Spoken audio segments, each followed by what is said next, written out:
You ain't got time for dueling? War battle, we coming full throttle. Sanctuary. You do now, where you going? Time to show our metal. Coooley crew and DFC. You ain't got time for dueling? Chosen few. Fight up the night.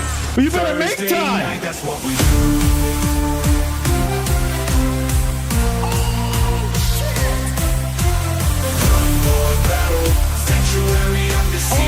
caution thrown to the wind from this guy. Back in town, together we rise, conquer the crown.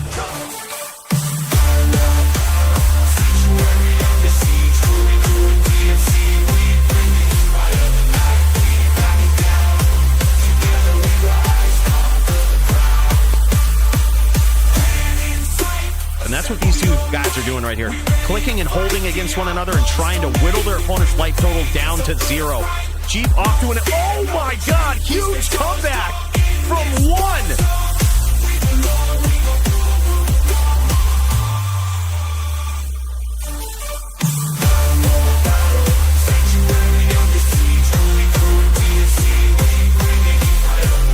Beautiful chain from Toshank, just keeping the pressure up and constant damage. Look at this.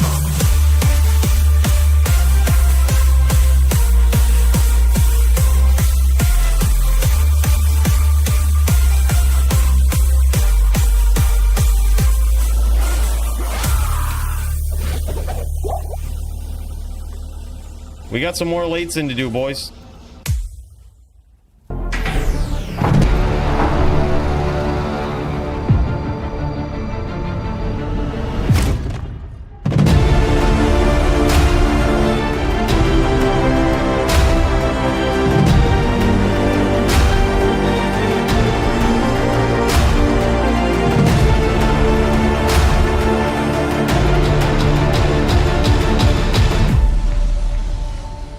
Holy shit! Welcome, ladies. Please, those of you in the back, please keep your shirts on. This is a family-friendly fucking show. Welcome in, boys. Just want to stop into the Hall of Fame and say a special thank you to everyone for coming out today to share in the violence of the DFC. It's Thursday night. You know what time it is, man. Big shout out to everybody here as well. Appreciate your support. Y'all make it all possible. And with that, let us commence the violence.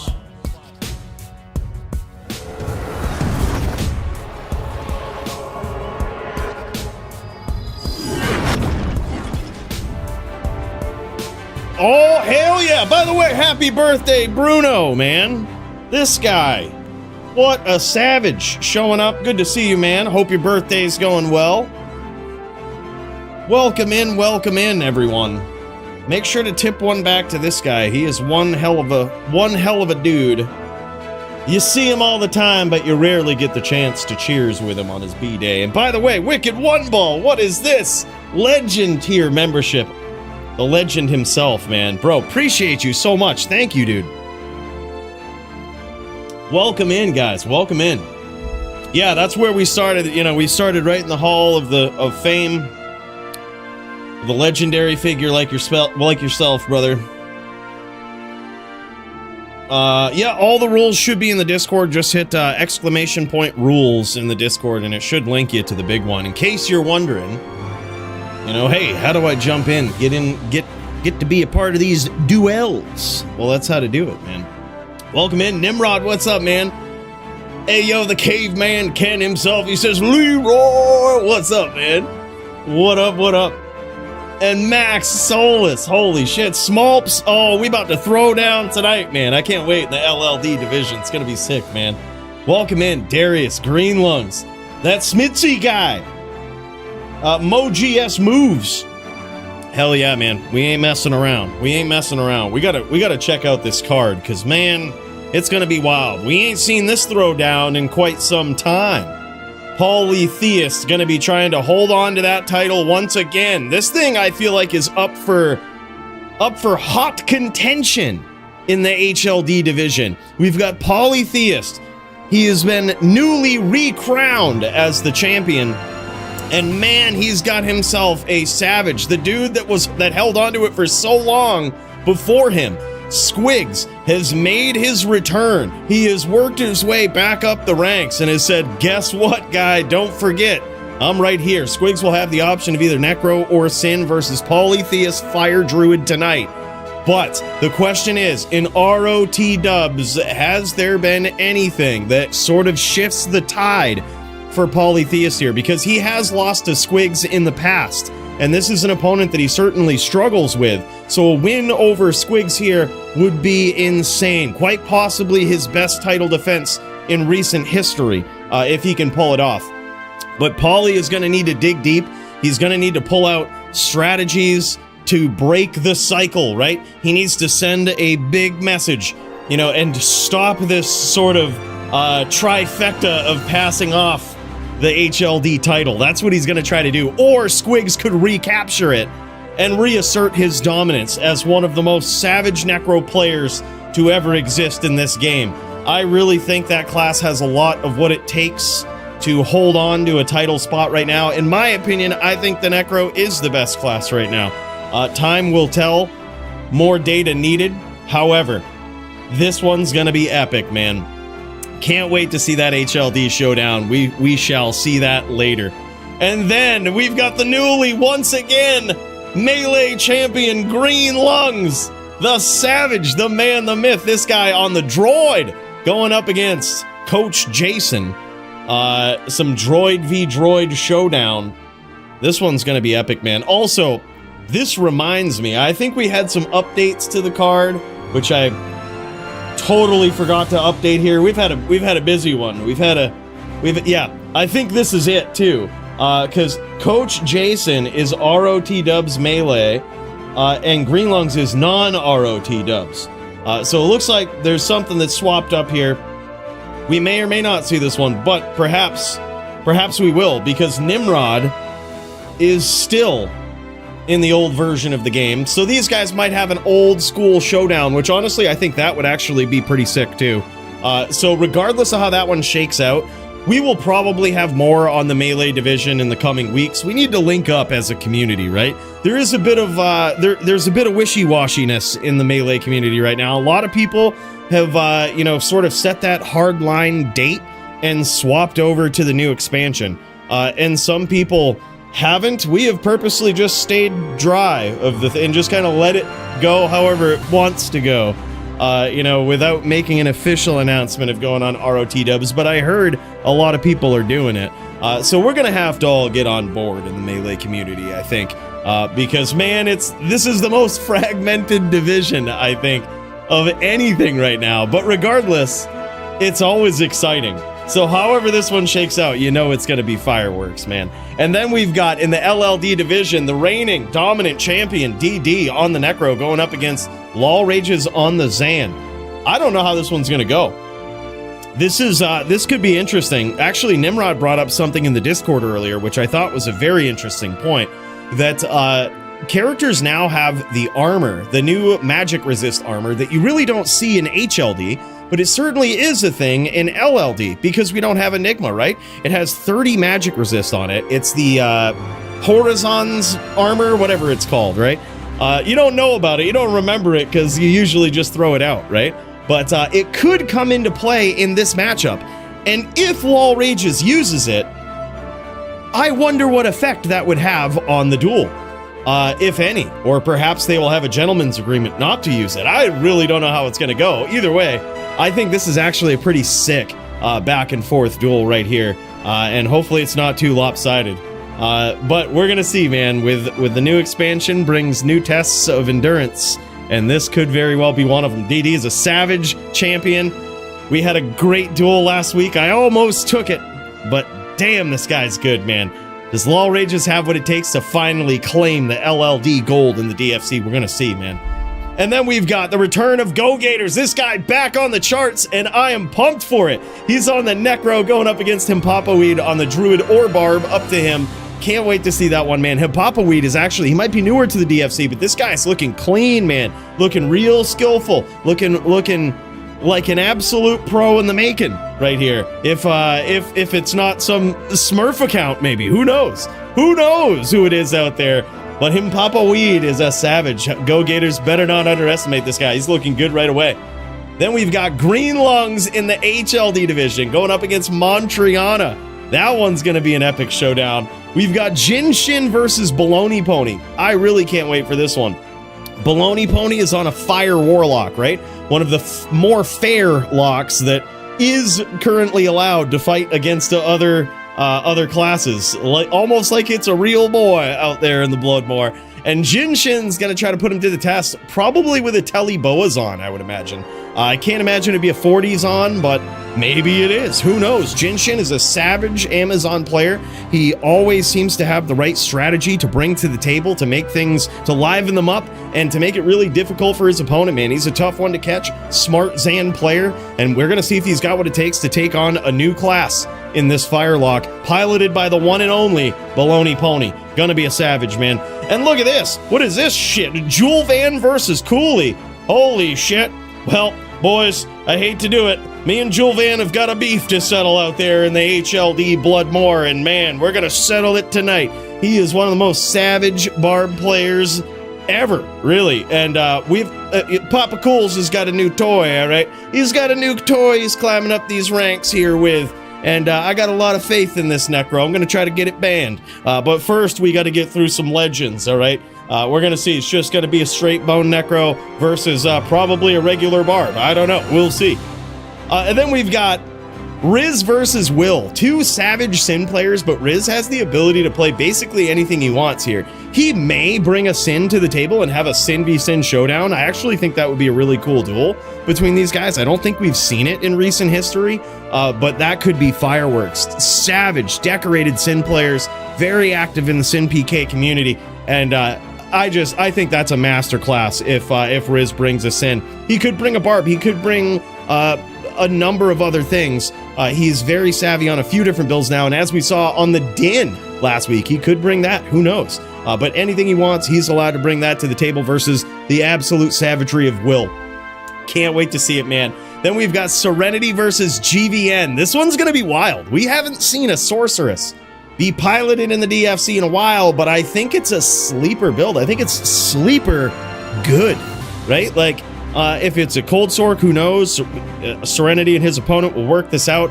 It could be a Fire Sorceress. But regardless, there's a lot of new tools and tricks in the book for Sorceresses in the form of Sunder Charms, in the form of the new jewels, that just kind of add some wonkiness into their current rule set and their current strategies. But Serenity is one of those people where if you're just relying on your build to get you there, well, that's not going to work, because he is probably one of the most top-tier Din players of all time. And he will show you. He will show you what your build is and what its weaknesses are. He'll point them right out. It's going to be a sick one, man. Then we've got Ted versus Alpaca Bowl in some traditional NVD. We're talking Wind Druid NVD. So good to see Ted not only back in the DFC, but tearing it up on a Wind Druid. He lagged last week, unfortunately, and lost to Matty. We all saw the YouTube video there. It looked like lag, but otherwise, I think he actually probably had it. And now he's going to show off those amazing skills here versus Alpaca Bowl, which this is going to be a big test for Alpaca. Probably his most savage opponent that he's ever gone up against in FPK ever in the history of the DFC. So a win over Ted here would be huge. A win for Ted would also be very impressive. Then we've got Track Amp. Oh man, this one, you almost feel bad. Look at this guy. Look at this Track Amp guy. He's on a droid and he's picking on those Dins. Just when you thought Track Amp was a good guy, he comes out here, starts picking on the Dins. Just kidding, this right here is a death match. It is Drew v Din, but Nimrod will only need one win to take the entire thing. This is a very, why you might ask, this is a very lopsided matchup. No matter how you slice it, whatever druid you're on, it is tough for a Din, man. Whether you're a Hammered In, a Smiter, whatever it is, but Track Amp is on a Shaman druid, which I think is particularly even harder for just about any Din. You really have to figure something out to beat this guy. And this is going to be nuts. Track Amp will need 4 wins to take the duel. Nimrod will only need 1. And that is the nature of a deathmatch, man. It might be unfair, but there's a lot more on the line for the one that it's unfair for. But can't wait to see it. Can the Dins get the wins? Nim will figure that out tonight as he pilots his Savage Din in the Bloodmore versus Track Amp, an absolute legend. That one's going to be nuts. We've got Travix versus Green Lungs in some HLD as well. Some Din v Necro showdown. I honestly think that one has the potential to be savage too. Really depends on what Travix brings to the table. And then, of course, we've got Max, aka the Zycheck. He's looking for an opponent out there. This is his official public call out. He has by far proven himself as the most dominant Warlock playing champion of all time. There's no one out there that can hold a candle to this guy, and this is just the facts. So if there's anybody out there that wants to step up against Max tonight on the Warlock and have them, so, or really on anything, if you think you have what it takes to take out Max's Blood Boil Warlock, well, you just step right up and try. This is the open invitation, all right? It's going to be wild, but don't underestimate him. That build is nuts. Then in the LLD division, man, this one's also going to be fun. We've got AF50 on Barb or Sin versus Nimrod on Din. I don't know what strategy Nimrod's going to come in with, but I think if he comes in with a Hammer Din, it could actually be very tough for AF50. It will force AF50 to look for the perfect windows, the perfect timing, and really capitalize on any mistakes. It's going to be nuts. And then speaking of Barbs, look at this. Me versus Smolps, Barb v Sork. The winner has the best shorts on YouTube. It is going to be, that is what this is for. That's what we're deciding here tonight. The winner indeed has the calculated best shorts on YouTube. So a lot on the line. The loser's just going to have to admit that the other person is better. So that's what's going to be going down in that DFC LLD level 30 throwdown in the Bloodmore. That's going to be sick, man. In the Melee division, look at this. As fragmented as it is, there is still a lot of people jamming in this, and I can't wait till we get it all settled, because look at this card, man. This might have also swapped up a little bit, but we had Andy Man versus Skeletor, up-and-coming rising stars in DFC Melee. Both of them are just nuts. We've got Mecca versus Nim. There might have been a bit of a swift swap up there, but so glad to see Mecca back. And then, of course, Smolps versus AF50. This whole card is going to be wild. You know, at this point, whatever we see for Melee, you know it's going to be wild. You know it's going to be insane. Boys, I am fucking here for it, man. I hope you are too. That being said, boys, let's get in there. Let's get violent. Let's see what's going on. Welcome to the DFC. Happy Thursday.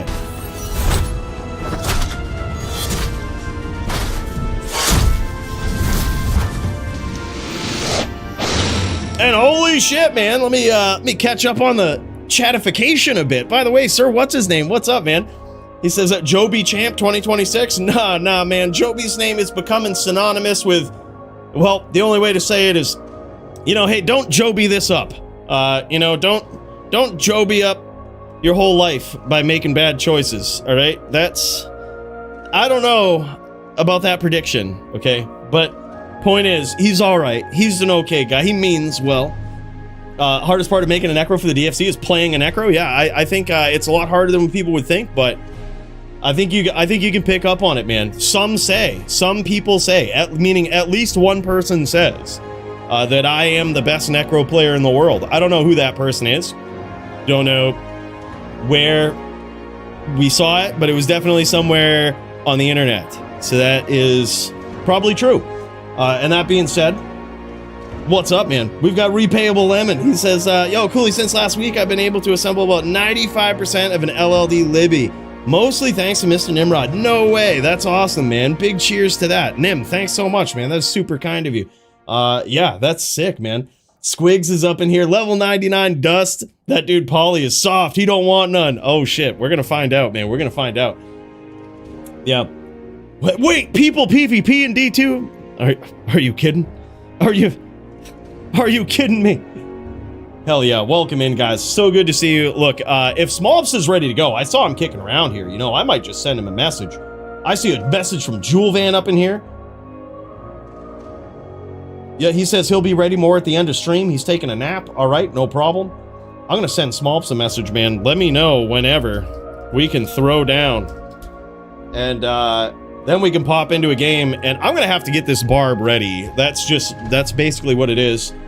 So we're going to have to take a second to do that. But I also see our boy Nimrod up in here. Let me get my handy dandy notebook out, because we got to take some notes here. This is how we do it. We take a little queue of people who are ready, who are just fired up and ready to duel.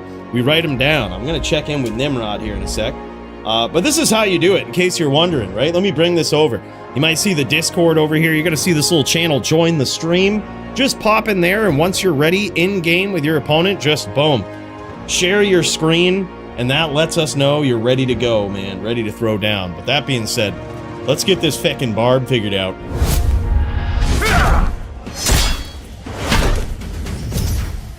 All right. This guy has a shield on. This isn't going to be great. I think I made a hell game here. That's not good.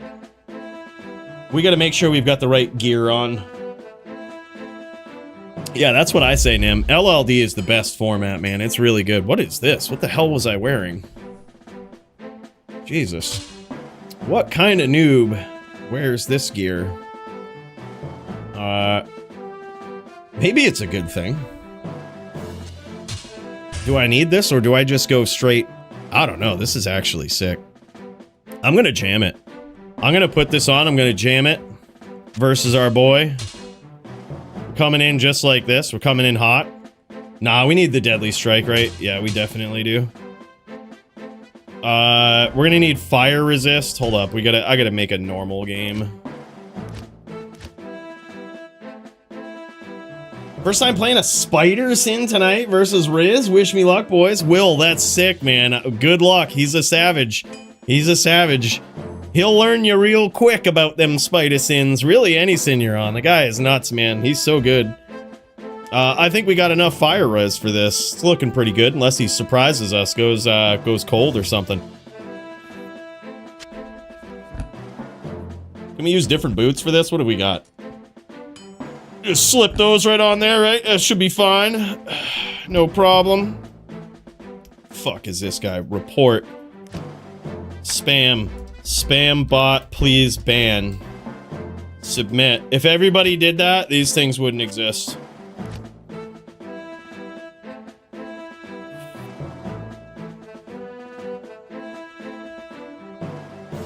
Yeah, I think this is just what we want. I think we're just gonna go with it. Just like this, I guess. What do we have for cast on the swap? We've got 40 cast here. We want more than that? We probably could go more than that. Could also probably do this for some big damage. I guess we don't really need more than 40 casts. We might, though, actually. Now that I think about it, we might need to catch him. He's gonna be a fast sorceress. That's alright. We're just gonna beat him with timing. We're just gonna try to beat him with timing. That's it. Simple as that. We also have some leaps going on. We don't have really a lot of life, but we can do this. Just get up in there. Gotta practice the swap, telly whirl. Oh man, I'm gonna be looking alright, I think. Just gotta get good with the swapping. Yeah. Apparently D2 Emu Days, my Whirlwind Sin is F tier. It says my Whirlwind Sin is F tier overall, and I've never been so personally attacked. Yeah, that's a mean thing to say, and I don't agree with it. Any Whirlwind Sin for Sir What's His Name is clearly S tier. Yeah, we don't need more damage. I'm wondering if I hit the proper IS breakpoints, but I'm pretty sure I do now with this belt on. But regardless, can't hurt to have more, right? Maybe we chuck that in there. Maybe we just figure it out. I don't know. We'll see. We'll see. All right, let's see what's up. Want me to farm a map? Yeah, don't matter. Don't matter to me. Jack is up. And that should be an East game. I think me and Smolps are actually in the same... Like, we're both New Englanders, I think. So this should be pretty good ping. Let's go no pickup. And let's friggin' do this, man. Practice the swapping. Man, we gotta practice the small whirls too. We can't be all crazy with it. That's how we gotta do it. We gotta get the cadence down. By the way, what is this? Brand Doom, my guy. Holy shit, man. That is so wild. Dude. Big cheers, bro. Thank you so much for the 5 gifted subs. That is... You're too kind, my guy. You didn't have to do that, man. Let's tip one back. We've got the straight lemon juice here to get us real fired up for this duel. Brand Doom. The man, the myth, the legendary figure himself. Bro, thank you so much for that. That is super kind, super generous. Yeah, we've got to get ready for this, though, meaning we have to essentially get Punch-Out theme ready, just in case. I know Smolps is probably not gonna like that, but they might be on the AF50 train saying it's BM, but we're gonna tell Bill, just give it to us, and whatever happens, happens, man. This Barb's got to get up in there. He's got to deliver the violence to the sorceress. That's how it is. Your power was no match for mine. All right, let's fucking go. I think we can do this. You ready, brother? This could be wild. It could be good. You too.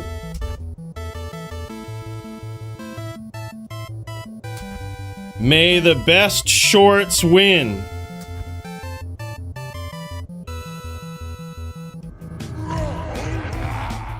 Alright, let's do this. Let's get fucking zoned in. We gotta be Barb Central real good here. Let's take these guys out.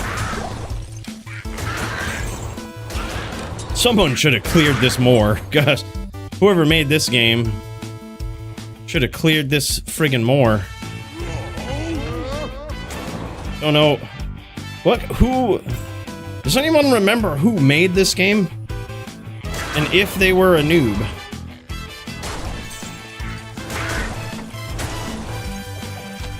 Alright, this is looking clean. Where's he at down here?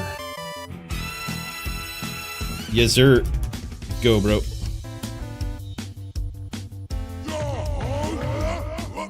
Alright, here we go. We're on now.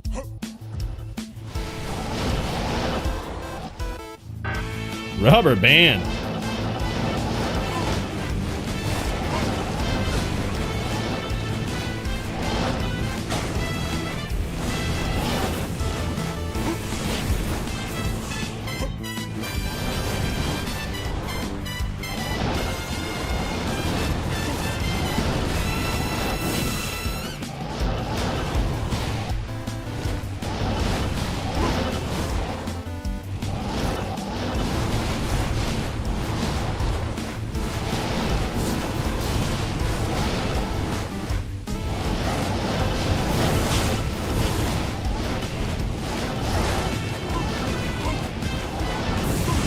All right.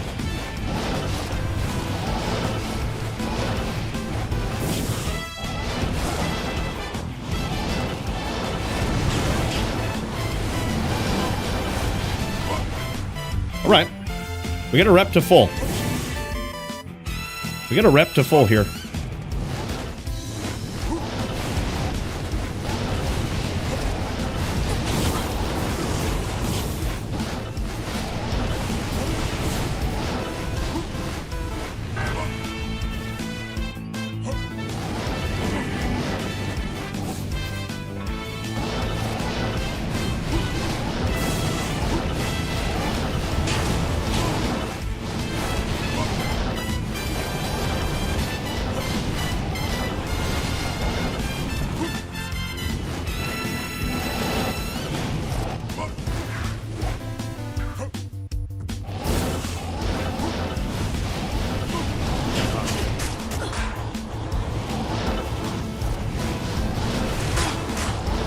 Oh! Oh, we piecing them up now. We coming back from the brink.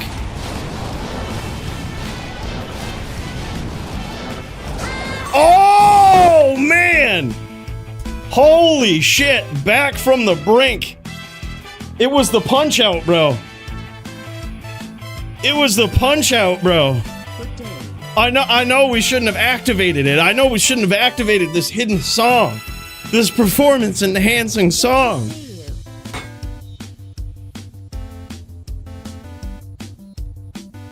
We were low, we had to play it. Punch out BM. Don't tell Bill. He'll shut it off.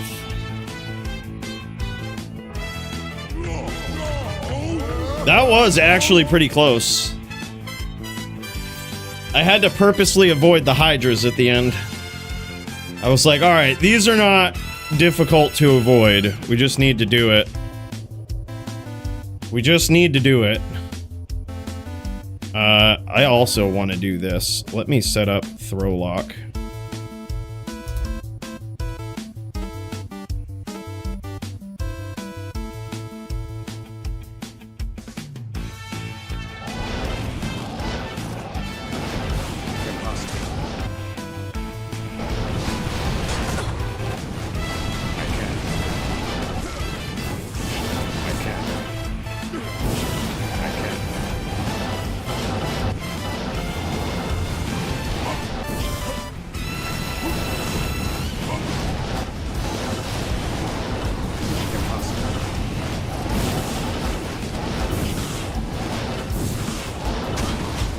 I predicted she.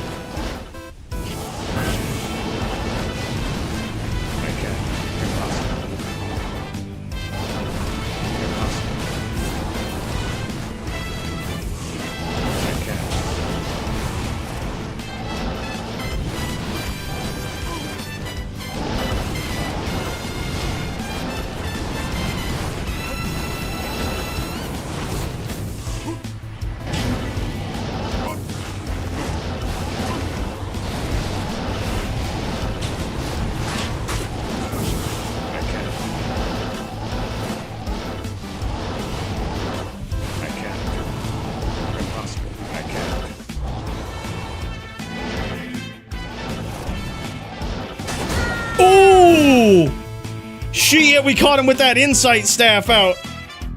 We caught him. We caught him with that insight staff, bro. I was trying to do it with a throw lock, too. I was like, why don't I have throw keyed on this barb? I was like, you can get so sneaky with throw locks, and I almost did there. I think I tele-stomped him from way off screen. He had no idea. He was like, oh, shit.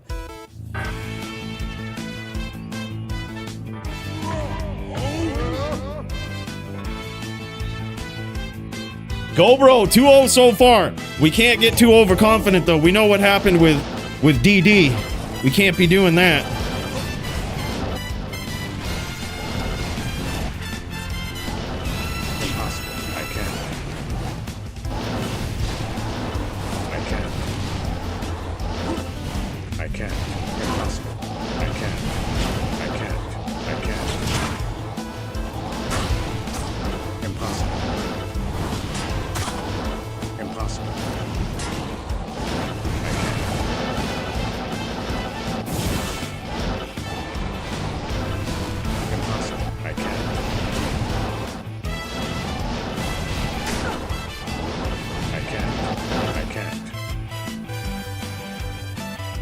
You're running out of mana, though. Impossible. I can't. Impossible.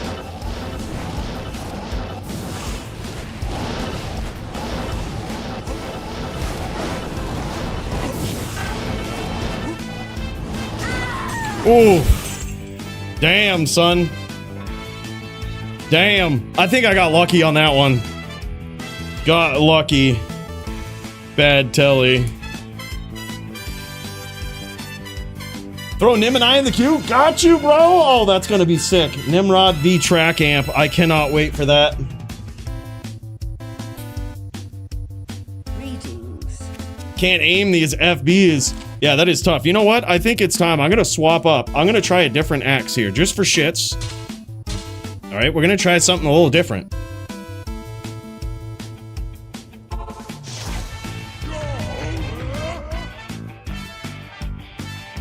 That BA range is GOAT? Well, I guess Naga, yeah, but I knew what you meant. I knew exactly what you meant as soon as I saw it. I got something at the stash for you after this? What? Hell yeah, dude. What a guy. 3-0. Go, bro. All right, here we go. We're going to get up in here. We're going to try this. I can't.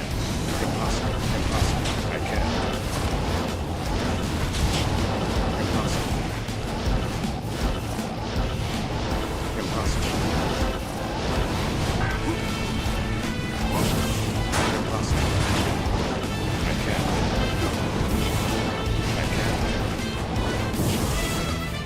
Impossible. Impossible. Impossible. I can't. I can't. Impossible. Impossible. I can't. Impossible. Impossible. Impossible.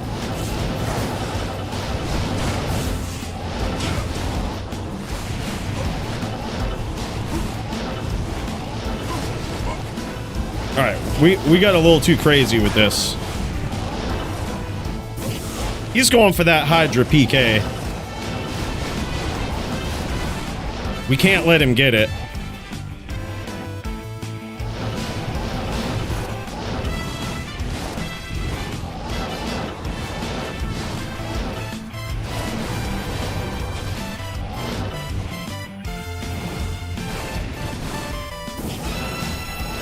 Uh-oh, uh-oh.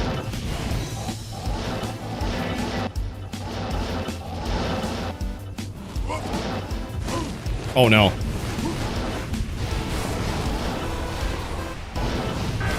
Oh man. Okay. Okay. All right, son. We've got ourselves a duel. We've got ourselves a duel. Oh no, dude. I was just getting in there. I didn't even notice how low I was on life. I was just getting in there trying to fucking do some crafty little stomps. I fucking missed all of them. And then before I noticed it, I was dead. We can't be letting that happen again.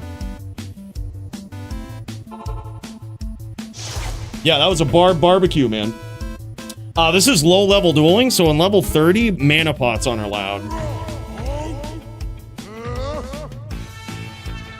Go, bro. 3-1.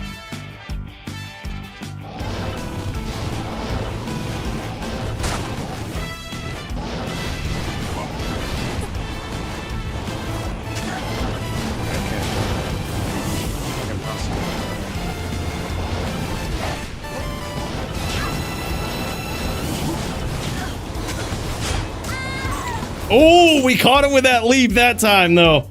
We caught him with that leap. GG, man. That time, we tried to do... I think if I'm going to try to do crafty stomps like that, I got to go 65 cast. It's the only way. Like, I think I had some incredibly nasty throw lock stomps there, but it just didn't matter. I was getting pieced up.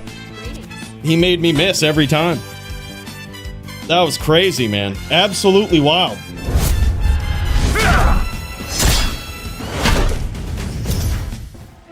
Damn, man, what a good duel. Very good duel. Very good duel, man. I didn't know how good I would do on a barb there. It's just... YouTube's... Oh, man, look at this. We got the belt. I'm cherishing this forever, boys. Look at this. He did it.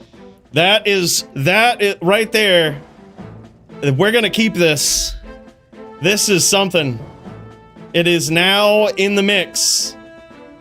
We shall fight for this again someday. Maybe GDA can get up in here and fight for it too. Man, Mr. Llama. Bro, you have no idea what you've started. Smolps. This YouTube champion belt. I shall enjoy it. Wow. GG. That's awesome. New division.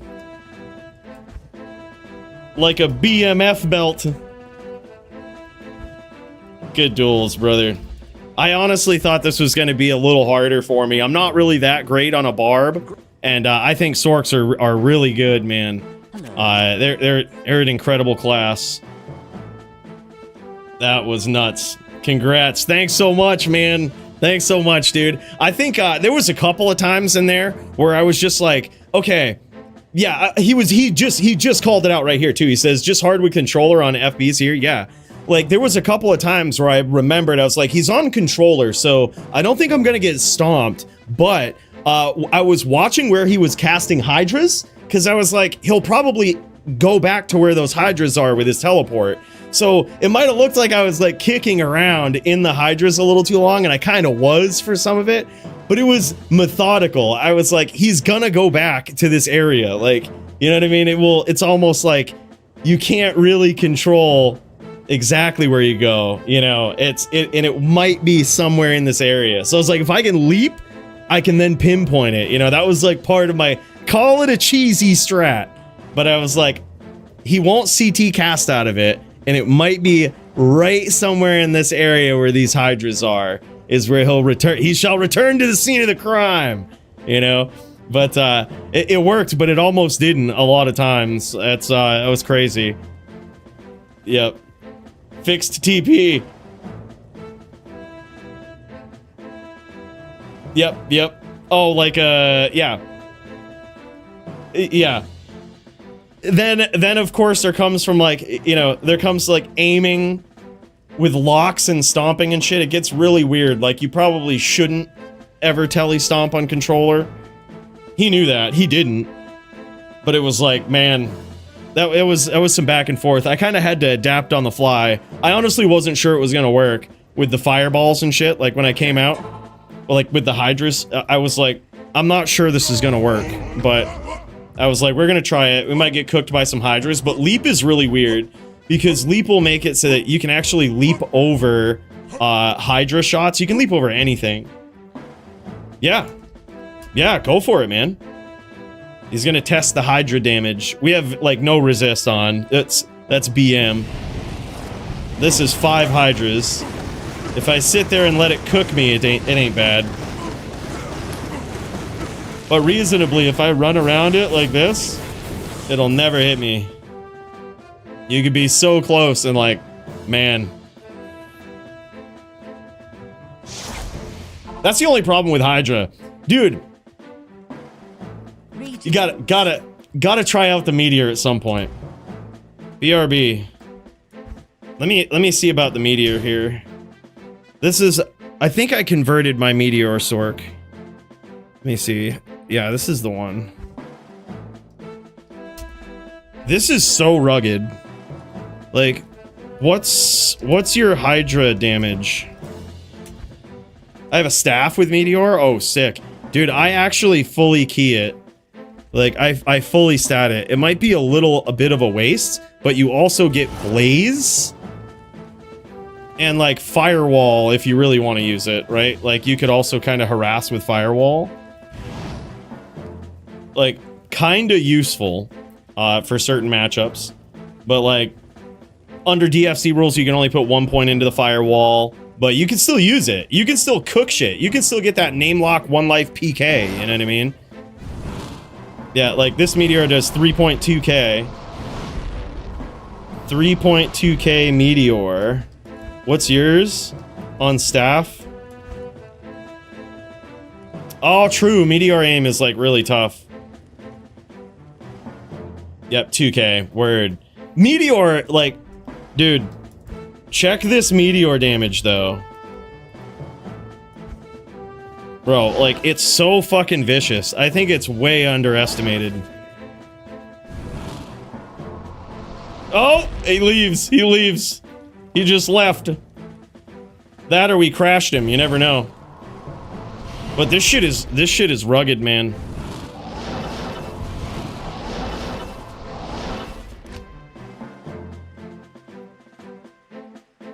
It was refined, so Parmesan strat. Yeah, exactly. It was good.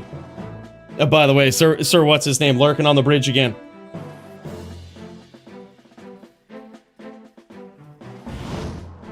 Check this meteor damage, dude. Bam. Like, not bad, but then if you walk around, like, you're still getting cooked by this, right? And you don't even have to get a direct hit, right? So we're just gonna drop a meteor, like, right here. and fucking, it makes it really hard to chase me, right? Like, that's kind of a hit, right? Like, it makes it really hard to chase me. And if you're a barb or something, I can just kind of, I can put one here, shoot you. Oh, you stomped, bam, now I get out. It's a free big hit, right? Like, I love that, man. It's just protection. You can hide it. Man, I'm a big fan of Meteor. Yeah, like, you don't necessarily have to get the hit down on someone. It could, like, you just have to move around it well, right? So just like I do in HLD, right? Like we did on Santiana. Like, you could just drop it and walk into it, right?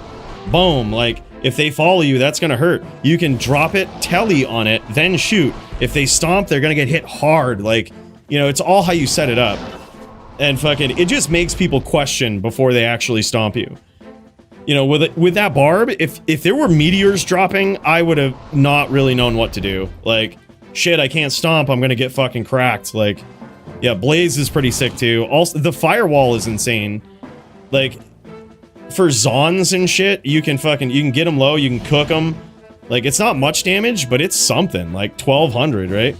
Yeah. Run walk with Blaze is sick too. Like, it's all just pretty insane, man. I'm a big fan of wasting the 3 points and putting them into Meteor. Big fan of it. You can only get 19 in Fireball, I think, at this level, but then we put 7 points in Meteor and we put the rest into Firebolt. But like, it's nasty. I fucking love that skill, man. I think it's so good. And I can't remember if this guy's max block or not. Looks like she's 67. She's 6'7". You know, it's just what it is. Oh yeah, just seeing that, dude. Just seeing the drop. But yeah, well, good duels, man. Well, try it out. Let me know. I think you might like it better than Hydra. GG's, brother. But maybe not. We'll see. GG's. Thanks again. Great YouTube champ belt, man. We are now the YouTube champ. It is official. It is indeed official. Y'all know it, man. And with that, we also have a pretty epic showdown in the Discord. Showdown, ready to throw down. Let's get up in there and check it out.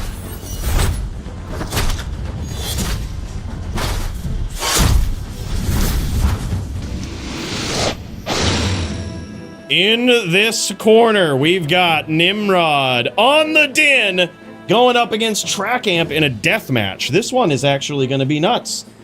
Nimrod only needs 1 win in this epic death match to take it. And our boy Travix on his fire doo-doo is going to need to take 4.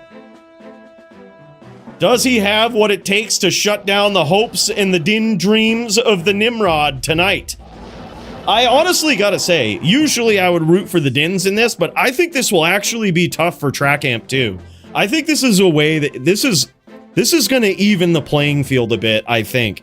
You know, so we're gonna see. You gotta remember, this build right here with Travix, is his go green lungs first? Oh yeah, sure, we can do that, dude, we can do that. You know, with this build right here, it's all chip damage, right? It's all little chip damage over time. And he's got to jam it up properly, you know? He's got to do it right. All right, well, with that being said, we've got Green Lungs in the HLD division here. And he is going up against Travix, ready to throw down in the HLD division. I'm happy that we get to see Travix here tonight. We get to see how vicious this guy is, and we get to see the pure savagery of Green Lungs. Look at this. Look at this interesting item choice that Green Lungs has got here. He is bringing in a white wand. He's bringing in the rune word white. That is probably an 8-spear white wand right there. That, or it could be a magic wand with the new jewel in it, which would be insane. That would actually be nuts. We're gonna see. Oh, look at this, man. Big FOH here. He's got to be careful because without Hodo here, he's gonna be a little susceptible to that FOH. And he's getting pieced up by it a little bit here. You saw that one hit there taking about 200 damage. That's actually relatively significant with that FOH, and Travix trying to get up in here and make it happen. You don't see him teleporting too much over here, Travix. He's charging around trying to keep the distance with that FOH, but the problem is he makes himself a little weak to the bone spirits from afar.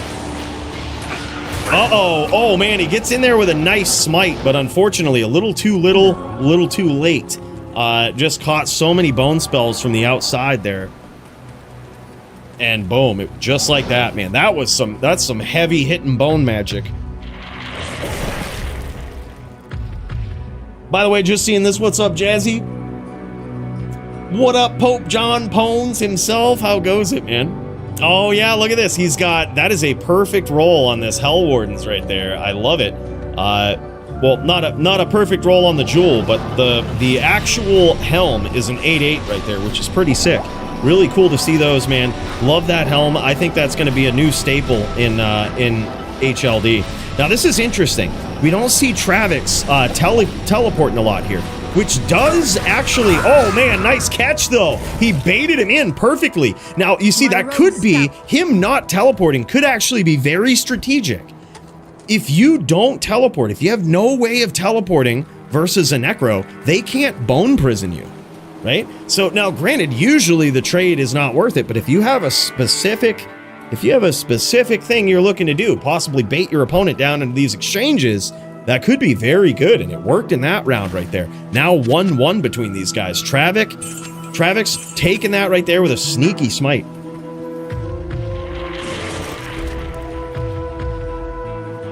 Damn, man, this is epic.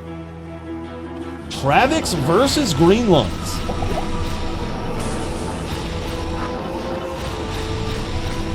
Now look at this. Green Lungs trying to keep his distance and launch these bone spirits. Now, that is actually... Usually you wouldn't spam those so much. Oh, man, he gets in there with a teleport. Interesting. Okay, he can do it. He can do it, man. He got pieced up pretty good with that. But you usually wouldn't see as much of this bone spirit spamming from the outside, but Green Lungs has noticed that his opponent isn't teleporting much. So as he charges around the map, it actually makes him a bit more vulnerable to just random spirits that have been launched, right? If you're teleporting and you have pets, right? Those pets can get in the way of a random spirit and just block it for you. But if you're charging around, you're kind of opening up yourself to a whole bunch of the Bloodmoor real estate, which may or may not be polluted with bone spirits. Now 2-1 in favor of Green Lungs. Bone wall that fucker. Same here, Squigs. I think that's it's a sick jewel, man. I gotta get me a perfect one. A 7-4-10 for my wand. I love that. Oh my god, and now it's 2-2. Holy shit, man. Look at this. Travix catching up. Holy shit. Yeah, I think that's actually really cool. I think there's big potential for a wand in HLD right now. Like with 2-socket, like, you know, a +6 spirit, +6 spear, 2-socket, 20 cast magic wand with the new jewel in it and like literally anything else, right? Like you could go faster hit recovery, resistances, all of this. You know, it may honestly open up the helm slot potentially for something else. Who knows though? The minus magic res is just so hard to beat. It's just so good.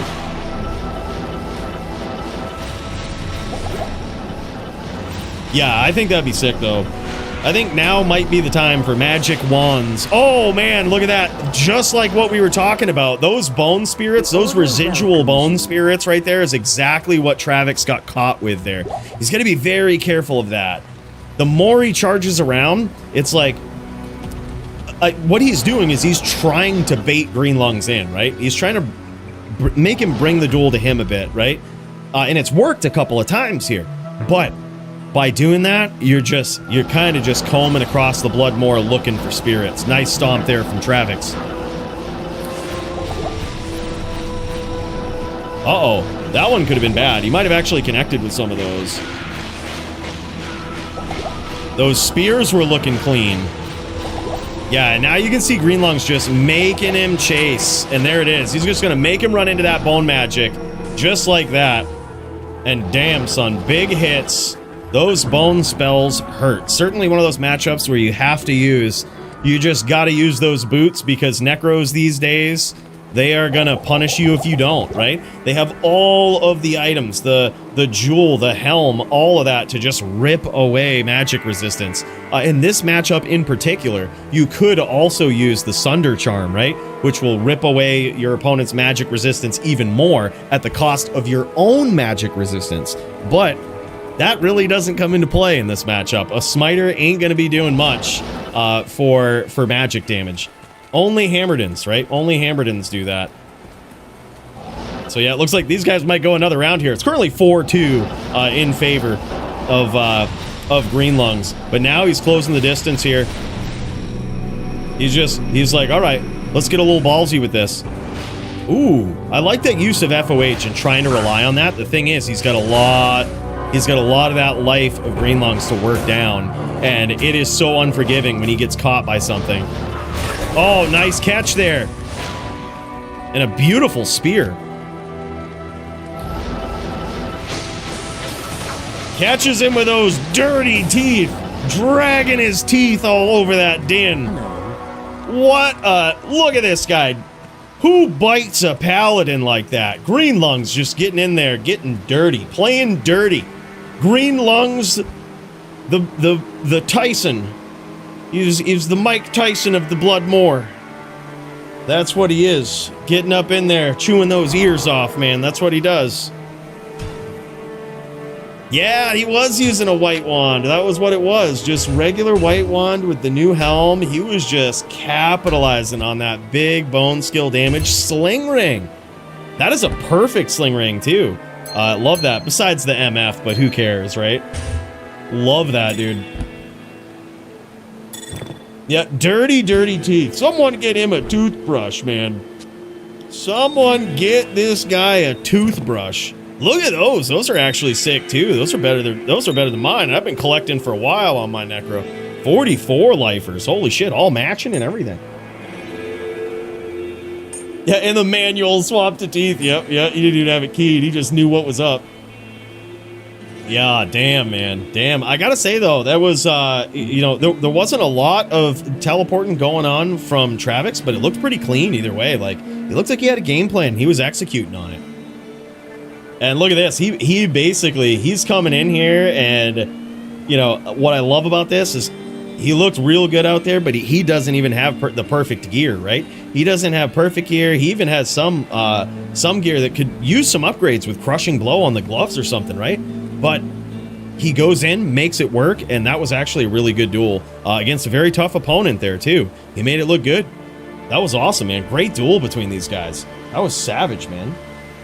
Absolutely savage. Now, that being the case, speaking of savage, boys, it might be time to get up in there and burn this place down, if you know what I mean. Nothing will stand in my way. In this corner, back to it here, we have got our boy, Tracking. He's going to need 4 rounds. He's going to need to win all 4 of them. Versus the Nim. It looks like these guys might be either swapping games, swapping servers or something. I think, anyway. Mainly just because the Din gets the ping advantage is how that goes. Especially in this matchup right here. Din v Druid. The way that it goes in these... I'm gonna reload super quick. Oh, okay, that's what he was doing. That's what he was doing. Youngblood VT over here. Hell yeah, man. Hell yeah. Yeah, hey, look, but that's really cool. And I gotta say, mad shout out to Travix for that, man, because how often do you see that? I think that is an inspirational thing for him to do. He didn't have the best gear, right? And, he came in and he made it work. He did some practicing. He got some practice under his belt. You can tell, right? Gets in there, makes it happen against a very tough opponent. Looked clean. He had fun with it, right? That's all that matters. And I got to tell you, he looked good for his first time stepping out in the Bloodmore. That looked good. This guy's got a lot of promise ahead of him, right? Just needs that gear. Just needs a few more reps. And here's the thing: he picked the hardest class. He picked the hardest class. A smiter is so fucking hard to run, man. It is not easy. And he just came in and had fun with it. That was golden, man. Big cheers to that. That's what it's all about. I will be back for more. Travix. Hey, that's sick, man. Hey, good to see you, man. I was wondering. So that's who that is out there. That Smitzy guy. Hell yeah, man. That was epic. That's inspirational, man. I think more people need to see that, Travix. This guy doesn't worry about perfect gear, doesn't worry about having everything perfect, just gets out there and has fun with it. That's it. Develop your own game plan. I liked it. I liked it. Opportunistic stomps, trying to kite your opponent in. That was cool, man. Epic match. Epic match. Having fun with it, that's all what it is. And look at this. Now we have ourselves a duel here. This one is going to be nuts. This is Nim. He's on the din here. He's going to be looking opportunistically, patiently. He's going to be waiting for Trackamp to give him an opportunity, right? Because all he needs is one round. He just needs to win one round to take this. And he's on a smiter, which I think is even harder here. Well, actually, maybe not. Maybe a smiter might be the better choice as opposed to a hammered in, where Trackamp never really even needs to get close, right? Always has the pets up to block and never needs to get close. The smiter allows Nimrod to sporadically just punish Trackamp if he can catch him. And so far, Nimrod has done a great job. Nice job connecting there. He actually landed a charge. He's done a great job of just kind of kiting, waiting, not getting hyper aggressive. Oh my god, and he lands some shots versus Trackamp. I am overburdened. Trackamp is in trouble now. This is wild, man. Trackamp, he has now got his back against the ropes. Can he do it? Can he do it? This is wild, boys. Let's kick over. Oh, his stream is down. That's too bad. I was gonna say. His back is against the ropes. But Nim is also low. Trackamp taking a whole new angle here. Keeping that distance. Now Nim getting there on that bow. Uh-oh, and he procs life tap there too, it looks like. Or that, or he life leeched. He got a little bit of life back with that. Nim swapping out to the cube here. This is epic, man.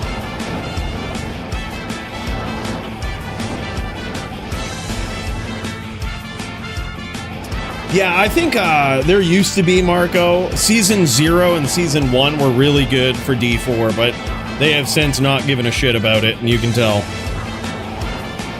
Shit, grabbed Light Shrine. That's alright. Jam it. Jam it. No significant advantage. That's fine.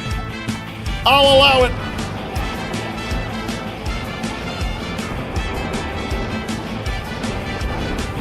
And by the way, what up, Toshank? He needs more FCR, Infernos, and Triple Bear Circlet, 125 FCR. I think so too, but Nim might also be really doubling down on looking at getting Life Tap, which will kind of compromise your FCR as well, right? So I think he might have just given that up and is just going to be super patient and not necessarily go looking, right?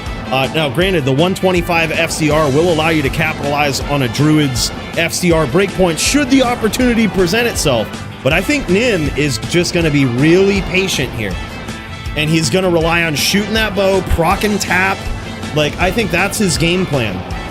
He might have to turn it into a real duel, and he knows it. And that's just, unfortunately, on the smiter, going to cost him the cast. No matter how you slice it. Ah, true. Actually, that's a good one. Could use Exile on the swap. Yeah, but that also takes off the bow. Which, the bow, believe it or not, is a... I like it in this matchup because it just fucks with your opponent. Speaking of making them play differently, right? That's exactly what it does. You shoot that bow, if they see that life leech, they see that life tap, they start coming in more. They start getting a little more antsy to get those last touches to finish off the duel, right? And that's where you can catch them. And I think that's the game plan that Nim has started out with here. Will he keep it? Will he switch to Exile? Who knows? I like the idea, but even then, I mean, he would have to give up the bow, that's for sure. Yeah, you could cube it too. Yep, that's true.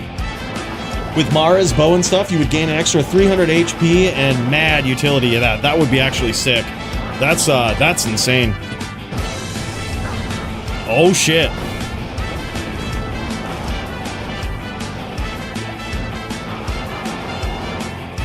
Both of these guys super low here. Track Amp is slowly working Nim down. Nim, oh, and there it is. Track Amp stays alive, man. Holy shit. Nothing will stand in my way. He survived. He survived, but he was very, very low in that round. Nim almost took it. Holy hell. As Nim goes back, searching for his body here. Damn, man. What a close battle. Yeah, I like that. The thing is, it would be hard to work in all of it with the bow and 125 FCR. I think in this matchup, I really do just like being patient. Like, because as great as it is to get in there and get hyper aggressive, I think this duel in particular for the Paladin is won through patience, almost by discouraging your opponent, right? Getting them thinking one thing and then doing another when they adapt. I think that is how Nim could surprise take the win here. And I think that's his game plan. I see it, I see him doing that, and I like it. And what that entails is he's not necessarily going to go chasing with a chain lock or something, right? That's usually or just rarely worth it versus the Fire Druid. Instead, he's going to keep his distance, shoot the bow, make his opponent think that he's going to proc life tap or proc that life leech, right? Stay on the outside, land these hits, maybe with open wounds or something, right? Ping damage until Track Amp decides to get a little froggy and come in, right? That's the opportunity that he, instead of chasing him, Nim is making Track Amp come a little closer. But much like you say though, if he ever has to chase, he won't be able to catch. He won't be able to catch with a telly stomp or something, right? Or maybe a telly stomp will surprise him, but if Track Amp comes in, drops a Kano, and then leaves, it's gonna be hard for Nim to keep up, to like actually chase him and do something about it. Oh, nice stomp there, but a huge up boulder from Track Amp. That was nasty. Great timing on that. Nim had such a nice stomp too.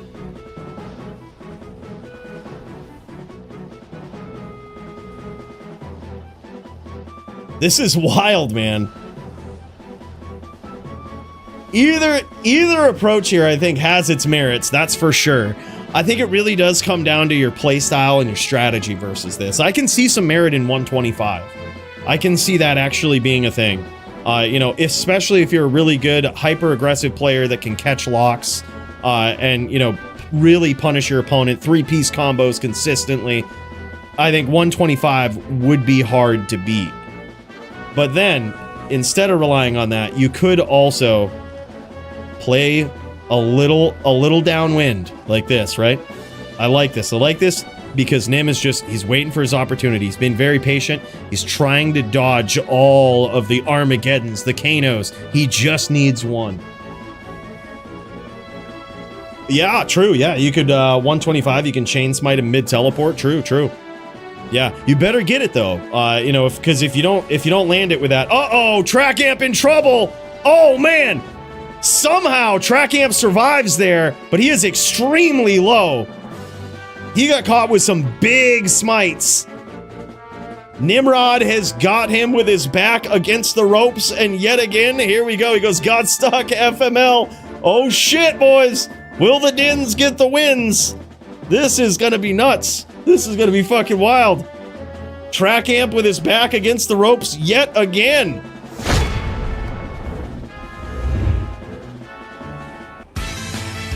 Back to it, baby. The pressure is on. He's down, but he's not out.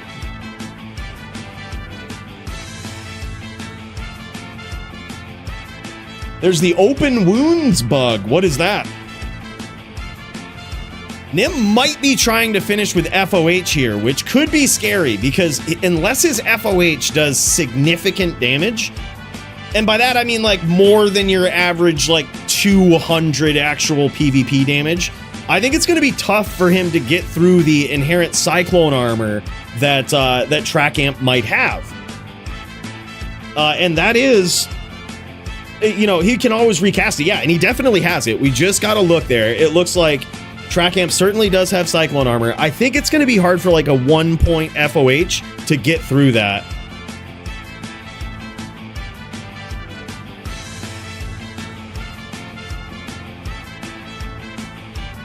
Oh, yeah. Well, I don't know if that's a bug or just how it works. Yeah, like open wounds and poison, they all just bring you to 1. They don't actually kill you. I actually like that. I hate in D4 that damage over time can kill you. Like, I think it's the most anti-Diablo thing ever. Should just bring you to 1 and you get killed by something else, right? It makes it so that you're just always jamming pots and shit, all just to die anyway when you get hit by anything with DOT. It single-handedly was one of the big things that ruined PvP early on. It was like people just brought in DOT builds and fucking, you couldn't win. One hit and it was like you just couldn't really recover from it. You could open up a barrier or something to temporarily save you, but it was just an asinine way to play because it can kill you in D4, which is dumb, really dumb. Yeah, I think mainly Nim is aiming for Drax here, just so that he not only has huge life leech if he hits the bear, but he also has a chance to proc life tap, which brings him right back into the game. It's one of the big cheaty face spells or items that you can use on the Paladin that in this matchup in particular punishes your opponent for using pets and can bring you right back into it from the brink of defeat. It's like essentially a reset for you. And now he's launching that bow. I like this. Some nice little wall bang smiting over there. Some wall smiting.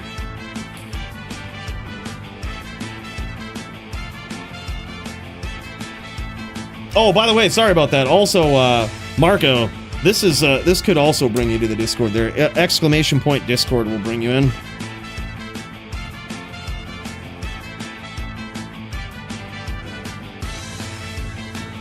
Yeah, that's for sure.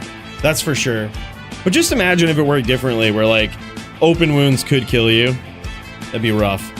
I think with this in particular, if you are a smiter, I think you do need to kind of commit a little bit to that FOH because of these exact situations, right?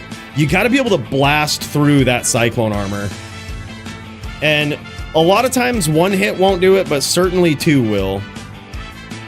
2 consecutive FOHs can get you there. But it all depends. Track Amp isn't able to... oh, yeah, look at this. These guys are going to need some mana. Track Amp isn't able to put many points into Cyclone Armor, so it's not going to absorb much. All right, as these guys get re-pooled up here, let's see what's going on. Let me see if I can sneak in and get something for these guys. Let me see what we can do.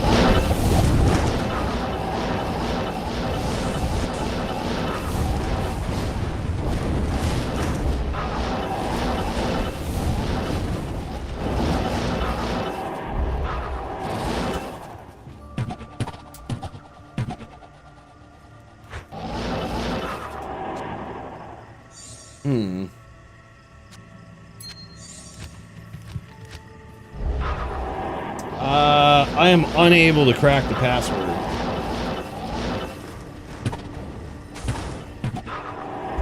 Let me see here.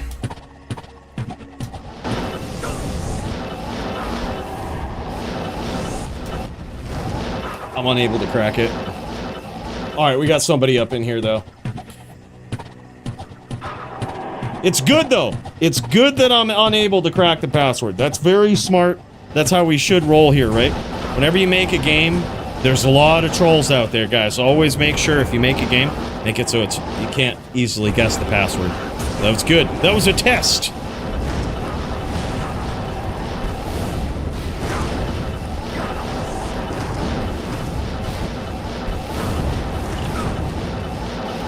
Yeah, so you're talking about like one item that is absolutely, most ridiculously rare item ever.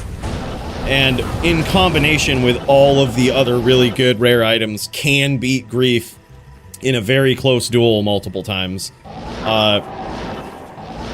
I think that kind of answers it, right? Like, Grief is just a shit item that kills the diversity of melee. It isn't like, I guess something can beat it now, so let's just throw it in there and ruin the format, right?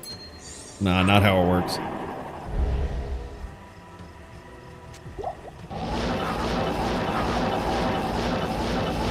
It passed that test, that's for sure, dude. Hey, by the way, Acra, whoever you were out there, thank you so much, man. Appreciate that. Comes in, drops a pool for these guys.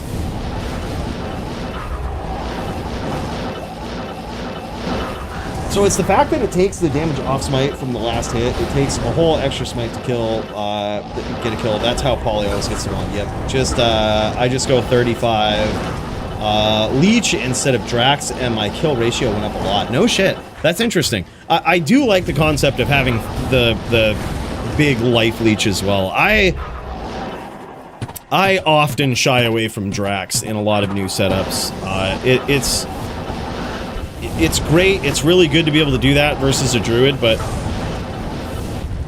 almost like what Toshank said, I do like the concept of exile as well, because when you do make it happen, you kind of want to have a little bit more agency and control over it. Drax is just so random. Oh my god! Speaking of tap! What were we saying about those Drax? Holy shit! Gets a charge on the bear and reps to full immediately. Oh! And just like that! Holy shit, man! Holy shit!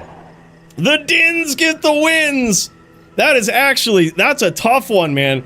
Nim played that very well. So did Track Amp, I gotta say. I love Track Amp's strategy there. He gets in there, and he's like, okay, I am just gonna keep the distance. I'm gonna cook him. He was doing great with that. He got stuck early on, which ended up costing him, literally almost killing him when he got stuck on that puddle. But he actually played that very well. This guy, I mean, I remember when we first see this guy on a Fire Druid, and it was like, okay, he's a Fire Druid player. And now when we see this guy, he is a Fire Druid legend. And what is this? Patent pending. Holy shit, man. Not only the 10 spot, but 20 gifted subs. What is this? Bro, big cheers as we check out the gears. Holy hell, man. Big thank you.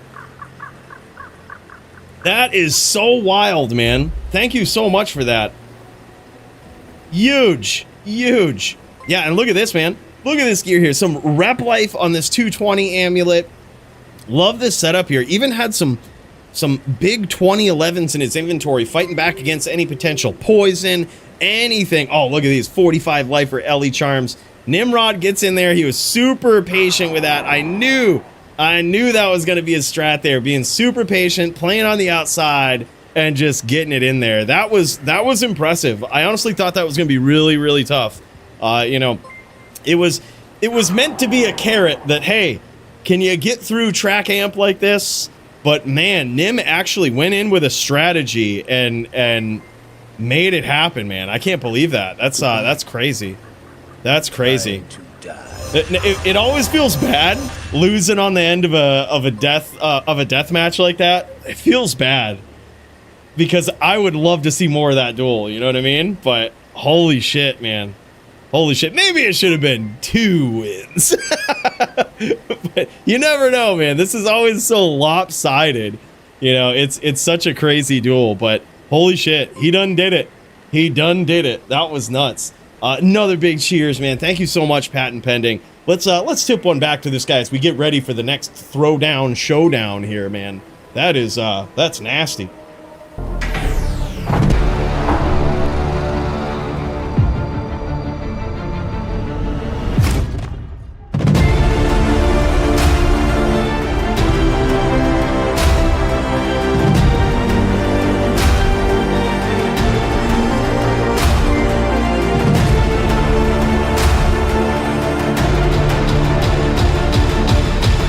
Holy shit, boys!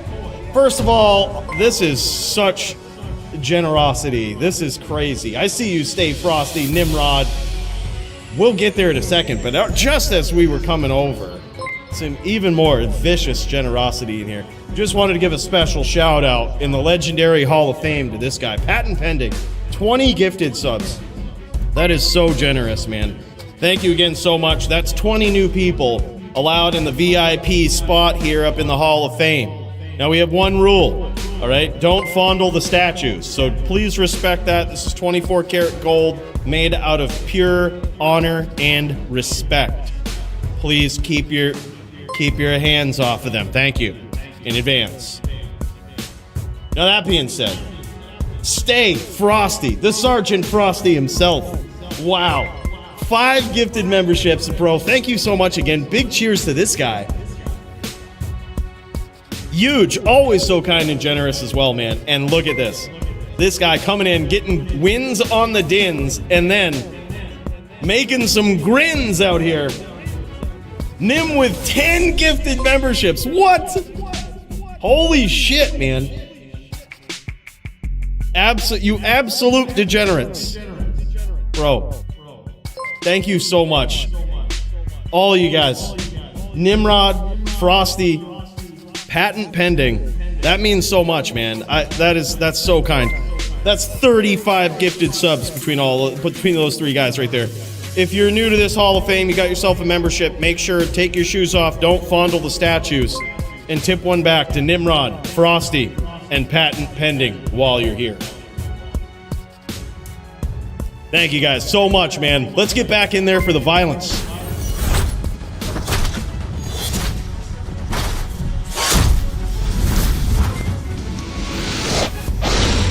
Damn, man, look at this. We just pop in and we see Mr. Darius's stream.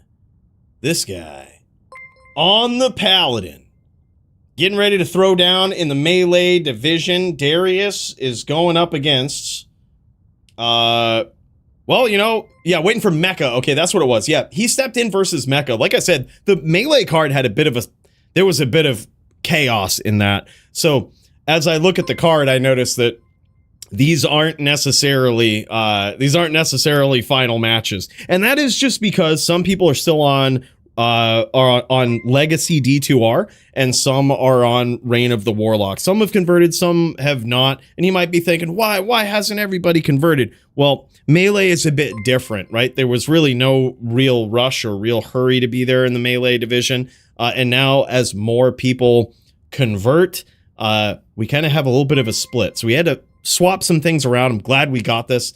But it looks like we're going to have Darius versus Mecca. And this one's going to be a wild showdown. I really can't wait for it, man. And here it is. There he is as he pops into the game ominously here. This is going to be crazy. A Din v Din showdown. Mecca versus Darius. I hope y'all are ready, because this is going to be nuts. Yeah. Look at all of these generous donos still coming in, man. I can't believe that. That's so crazy. That's so crazy. Man, super nice. Super nice. All right, let's see it, boys. Let's see this throwdown in the inner cloister of the Melee division. 2 legends meeting inside the digital arena once again.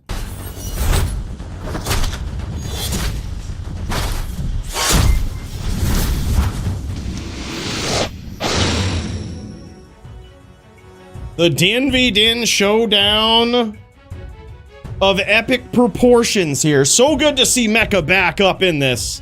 This guy, legendary dueler, certainly has nothing to prove in the DFC, but it's so good to see him back. This guy has been known to tear up Melee divisions in the past, and Darius, well, he's no stranger to it either. And this is what he says. He says, go easy, man, as these guys approach. And here it is, round 1 between these 2 Din Slayers throwing down. I don't know if this is Reign of the Warlock or if this is Legacy. I didn't check, but I'm going to guess Legacy. Not 100% sure. Oh, shit, yeah, he's looks like he went Fortitude here. Uh-oh. Oh yeah, he says Fort banned. Yep, yeah. Yeah, Fort is banned except for versus druids. Yeah, it's banned except for versus druids. Druids and Dins may fortitude each other. Waiting for the next victim. That ping. Damn, son. The Cal for Wraith Cracks has chance to drop Infinity. Yeah. Yeah, it's... I think we did the... If you go to the Haragith tool and check it out, it's like 1 in 300 million or some shit. You have a better chance of winning the Powerball. It's crazy. Of getting that or anything better. Yeah, no worries here. We're just going to redo that first round. It looks like Mecca's just going to token off from Fort here. No problem. Look, he's coming back in this. It's been a while. This guy probably remembers the old school rules of the Din. Probably just remembers that. No worries. That shit happens, man. No worries at all. He had a token on hand. He's ready to swap it up, ship it out, and throw it down, man.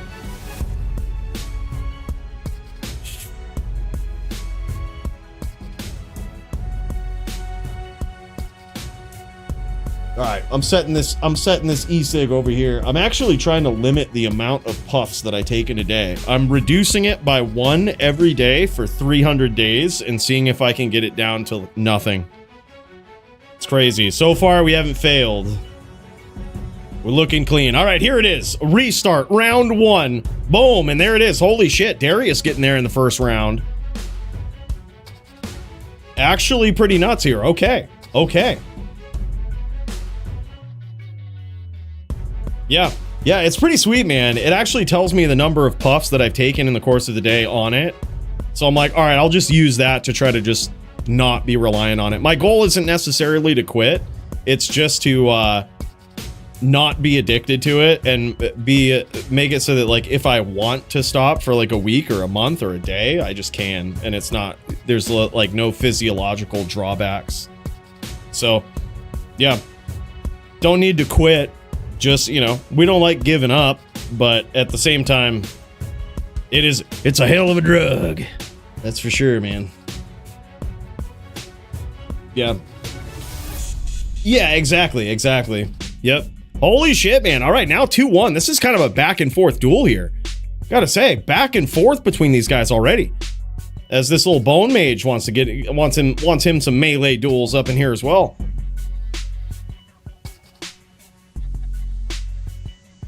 Oh my god, huge hit and a near flawless, yeah, flawless victory there just about. I think the only damage that Darius took in that round was ATD damage. Some sort of like residual ATD. That's crazy.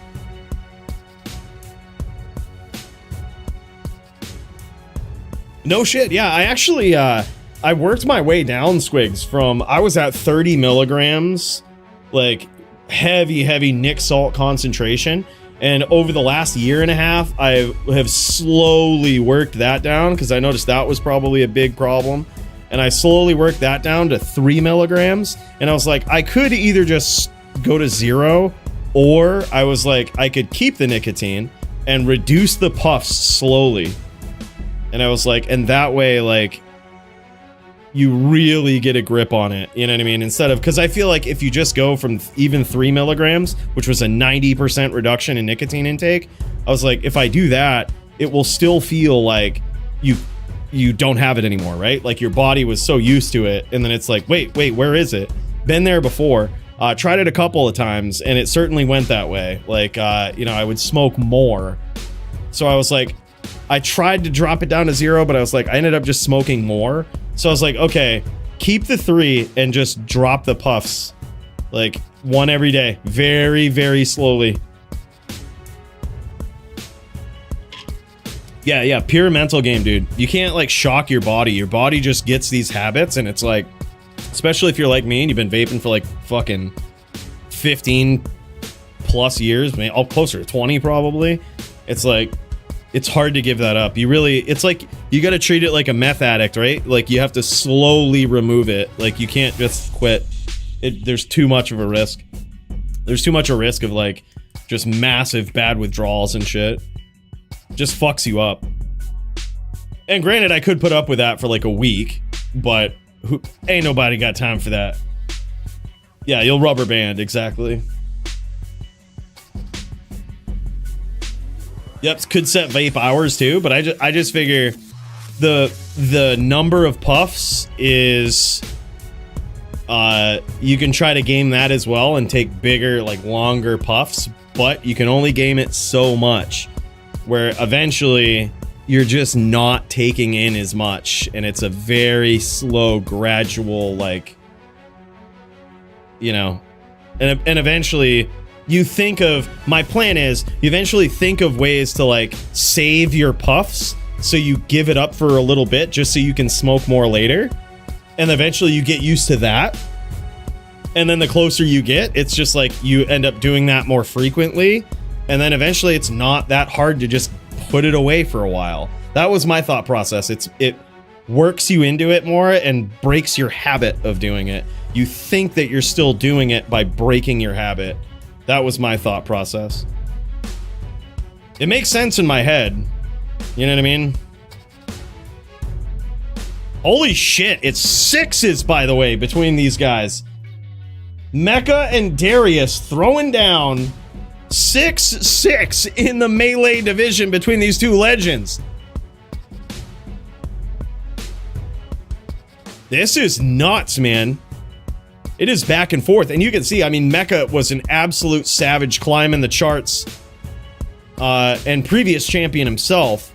This guy is wild, and Darius coming right back in and asserting that Din dominance as well. All of these rounds super close. Darius, of course, previous champion and decorated melee player on many different classes, and yeah, point is, I can't even begin to describe how legendary both of these guys are. And what a back and forth. Look at that, man. Literal one in that round. All right, it looks like Zeus, aka Mecca, is going for his second swap of this duel.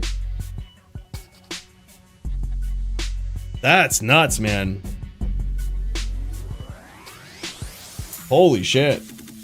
Oh, yeah. I can definitely do it. It's just like I didn't want to shock my body into doing it because I've done that before and it just doesn't work. Like, I had to quit. I had to give up smoking for like a month prior to my surgery. And I was like, well, I didn't have to, but they suggested that I did. So I was like, yeah, I can do anything, man. And I gave up nicotine. I just went nicotine free for a month.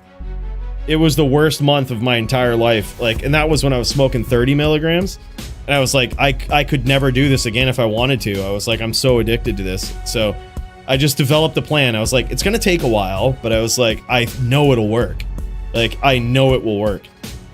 So I was like, just first reduce from 30 milligrams, like a very fucking toxic amount of nicotine, to like something reasonable, like literally 90% less. All right, and here it is. Mecca getting back on the board now, 8-7. And then from there, I've recently just developed this plan. I think I'm at 286 puffs now. It started at 300. I collected data first to see how many puffs I just regularly take on average. And it was between 300 and 500 in the course of the day. And I was like, okay, well, let's start with 300. Like, that's more than enough. That's like on your best day. Like, you know, that's what you're doing. So let's do that. Let's start with the best day and we'll work it down. And it's been what, like I'm at 286 now, and fucking so 2 weeks and haven't fucked it up yet. Like, haven't even, sometimes yesterday it was like 170 puffs for the whole day. I was like, holy shit. Like, you know, eventually you push it off and you just don't think about it. And you're like, oh, okay, I've got time. I can do it later, right? And that's exactly what I'm going for. Like, that's exactly the strat I want. 9-8 so far. Holy shit. And there it is, man. Holy shit. What a duel, man. 10-8 between these guys. Non-title fight. No win by 2. But did you see how close those rounds were? We will get a chance to check out this legendary gear from these guys. It's gonna be nuts. Hey, thanks, Sub-Zero. Appreciate you, man. Holy shit. All right. Here we go. Both of these guys are on the Etten Axe meta here. I like this. This was something that we saw Jagger Swagger bring back into play, which hadn't been there in a very long time. We hadn't seen a lot of Dins play that card in a very long time, but both of these guys, look at this. A low Etten Axe for Mecca. That thing is nasty. Cruel, Fool, no IAS, but 2 sockets and E-Rep. That is beautiful. And a near 100% perfect for Dungos. A nearly 99.9% perfect Steel Wrens. And look at that dual stat Polyviso helm. That thing is just insanely gorgeous. Matching jewels up in there too. You can't beat it. Look at this jewel. 18 min, 15 max in that. Very nice. That is probably... That reminds me of the old school purple jewel from back in the day, 18 min, 18 max. I have never seen one of those so close in D2R before. That is a beautiful jewel. Love the min max damage there. Literally min max in his build. And look at that ring, 22 strength, 56 life, big AR, 9 min, and a perfect Godly Sacred Armor of Restoration, E-Rep 2 socket, 200 enhanced defense. Just a regular old magic armor, boys. It might look simple, but it is BIS, let me tell you. Crazy, dude. Ah, there it is. These guys are on ROT dubs. He's got the new gloves. He was rocking the new gloves. Okay, big crushing blow, big AR. Now, rumor has it, the AR on those gloves is actually phenomenally crazy. Whenever AR is added from a source like gloves, rumor has it, just what I hear, it actually works way differently than, say, if it was added from your inventory or, you know, from a weapon or something, or a skill. Allegedly. Who knows if there's any merit to it, but pop it on those gloves, I gotta say, that looked pretty damn good, man. Looked pretty damn good.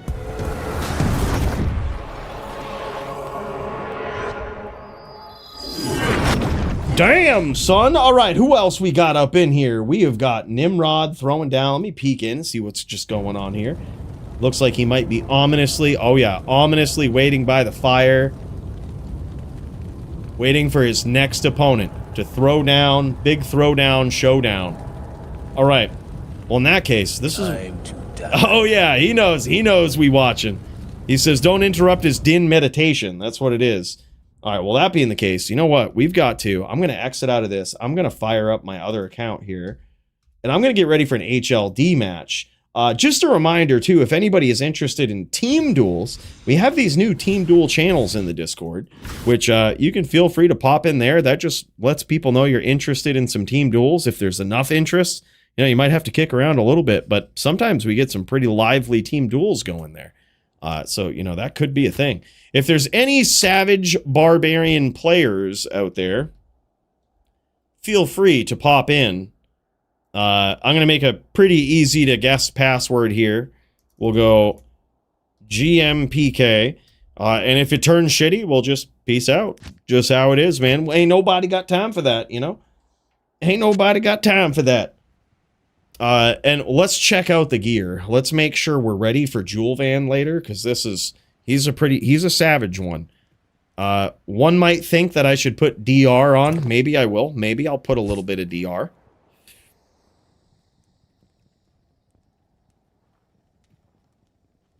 I don't think we need these. We could put something else on here. What do we put? Faster hit recovery, probably. Gotta have some boots for that, right? Yeah, like this right here. That should be fine. Big life, big faster hit recovery. That makes it so we don't need this. And we have faster hit recovery here. So there's 75, I guess 85. Maybe we still need it. Maybe we still need the +1. What's the cast looking like? We've got 125 exactly.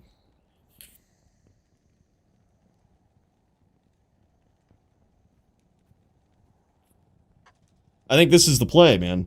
I think this is what we're going to do. We have exactly the right amount of FHR. We have FCR.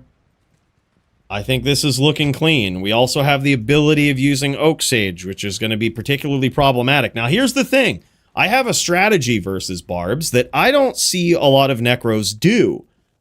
but I think it's a pretty good one. The order welcomes you. Matty, I was throwing down versus him the other day, and he beat me, but he plays from some other country somewhere, so like I was obviously lagging. Good day. But other than that, I think I would have beat him. So who knows how good the strategy really is? Certainly needs some practice. Stu says, I'll be on in a bit. All right, want to jam some teams. Hell yeah. Gold Medal says, I'd rock some. GFG, man. Yeah, here, actually, let me see if we can pop into the Discord here. Get some... Look at this. Travix just pops right into the Team 1 channel over there. He's ready to throw down. You know, hell, feel free. We could pop into this game. It's a bridge map. I'm not sure if it's an H map, but GMPKX seems pretty good right now. Always got to be careful, though. You know, you never know. People could pop in and ruin the game. That happens, in which case we'll go find something else to do.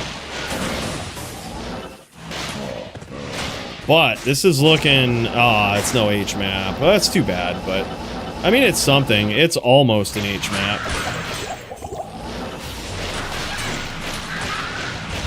It's almost there.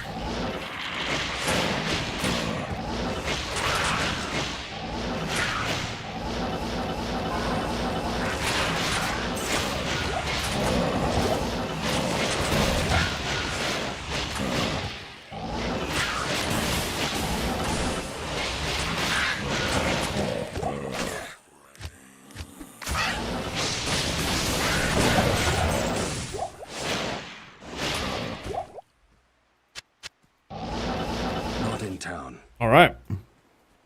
Well, we've got a semi-cleared more here. Just waiting on one of those savage barbarian players. You know, we need someone's best. Y'all seeing this gear? Y'all seeing this gear right now? This is my anti-barbarian gear. Of course, it might look a little strange, but don't you judge me. All right. This is technically pretty sound here. 90% faster hit recovery. So we reached the 86 breakpoint. We got the 125 cast. There's probably a creative way to get more damage up in here, but I like the Oak Sage, man. I like having the Oak Sage, and this is close enough. It also makes it so we don't have to think too much about reaching our breakpoints here. This helm, man, I'm telling you, something about it. This is the new one. This is the new one. Yeah, but feel free. Any barbarian players, or really anything. We could just take some warm-ups here. Good day. GMPKX. Get this going while we wait for some people to jump in, share their screens, and get to jamming. I need all the practice I can get, man. Jewel Van is a savage. Oh shit, there he is, Mr. Brand Doom. Mr. Brand Doom on the Pally Donk. Uh-oh. Uh-oh. All right, here we go. Let's get warmed up, you know? Let's jam it. Nimrod up in here too. Oh, look at this. Some Pally Donk players. All right, well, it's getting a little scary, all right? But I ain't scared of no dins, okay? I hate to do it. Hate to do it to you guys, but I'll beat up on some dins. You know it. You know it, I know it. All right? This could happen.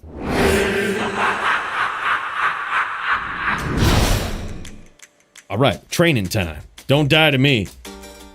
Brand Doom, thank you again, man, so much for your kindness, your generosity.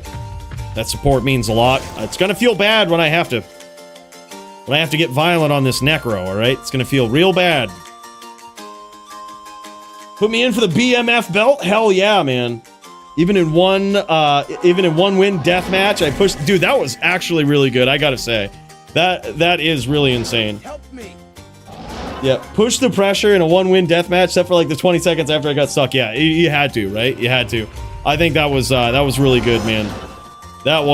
We got to get ourselves a BMF belt going on, and certainly track amp up in there, man. That's rugged. Go all. We'll just jam it. All right, here we go. I won't even We won't even use Bone Spirit.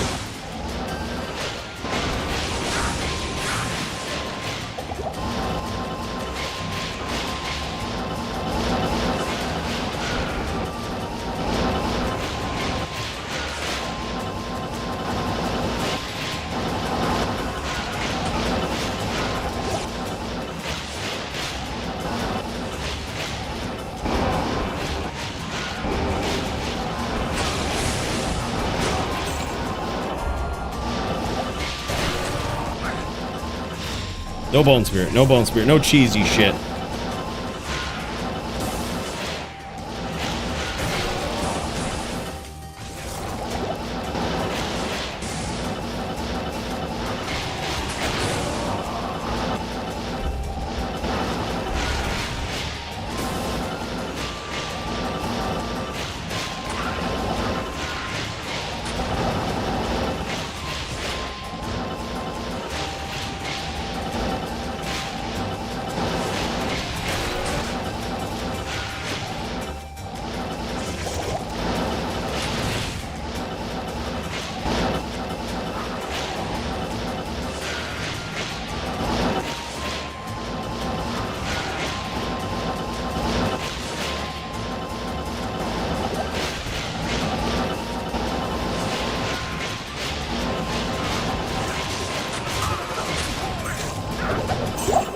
Necro's OP, boys.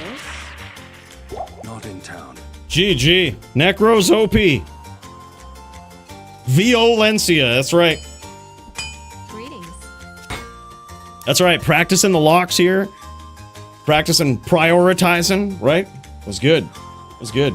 Game name is GMPK Password X. Oh yeah, and by the way, he's up in here. He made it. He's up in here. Hell yeah. Don't mind me, just beating on the dins, okay? Just beating on the dins. We're practicing straight up. We're going Bone Spear. We're getting up in here. Go, bros. Go all. Practicing the accuracy, timing, violence.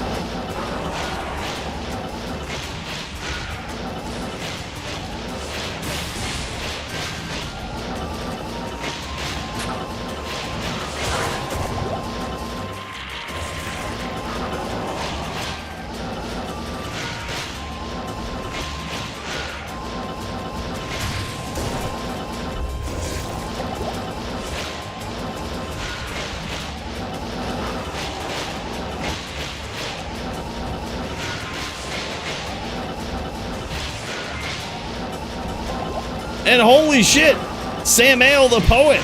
My guy, thank you so much. Thanks for parking the Prime over here, brother. Really appreciate that.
Damn, son.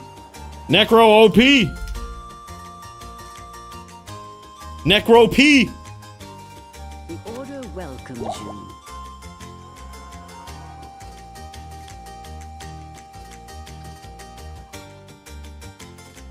Good day. Holy shit. Yep, check for hacks. Definitely check for hacks. No Bone Spirit there. That was pure gentleman's duel of pure accuracy, speed, violence. There is at least one person on planet Earth that has called me somewhere on the internet the top necro.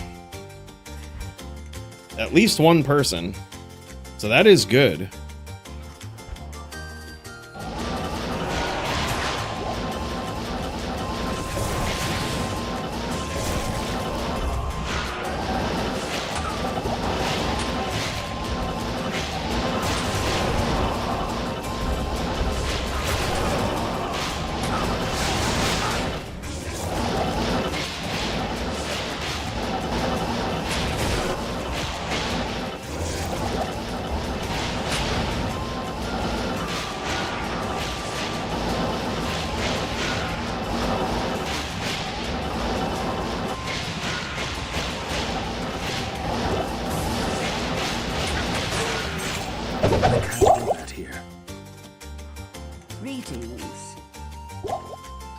Yep. Absolute hacks going on, boys. Absolute hacks. We don't mess around. I need some gold. To repair. We need some repairs. What you need? All right. Remember this streamer for an episode of Wheel of Fortune. Hell yeah, man. Yeah, look at this. We just using Bone Spirit. Look, we won't limit ourselves to that versus Jewel Van, okay? But we're working on the accuracy. Oh, look at this. We have a Barbarian player up in here. Okay, this is good. This is good. This would be great. If I can take on a Barb plus 3 Paladins, well, then that will be something.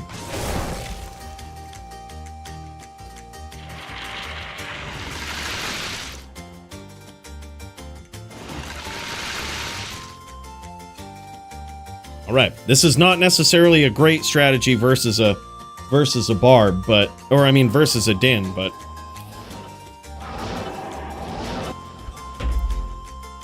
versus a Barb, it's all right.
Alright, check him for hacks. Check Nim for hacks. I knew he was desynced, so I was trying to down spear him. I was trying to tally ahead and down spear, but man, couldn't see the sync. I knew he was desynced, but I was like, I thought my spears would kill him first. I am overburdened. Damn, alright. Yeah, definitely aimbot. Yeah, we're gonna check the tapes. We're gonna check the tapes. We're gonna look into that. Definitely gonna be looking into that one. Yeah, all versus Coooley. Oh, look at this. We're gonna need some.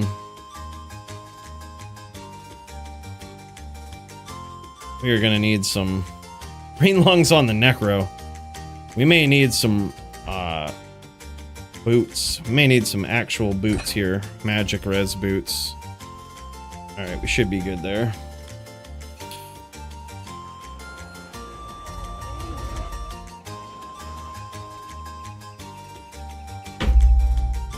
All right. Go all. Gaines isn't hostile. Hold up. There we go.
Alright, when we play like this, we have to just catch him.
Well, we got most of them.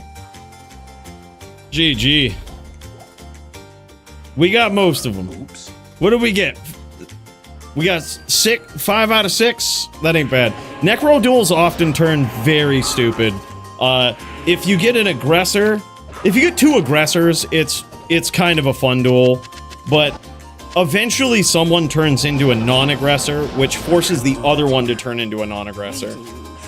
So they often turn very stupid. Pope John Pone tried to tell me that, and I didn't realize it until I played Necro v Necro at the highest level. And it's very true. They often turn into very stupid duels. They're only savage if both people are just like, yep, let's fucking go. Let's just go lock, fucking chain lock v chain lock. Let's jam it.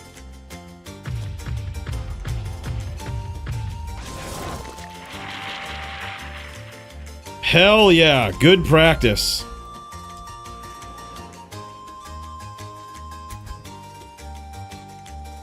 Hell yeah. Go, bros.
Damn.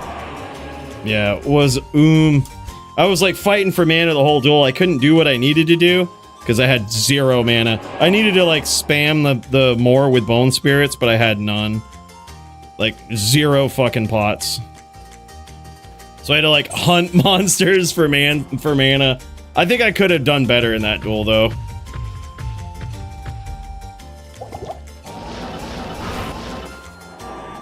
Good day.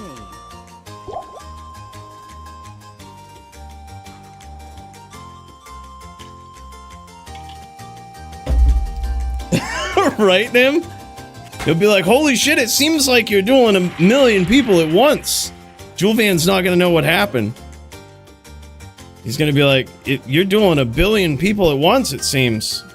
You know the answer to everything before it happens. Alright, I'm just gonna leave, I'm gonna leave a little pool.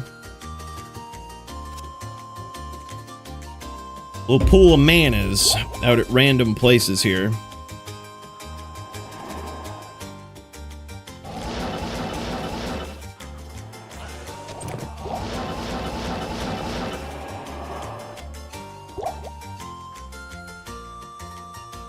Should it make your projectiles look a different color than your opponents? True, actually. That would kind of be cool. But then again, I mean, there's some strategy. Like when you're Sin v Sin, there's some strategy in hiding your traps inside of your opponents. So there is kind of that metric as well, which is interesting.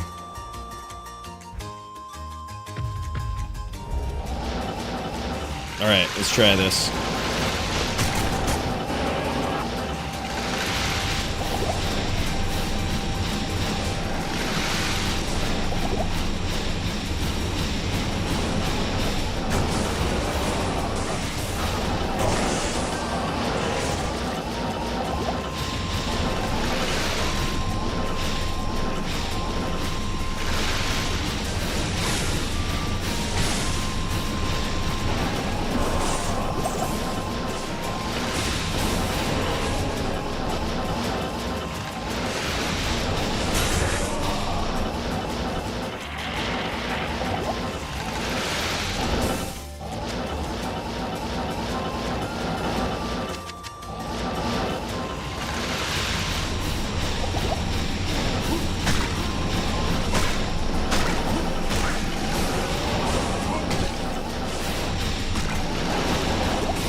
Damn, boys.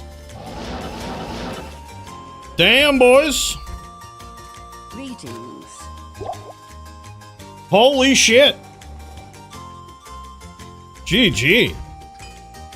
This is kind of fun, man. Let me know if I'm missing something, by the way, with the, if people pop in What can I do? looking to share their duels. You just let me know. Right now, we getting warmed up for Julvan. And man, he'd better be ready. Right? He'd better be ready. We're looking clean right now. We're looking clean. Oreo on the Sin. All right, that should be an interesting one, actually. Pretty hard. Pretty hard to beat.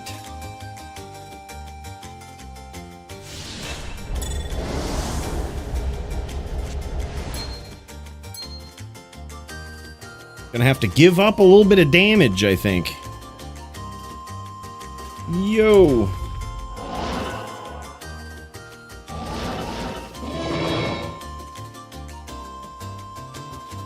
Go all.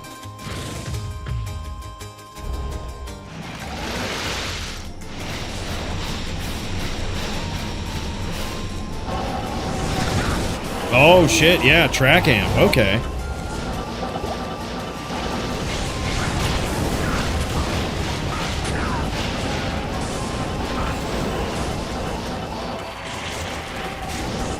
I think the very nature of having a fire druid really changes things.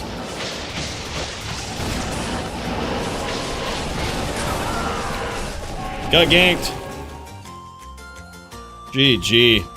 Yeah, so With a fire druid, I will have to lates this duel way more, I think.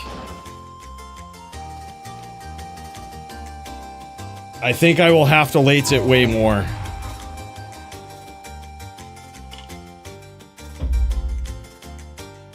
I think it's doable. I just need to not try to engage, and the fire druid will track amp will always be on me. So I have to like try to catch him and not engage. There's no fucking chance, bud. Oh, I got this. I got this, track amp. You just wait. You just wait, track amp. Don't hate. Just wait. All right, I actually don't need my magic resistance anymore. So what I will do is swap to Infernos, but then I lose. Oh, no, never mind. I need something here. I need something for strength and dex. Or for strength. Let's see what else I've got. I guess I've got this. Could go here. What's my cast? It's got to be, yeah. All right, we're good.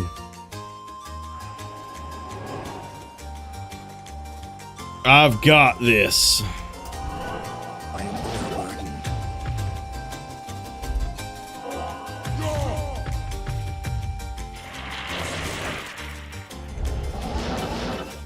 Go all. Fucking A.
Don't die down there. That's a walk of shame.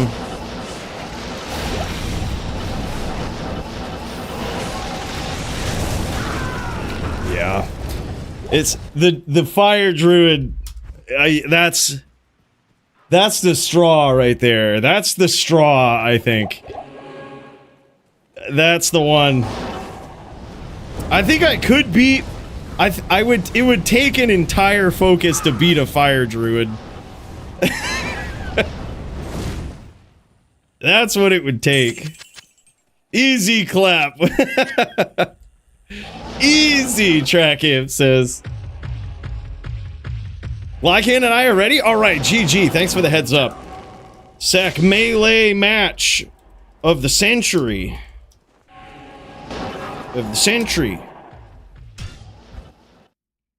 BRB, fellas, we have ourselves a match. This one's gonna be wild, man. The Lycan himself. Oh, shit. All right, boys. Oh, my God. Here it is. Greenlung's legendary champion. This right here, the title bout of the evening. Your own terror's lair. Who will take it? Let's find out, boys.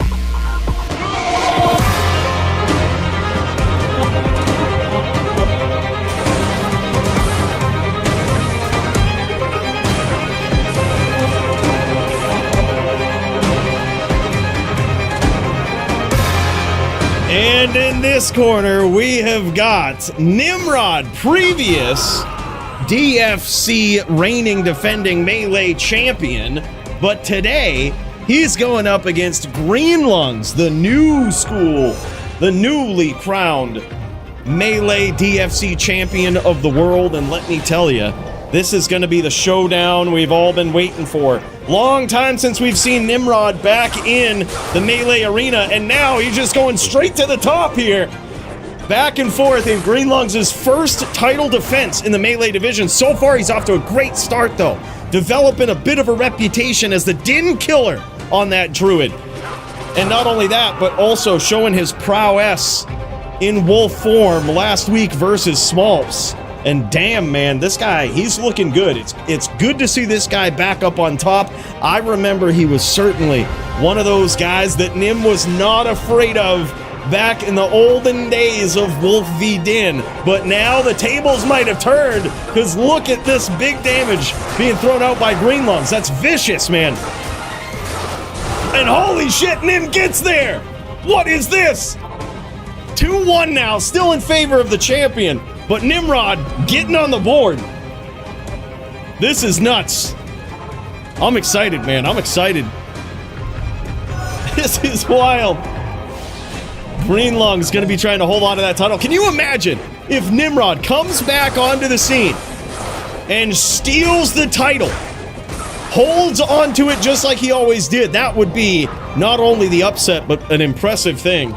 But so far, he's off to a rough start thus far against Greenlungs. It seems as though in recent melee history, the tides have turned a bit when it comes to the dominance between Din and Druid.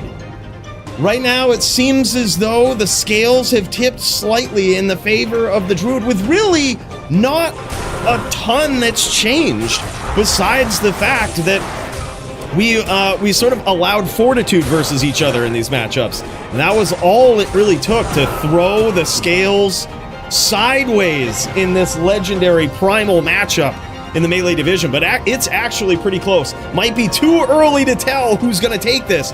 So far, Greenlungs is up 3, but Nimrod is catching up with 2 wins of his own. This is kind of nuts, man. This is nuts. All right, and here we go. The melee showdown between Din and Drew. Greenlungs pulling ahead here now, 4-2 in his favor. He's trying to hold on to that title. He ain't trying to lose it to Nim as Nim comes back onto the scene. Your own terror's lair. Climbing back up the ranks very quickly, just grabbing a title shot out of sheer happenstance. But you always know with this guy, it's going to be fireworks. Yeah, exactly, dude. That was epic, dude. I knew as soon as I saw Track Amp up in there, I was like, I'm fucked now.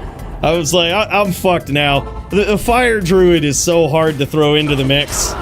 It's so, it just changes how you can even duel, you know? And then when you get a good pilot like you behind it, it's like, fuck, he knows what to do. He knows when to pressure, he knows what, but give me like 3 duels. I could definitely, alright, it just need a little bit of practice. Alright, you mark my words, Track Amp, alright? Just a little squeaky out there, you know, need to get some WD-40. Need to grease the wheels a little bit. We'll get it. And damn, son, so far it looks like Nimrod going into the stash here to pull off a swap. His first swap of the duel as Green Lungs progresses to 5-2 versus the previous champion. Green Lungs never had an easy night in the melee arena here. Holy shit, what a duel between those guys. That one came right down to the wire, but now 5-3 in favor of the champion. Nimrod trying to get back on the board. He made some swaps, mainly with his charms there, it looks like. And damn, it was big. I think I didn't quite catch it all, but it looked like he went more of an AR focus, possibly AR and or defense charms as well. It's hard to tell. I didn't quite catch it, but you can tell this is going to be, oh yeah, AR charms, swapping it out, keeping those 320/20s or those max AR lifers in there. Big hits for Nimrod right out the gate here. Holy shit, what a round, man. Now 5-4 in favor of the champion Green Lungs. This is nuts. This is a close duel. Now granted, this here is a title bout, so it is win by 2. FT10 win by 2. So you can't win 10-9, right? If it goes to that, it goes to the next one. It goes first to 11, right? It keeps going. It is possible to drain this into overtime, and it's looking like that is what Nim, he might be either trying to do that or run away with it here early. But holy shit, some big hits from Lycan, aka Green Lungs. Damn, man. Okay. All right. Green Lungs now progressing back to 6 wins versus 4 losses of Nimrod. What's the queue looking like? You're up next, Gators. You're up next. Queue is very open. All you. Gators versus Toshank. Let's go. I'm down. Let's check it out. We need a fucking BMF title, man. I think YouTube could probably start it right up. Holy shit, boys. Nimrod now 6 wins, 5 losses against Nimrod here is the champion, Green Lungs. This is a very, very close bout.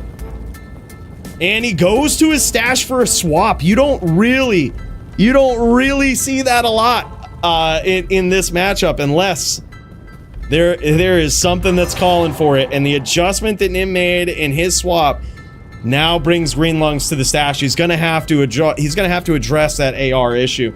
Yeah, Nim says, Toshank, please come back, right? Cheer is easy. Add me and DD after you got it, Lol Rages. That's sick, man. Lol Rages v DD. That one's gonna be sick. I totally didn't think about the armor before scheduling that match. If y'all need to swap it up or do something to make... If that is an unfair thing, just let me know, alright? But I totally forgot about that armor. You know which one I'm talking about. We'll see how it goes. It could just actually be a really good match. Who knows? But I'm a little worried. I'm a little worried it might be lopsided, but I don't know. Good to go at 9 p.m. All right, so that's about an hour or so. Okay, we'll look at Lol Rages versus DD first then. We'll throw GoGators in the queue for later. GoGator for later. 9 p.m.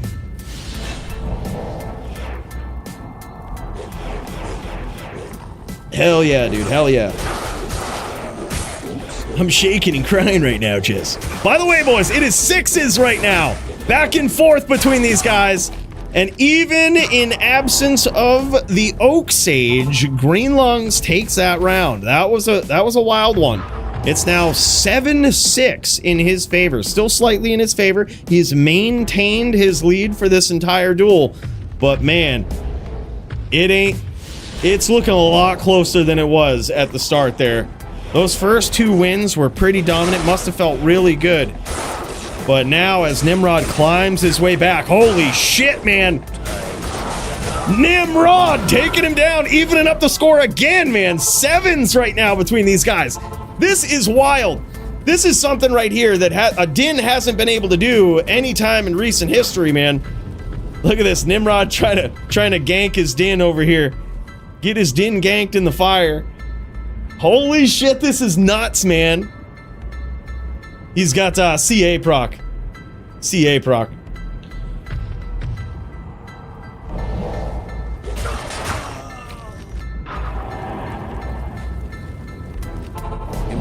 Dude, hell yeah, though. I can't carry anything. It is now sevens in the melee title bout of the evening. Greenlung's trying to hold on. Nimrod trying to pull off the upset and prove once again that Dins get wins even in the melee division. And this matchup right here, there is so much history with it. It is such a primal one between Din and Druid. It is wild. Wow, and Nim gets there again by the skin of his teeth on that one. That one was a very close round. Now he advances for the first time in this duel. Nim has pulled ahead. It is now 8 wins in his favor to 7 versus the reigning, defending melee DFC champion Greenlungs. I am overburdened. And look at this. That's going to force Greenlungs to the stash for his last swap. As Nimrod goes over and prays to his heavenly brethren Hadriel in the River of Flame. Come on. What an iconic place. The very arena that Nim made famous. He duels in the blood-stained stones of it once again. And he has an incredible performance so far versus Greenlungs. This is nuts. Great start in this round, and he gets there. Now pulling pretty dominantly ahead, even after the swap. Now 9-7 in favor of Nimrod. Greenlungs with his back against the ropes. He's gonna have to pull this out, man. He is down, but he's not quite out. And here we go, Greenlungs. Trying to crawl his way back up from the ropes here. He might be in a lot of trouble. Whoops. He might be in a lot of trouble.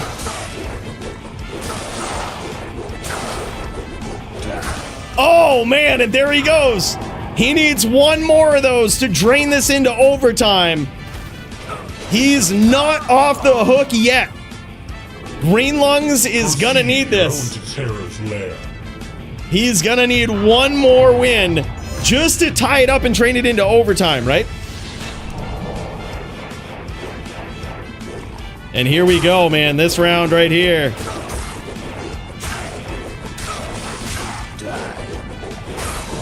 Oh my God! And there it is! Greenlung's still swinging away, trying to get there, but Nimrod is back!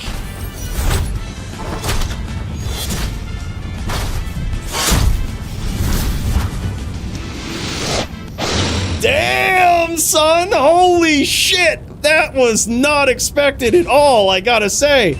Nimrod getting in there and showing how to do it. Now, I would suggest you take some notes about this Din setup here because something has changed, right? This is just like what happened before. The Din start to study the Nim and how he took down such an incredible wolf player in Greenlungs. That's a big upset. I did not expect that. Look at this gear from Greenlungs. This shit is wild. Such a good gear setup. He has definitely jammed this match many a times, and he knows. I think it could be that the RNG gods didn't smile upon him today, or maybe Nim has something up his sleeve. Look at this, the string of ears swap. He has gone to the new meta. Love it, dude. Along with Fortitude, of course, in this matchup versus Druid and Dan. And look at it. There it is. The G-Face, man. The legendary Nimrod G-Face that he uses for all of these duels versus Druids. 40 ED, 9 Dex. Something else in that jewel as well. Or 40 ED and 9 Dex is perfect. Wow, man.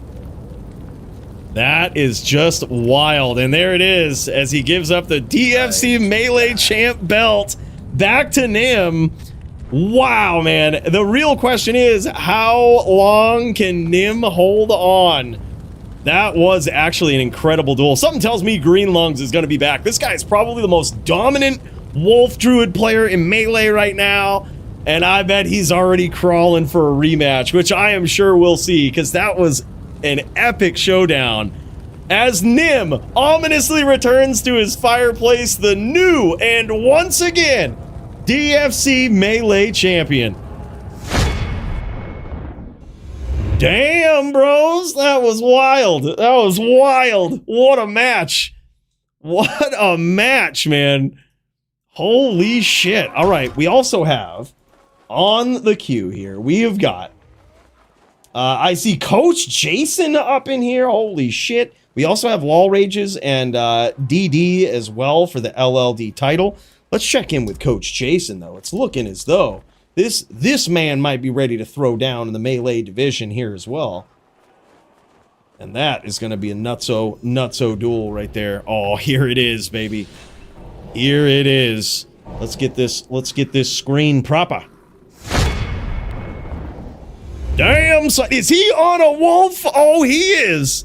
He is. Look at this. Look at this mangy looking wolf over here. Look at this mangy. It looks like he done got dragged behind a vehicle in fucking Road Rage 3. So he attacked a small family and got dragged behind a hitch trailer. But let me tell you, this is a battle-made, battle-tested droid right here. And he is ready to throw down. That is actually an interesting... Look at this. He's got his graphic settings set so perfectly that it does give that, like, black, mangy feel to his hair. But it's also got enough, like, sheen on it. That is... He worked on that. He specifically went out of his way to make those graphics look like that. And I gotta say, I love it. It adds some nice touch to an already just very flashy format of Melee. That is crazy. Yeah, well done. Congratulations, Nim. Wow, 2 big wins tonight, man. Melee title, big upset versus Track Amp. Track Amp already saying, he's like, give me another one. Give me another shot. Give me that BMF belt. I'm going to take him out BMF style. Bros, epic night for this guy so far. That's crazy. Yeah. Yeah, and great job, Green Lungs. I am surprised. I thought that was going to be a runaway. I was like, Green Lungs is going to show Nim that it's not a very friendly environment out there for those Din players in Melee anymore. And he's got the gear to do it. And holy shit, I would have never expected that. Dude, big cheers. Great Melee showdown, man. Hell yeah. Yep, Coach Jason, Matty in the cube. Got you, brother. We're here. We're watching now, man. I think I said Matty is specking right now. Matty's specking as these guys get ready to be wrecking. Wrecking, specking, inspected decking. Yeah, no worries. Take your time. We know these Melee duels require a lot of thought. They require some planning. By the way, I totally missed this a long-ass time ago. Big cheers to AF50 for the 20-stream streak, man. Big cheers, brother.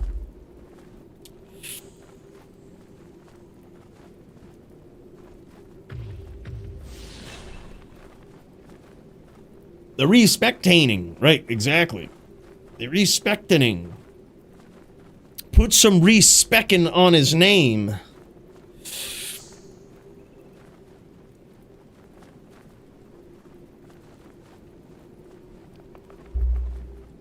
All right, take a big puff and put that thing out of sight, out of mind. I gotta save some puffs. I'm already at, what?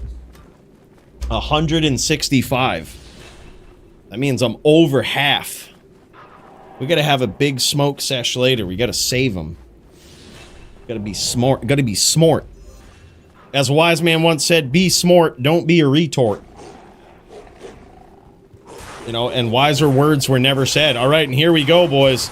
Coach Jason versus 22B Matty in an epic showdown. Holy shit. You know what I think Matty just did? I think Matty just watched that title bout, went right to his stash and might have made some swaps. Look at this. He's got himself a G-Face. He's got himself, looks like an EBOTD Berserker axe. He ain't fucking around. He might have taken some notes from the newly crowned Melee champion.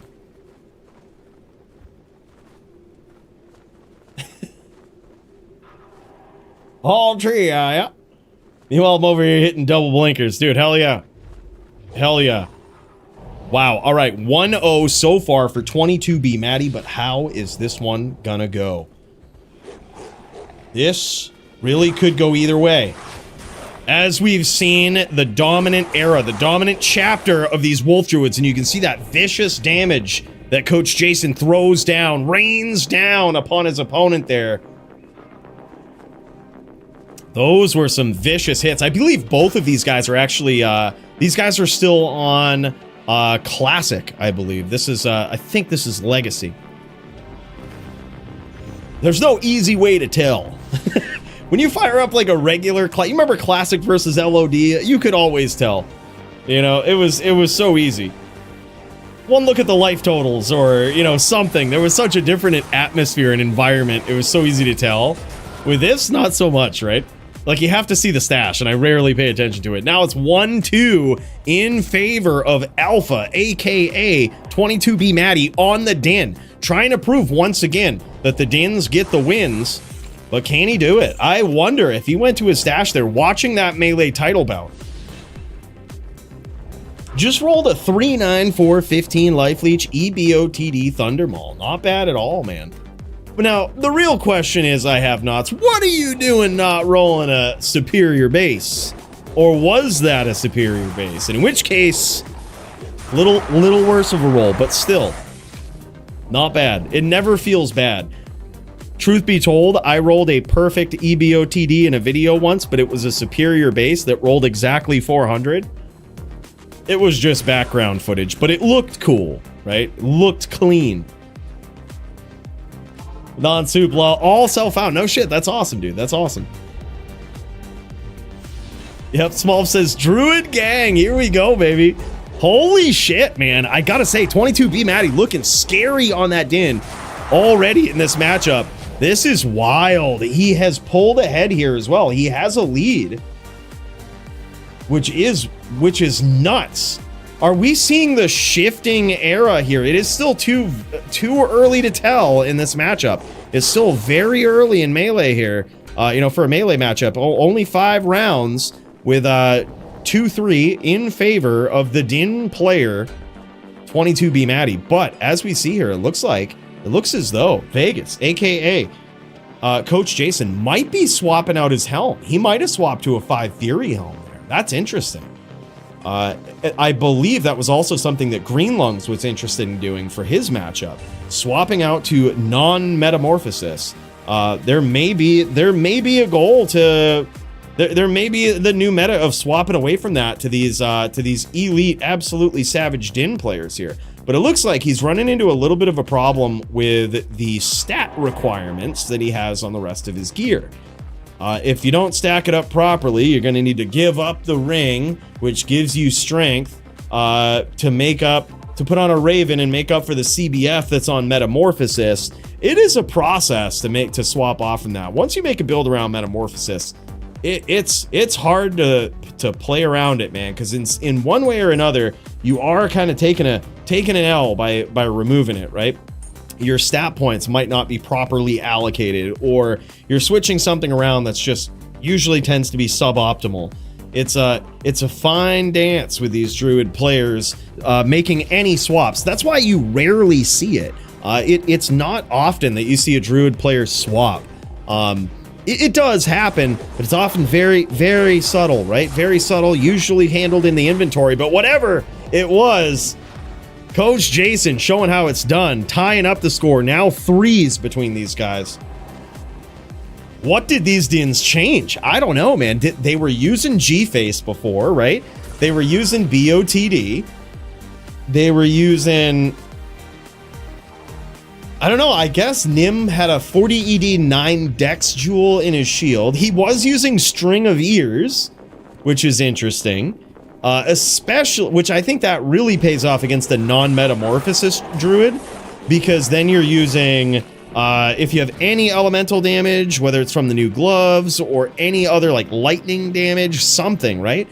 And Raven Frost, now you're doing cold. It's like the damage reduction from String of Ears there is actually way better than you think it would be. So for the people that are not using Metamorphosis and are going over to Raven Frost for their Cannot Be Frozen, switching out their helm in some way, it actually does create some interesting problems for the Druid. Ones that you might not have ever realized or thought about before, but it's certainly the case. And you might be wondering why. What's so special about SOE, or String of Ears, right? Well, it has this ability on it called magic damage reduced by 15, right? Or a number between 10 and 15, but a perfect roll is 15.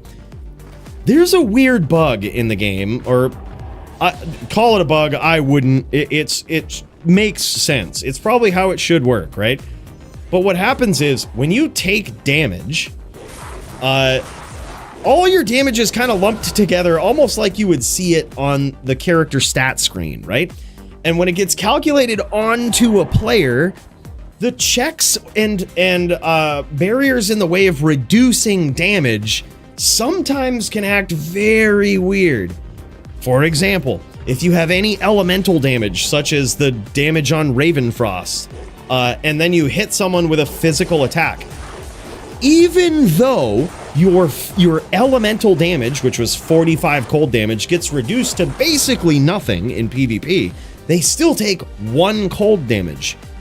That will get reduced to nothing by the MDR on string. But the remaining 14 damage also works towards reducing all of the damage that just got sent your way. Even though it's not elemental, there's no more elemental damage left, it still works towards reducing in an integer way the amount of damage your character is dealt. So when your opponent deals both physical and a small amount of elemental damage, String of Ears is a godsend for damage reduction, and actually technically has more than Verdungo's. Little known fact, but certainly in a very situational situation, a very situational situation like that, it actually pays off quite handily. Yeah, the excess damage is reduced, even though it says it's magic damage reduced. The excess physical damage also gets reduced by that MDR. So it is pretty wild. It's a very elevated thing to know in these very niche situations, but that is just the graphical settings, Repayable Lemon. So Coach Jason has very specific graphic settings, and you can dial those in your back in your settings, whether it's like medium, high quality, or whatever. Especially with textures and shadows, you can fuck with that.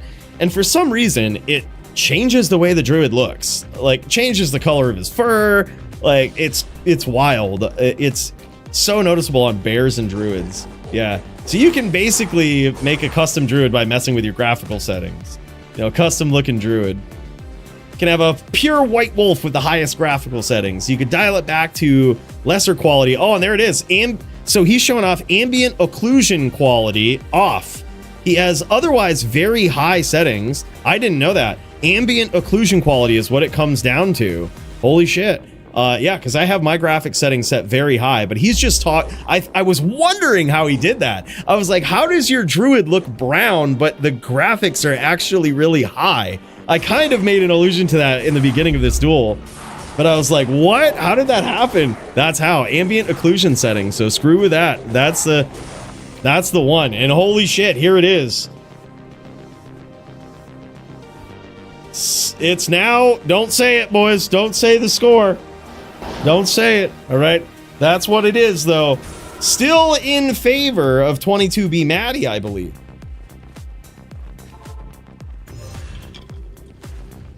Oh, shit. That's what it is.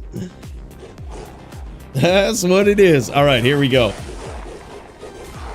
Still in favor of the Din player, but now 7s across the board as Coach Jason gets a dominant victory in that round. This is kind of nuts, man. What a great melee event here this evening. I know it was kind of scattered and all over the place, but man, the matchups that we actually got to see here, these are coming together. Very exciting. Coach Jason says, I think he believes, and a lot of other people believe in this division, he is probably gonna work his way up to the title spot eventually. He was actually supposed to have a title shot tonight, but due to the confusion of ROT dubs versus Legacy D2R. I think that was kind of what was keeping people off of that battlefield there. But possibly not forever here. And as it stands right now, I think this guy really does have what it takes. But right now, I gotta say, 22B Matty stepping in and taking the duel here. He's really showing how these Dins can actually be a threat.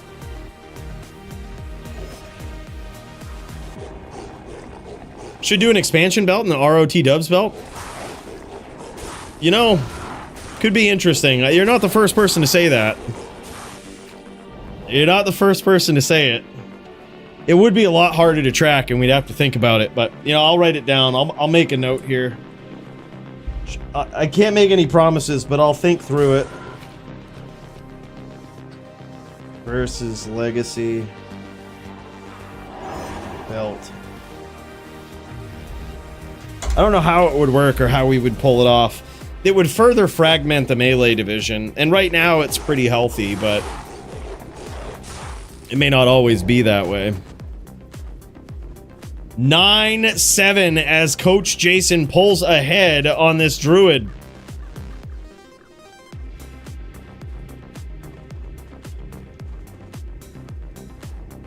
This is a non-title bout, so this is no win by 2. Coach Jason just gonna need to win one more round as 22B Matty falls a bit behind here after a pretty dominant lead early on. Coach Jason coming back and showing the sheer dominance of these Wolves. Showing the era of Wolverine dominance as he takes it 10-7. Very nicely done. Huge comeback for Coach Jason. This guy setting himself up. Just setting himself up for some savage title bouts. That's what it is. Wow, nicely done. I didn't expect that, especially after those first few rounds. Oh, man, curious to see how this setup differs from Nimrod's too. These are all, and of course, you know how Coach Jason's differs from Champ, the previous champ, Green Lungs.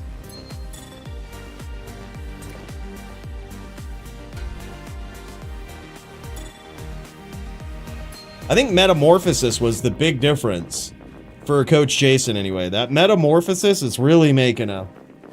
That I don't believe Green Lungs used that. If I recall correctly, I don't think he did. I could be misremembering, but I don't think he did.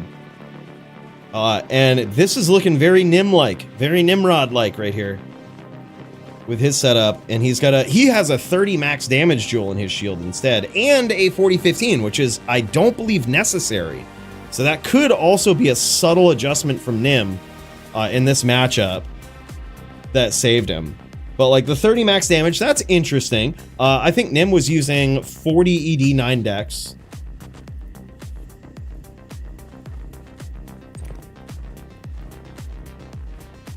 And of course, no SOE.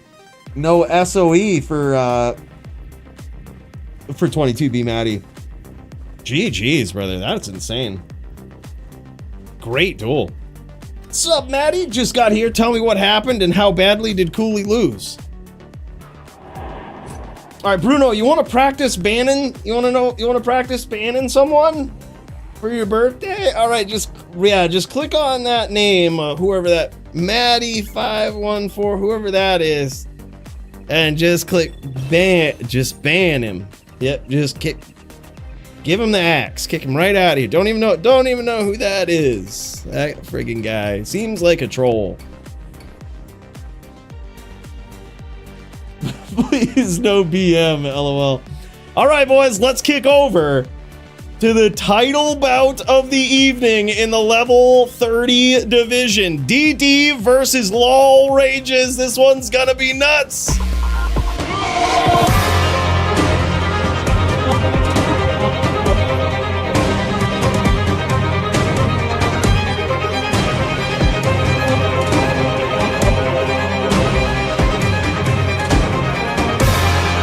In this corner, we've got the reigning, defending, dominant, low-level dueling, level 30 champion, DD, aka the Icy Dicey. I just went up against this guy last week, and man, I thought I had his number.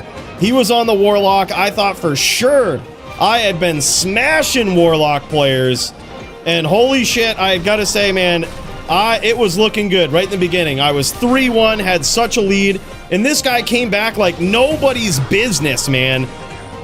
Just absolutely savage play. And look at this. Nice locks that he's doing here. He's so good at closing the distance on Amazons. Oh my god, dude. He's making this look easy. He's making chasing an Amazon on a Necro look easy, and this is certainly not.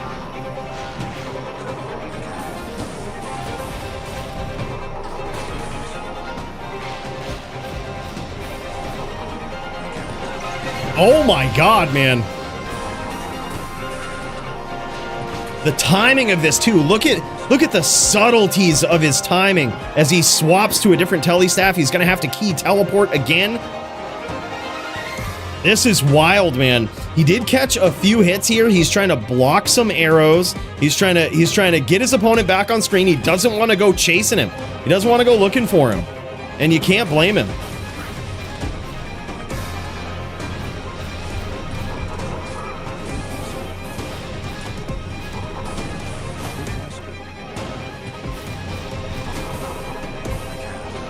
Look at that telekinesis on his ring. It actually just paid off. Oh my god, man. What the fuck is Icy, man? This guy is not human. He is not human. Dude, telekinesis from his ring to stun his opponent, which may or may not work with dodge, avoid, evade. It worked. Not only did it stun his opponent, but he caught him with a bone spirit when he did. That was insane. That was such a high level play. So many things going on that it's difficult to articulate all of it in real time. But let's try. We might have a little bit in this duel here. So first of all, you're seeing that Icy Dicey, the DD, the dominant champion himself, is using Bone Wall. Now that's twofold, two-purpose with this skill. First of all, it blocks arrows from afar, right? So that can add a little bit of protection from a distance with these arrows here. But also, as he approaches and gets a name lock on Lol Rages, he casts Bone Wall to try to trap him, right? Now you can't spam it and cast it all over the screen, but you can cut him off, right? You can cut him off with that Bone Wall. And look at this, man, as Lol Rages switches to the jabs here, looking to land those at close range, but will it pay off? He is swapped to more faster run walk here.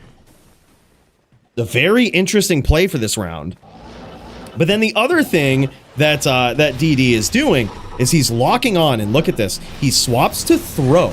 He has, just like I did on the barb there, he has throw keyed so that he can swap to throw, which will stop him from casting. Very important. It stops him from casting. And that's when you hear his Necro say, I can't. Impossible, right? When that happens, he can now freely swap weapons and maintain a name lock, right? So he swaps weapons through a name lock with what's called throw lock, right? And there it is, just like that. That allows him to teleport in and then quickly swap his weapons again, to keep his shield up so that he can block, right? He also has insight up here, which, yeah, there it is. He barely just swapped. He lost some of his bone armor there as he was using insight to recharge that mana. But look at those telestomps. That's how he's closing the distance here. Oh my god, as he's trying to trap his opponent. Lol Rages is a savage Zon player too. Oh my god. Holy shit, man! From the brink and a bone wall to trap him against that puddle. This is what I mean. That was not looking good for Icy in that round. And somehow he digs deep and he finds a way to get there. Yeah, I mean, and that was with Lol Rages. It looks like he went back to the stash or possibly swapped to another setup that gave him a ton more faster run walk to try to outrun those stomps and outrun those walls. And somehow DD still gets in there and makes it so difficult. This is what I mean, man. Yeah, he says, but usually Necros will run out of life before Zons run out of stamina. True. Very true. Yeah, and then, of course, just like you say, Matty, then he's swapping up into the telekinesis spam. he's doing that to try to proc that stun so that when he stomps, he is point blank range with those bone spirits. That is just incredible gameplay here.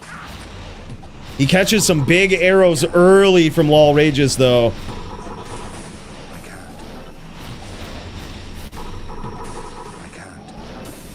Yeah, I think that's just insane. His skill at swapping weapons and maintaining name locks and all of this should be studied. It's so good in LLD.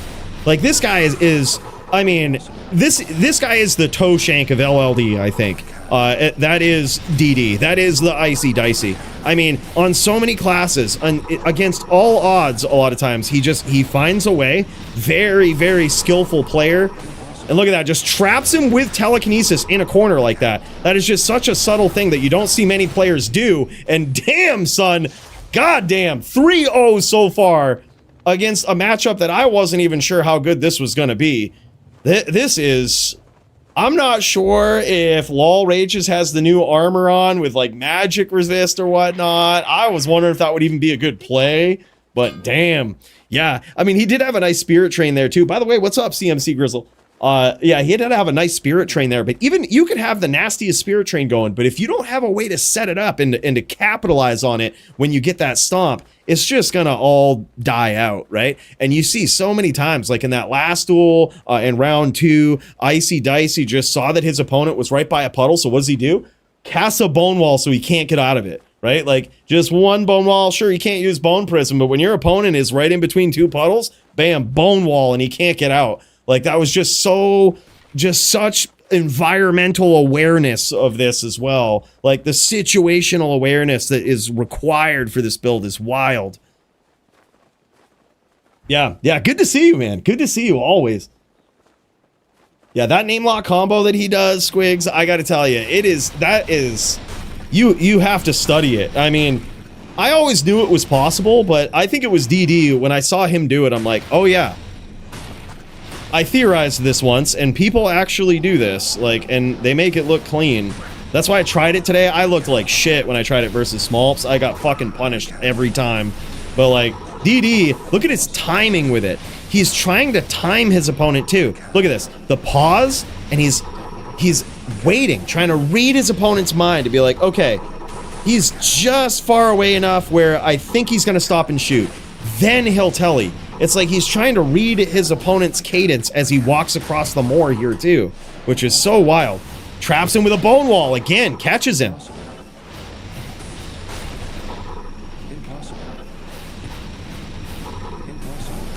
Oh my god, he traps him with his own body. He literally upwalked him there, trapped him, caught him with some big bone spirits. That is so crazy. And the craziest thing about Icy is that you can see this guy duel on just about any class. Like, he's so skilled on just about any class. It's so wild. I mean, we see him on Barb, we saw him last week on Warlock, we see him on Necro now, and it's just all of these skills. You can just see it. Oh man, look at that little rubber band in there. And this is, and we haven't talked much about Lol Rages in this duel either.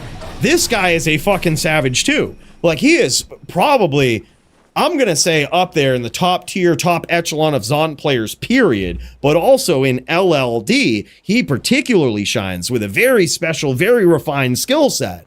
So when you see Icy hunting down Lol Rages on the Zon in the Blood Moor, that means there are not many Zons that could even stand up to this guy. Like, to walk down Lol Rages like that is an incredible testament to just how good this guy is. Just incredible, man. That Necro is the reigning defending LLD champion, DD, aka Icy Dicey. That's who that Necro is. That boy right there. Let me tell you, that guy is a legendary player, an absolute savage. That I have seen him do that to Zon players before, but I didn't think for a second he would get away with that versus Lol Rages.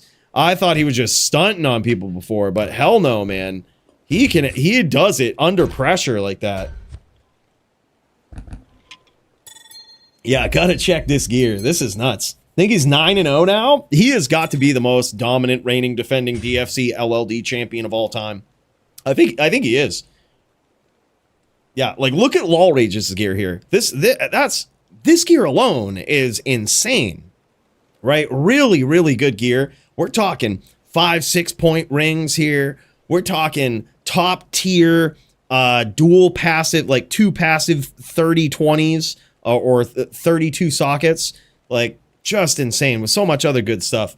Really min-maxing the build by taking advantage of the ranged max damage bug, meaning that it doesn't work with ranged weapons or it works properly.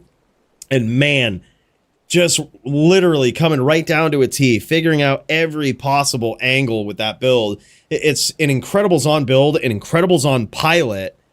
And man, it really speaks to DD's skill in LLD. I thought for sure last week I was gonna, look at that, there's that telekinesis ring. I thought for sure last week I was gonna have his number. I was up quick too. I was up 3-1, and somehow you just see him go into God mode, man. He digs deep. He is the toe shank of LLD. This guy is something, man.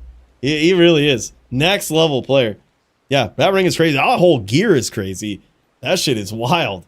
Holy shit, boys. What about congratulations to DD for another title defense here. That is insane, man. Wow. Fucking wild.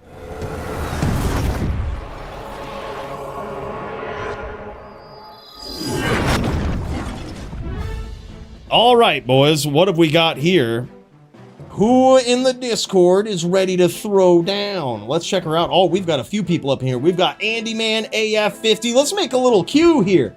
Let's get a little bit of a queue going. We also got GoGators in about 20 minutes or so. Holy shit, man. What a night so far. All right, we're going to start with AF50. Andy Man. Some of these guys, I'm just going to write names down as I see them. Some people might be dueling each other. L here is... Let's see, who is this? That is Lol Rages. Okay, that's what I thought, but had to turn off streamer mode. That is so wild, man. Skeletor Nim. That's how I'm gonna put it in. Check back in with the Nimrod. I believe he has an LLD match as well. Yeah, let's do it. All right, let's pop in to the AF50 in his showdown. I believe, actually, this is versus Nim, right? Yeah, this is, I think, AF50 versus Nim. Oh, shit, this is actually going to be wild. So, AF50 versus Nim, AF50 had the choice of going Barb or Sin, and it appears as though he's going Sin. I think this is certainly... It's a tough duel, I think, for Din either way, but I think this is a duel that could go either way, depending on how it's played. Yeah, so it looks like Nimrod is on a Hammer Din. Now, I think that is certainly a better choice versus either one of these characters here, but this is going to make it so that AF50 is charged with the task of landing shots from the outside with these ninja stars, right, with that Blade Fury. He's going to be trying to connect, and those things do vicious damage. Absolutely vicious damage, even at level 30. But the trick is, they're a little slow, which is, that's the big trick. You either have to shift click them and throw them off screen to try to outrange your opponent, almost like they were javelins that you're throwing, right? Or you need to get a little ballsy, close the distance, and it's usually hard to do that with Dragonflight versus an H-Din. You kind of have to cut an angle with them. Oh man, he cracked him with some of those ninja stars, and now Nim is going into panic mode a little bit here. Those might have hurt. Those might have hurt right there. You can see Nim has been piecing them up with FOH from the outside the entire duel, but all it takes is a few ninja stars, and down goes Nim. I'm surprised he survived 2, really. Those things can hurt. As AF50 spreads the love all across the moor with the Blade Fury.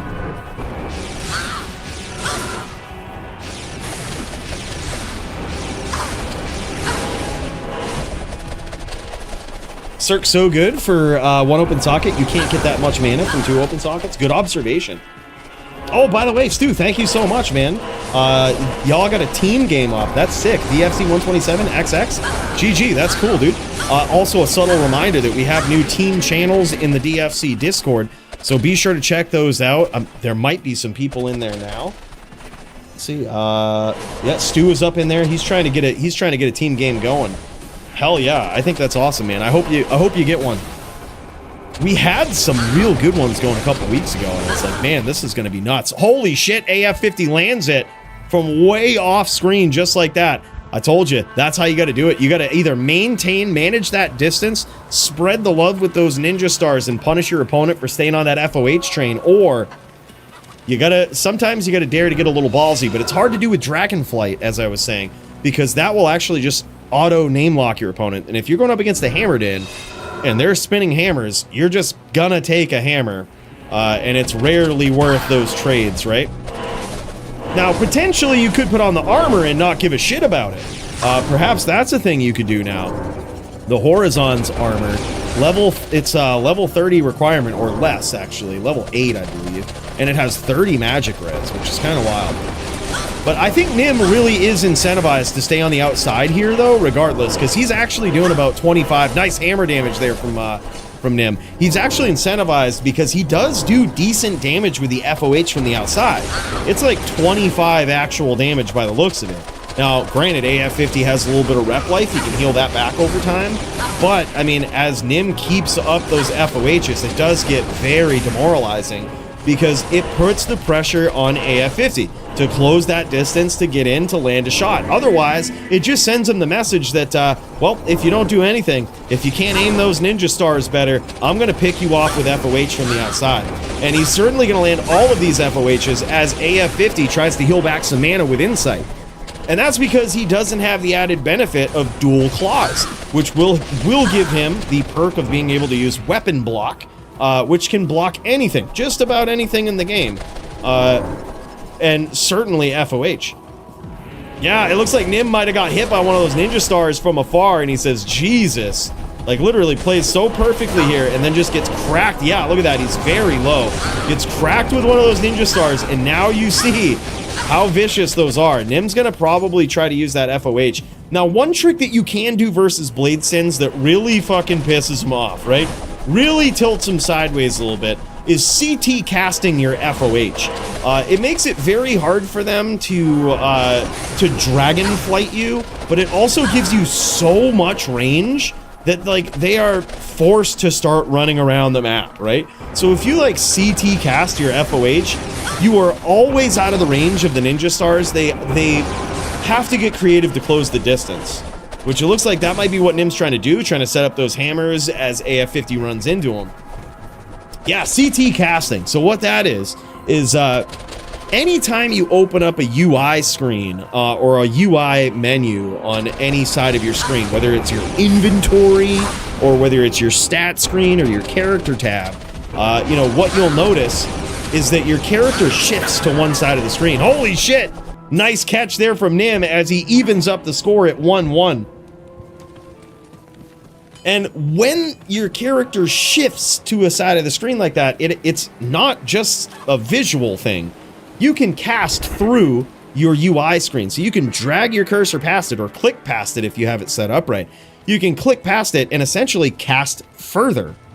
You're essentially moving your cursor further than you would otherwise be able to away from your character because you've shifted it to one side of the screen. So they call that CT casting, which is reminiscent of when people would just press the C or the T button for it to bring up the skill tab or the stat screen, right? Shifts your character to one side or the other. So it essentially gives you a longer distance that you can cast your spells. This is something they use as a trick in speedrunning. It's used all the time in PvP.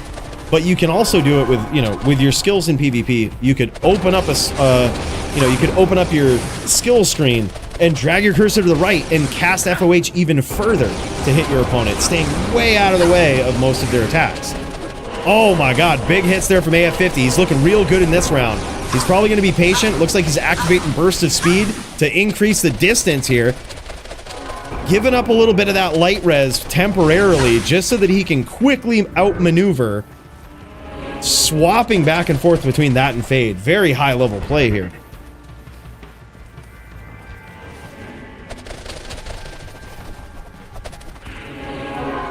Yep, you can actually do that too, Andy. Very good observation. That's why you see a lot of duelers, and you can kind of see it here with AF50. He has his status, or his bar down here set off the bottom of the screen. I do that as well. A lot of duelers do that so that you can actually cast further on the bottom of your screen. Comes in handy. You wouldn't think it would, but it definitely does.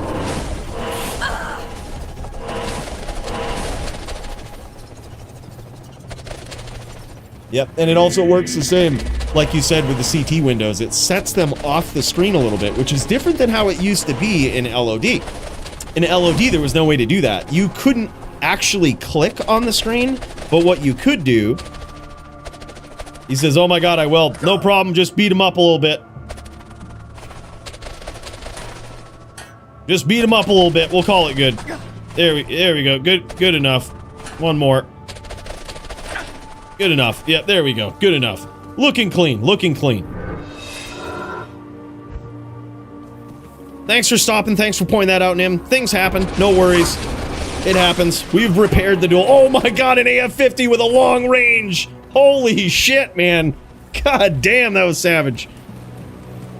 Yeah, back in LOD, you had to drag your cursor. You had to actually start the click before the screen, before the UI screen, and drag your cursor past. You don't have to do that in D2R. You can just click past it now. Some UI screens you can, for whatever reason, just click past it anyway, such as your stash. You can actually just click past your stash.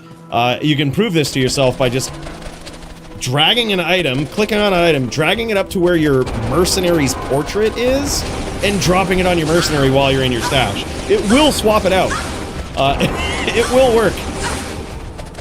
I'll put that to good use.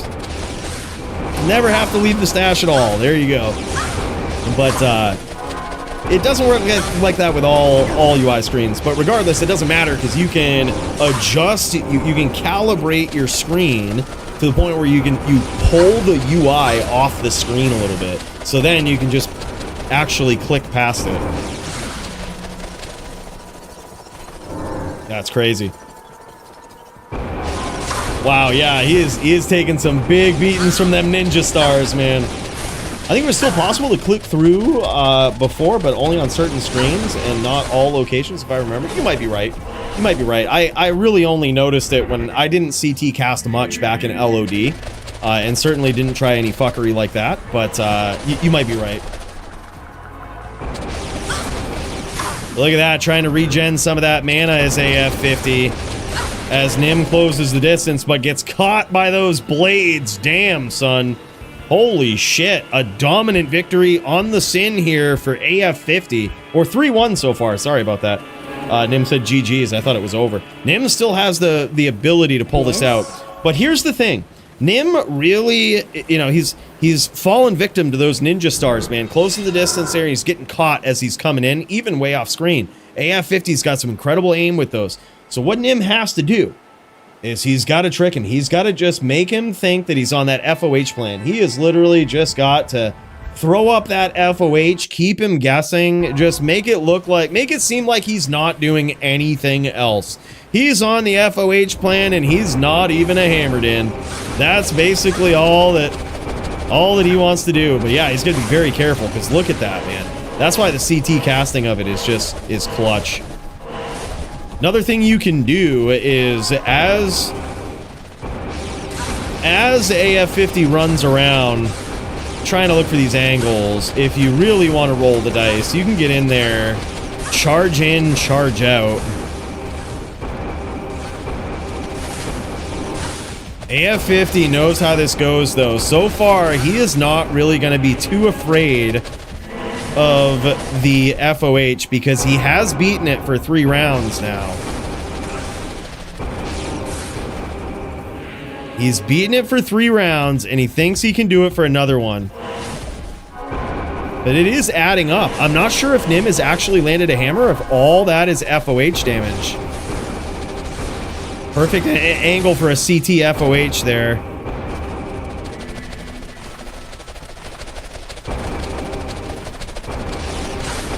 This is a very bad angle for Nim. He does not want to be. You usually want to be on the underside as a hammered in, but not against this build with FOH. And by the way, G-Man Crib, my guy, thank you so much for parking the Prime over here, man, on Twitch.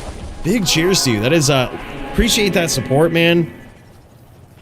Not necessary, but certainly appreciated. Big cheers to you, brother. Yeah, I think you might be right, Max. You might be right. I never tried it there. Yeah, wise to disengage. Wise to disengage for sure.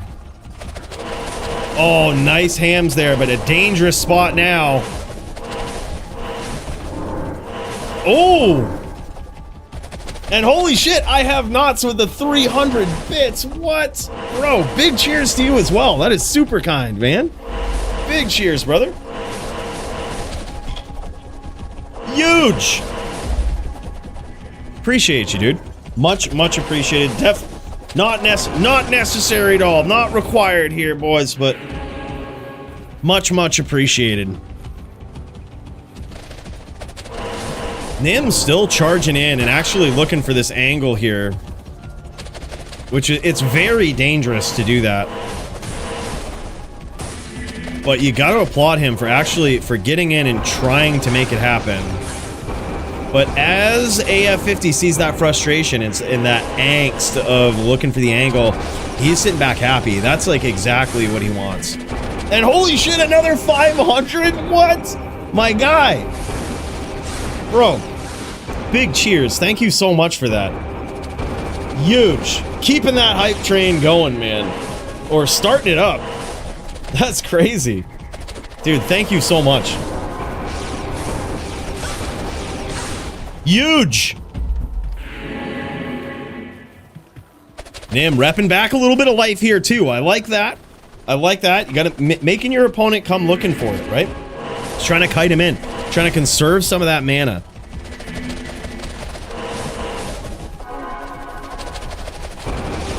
There it is. Swapping back to that FOH. I like that. That reduces or really fights back against any life rep that AF50 has. Nim really noticing the angles he has to cut versus these blades here. Trying to remain unpredictable.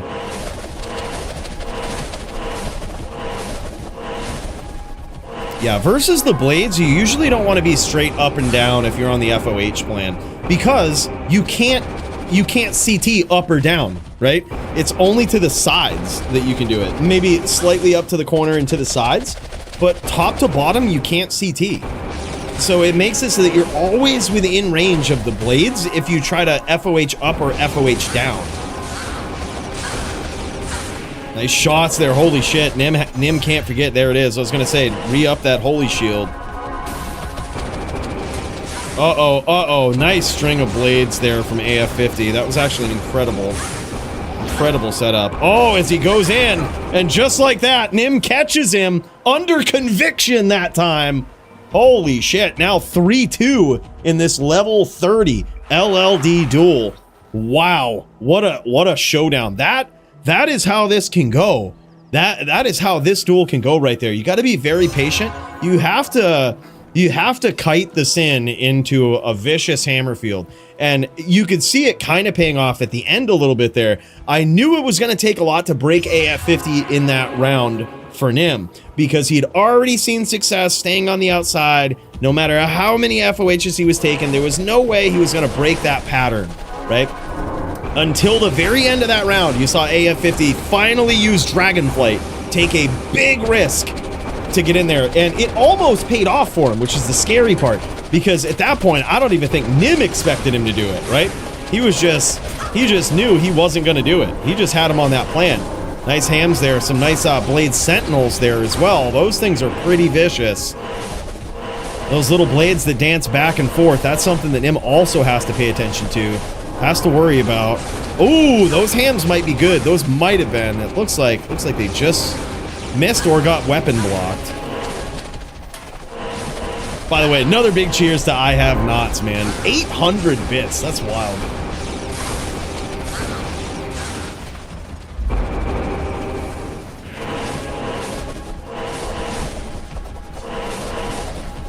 If you don't know what you're doing, your opponents can't read your movements. Well, not necessarily. I've dueled players before who don't really know what they're doing, so I just assume they will do the best possible movement, and then it's usually not the right one, and then they'll get caught with something else.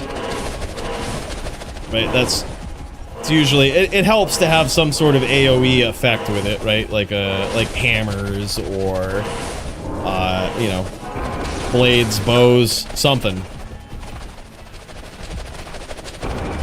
But that's how she goes.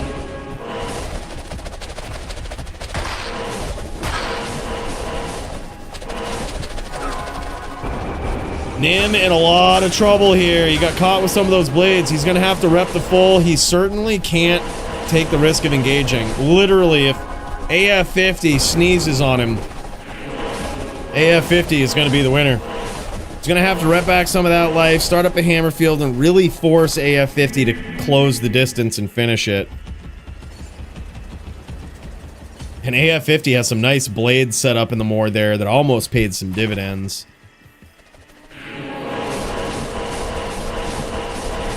Are we up next? Let's see here. We've got... Yeah, we'll throw you in there, man. Gators, 9 p.m. Yep. Got you, brother. We'll throw you up next. Right now, we've got AF50 versus Nim in the LLD division. We will go Gators next, and then we've got Andy Man, Skeletor.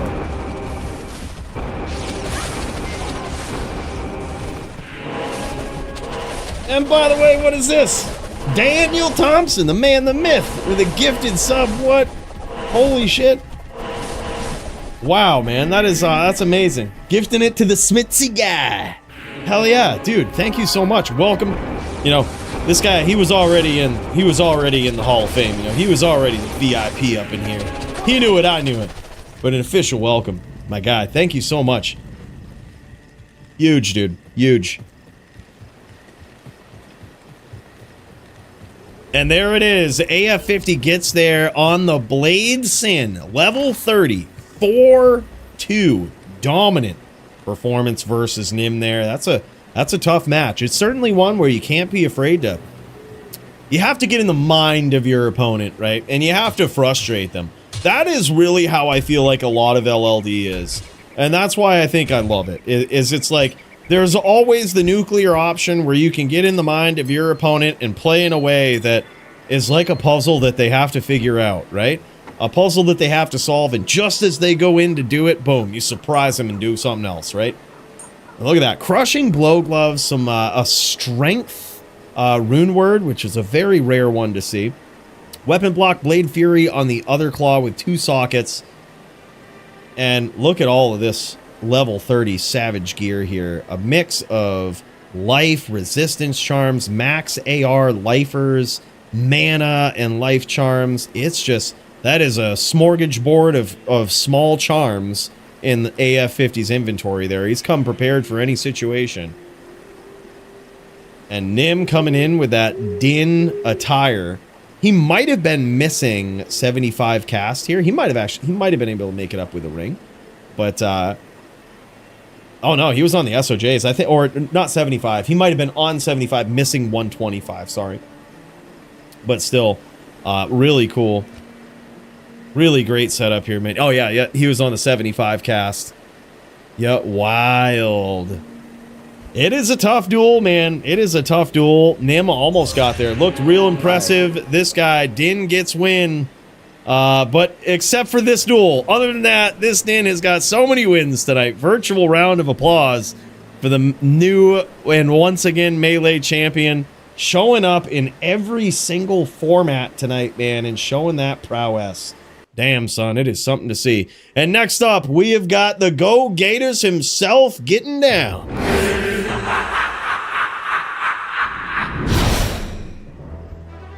And this right here, GoGators versus Him Papa Weed.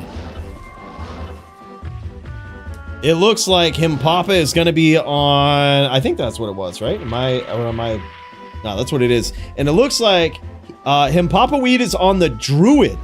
Very good. I actually like that. I think nowadays, Barb versus Necro might be slightly in the Necro's favor these days. I could be wrong, but I think it is.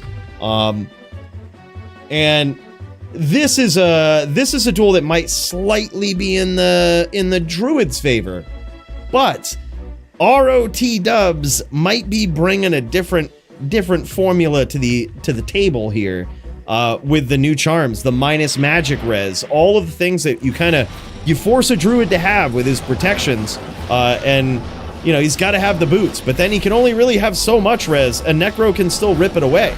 But it doesn't look as though Gators is interested in any of that. He just has a regular, it looks like a regular FPK helm here. He's not wearing the new Hellwarden's Will. So he's not trying to minus a shit ton of magic res away at the cost of faster run walk. Certainly not trying to do that. And it appears as though, I would guess he probably has a white wand, that or a magic wand. He could have a magic wand with a new jewel.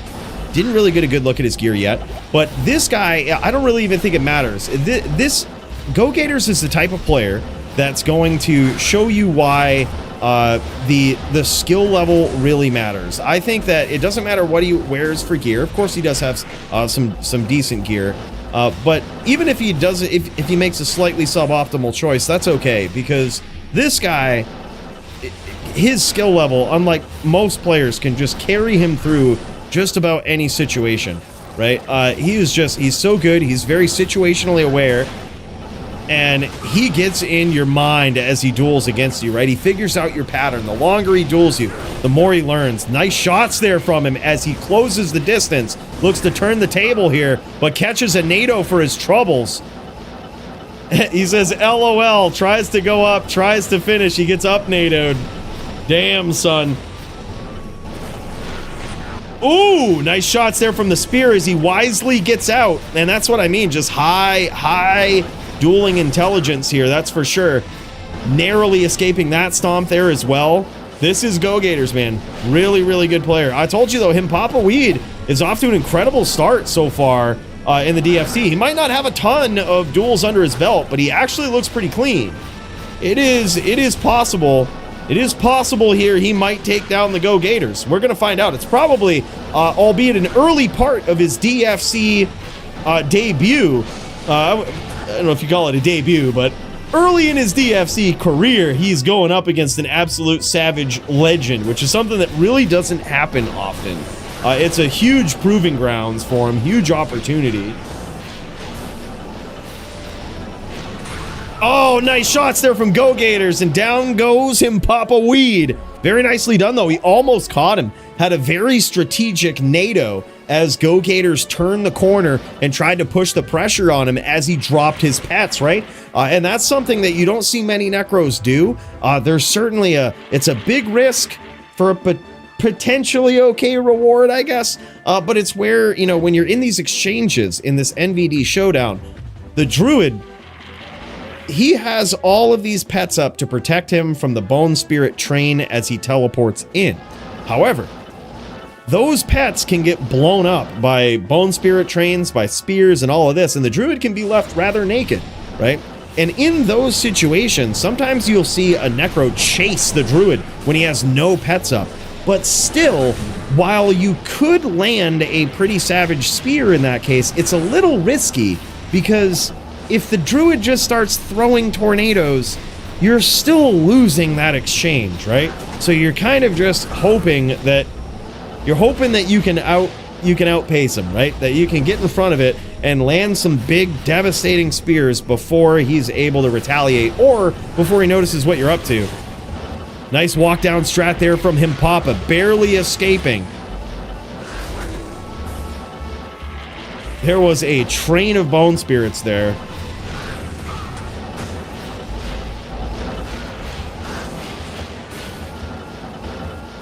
This is wild, man. So far, it's 1-0 in favor of GoGators. Nice stomp there, though, from him Papa Weed as he lands a nice NATO that I think GoGators accidentally kind of tellied backwards into that there. Sort of a shame, but it happens. Nice walk out there from him Papa Weed.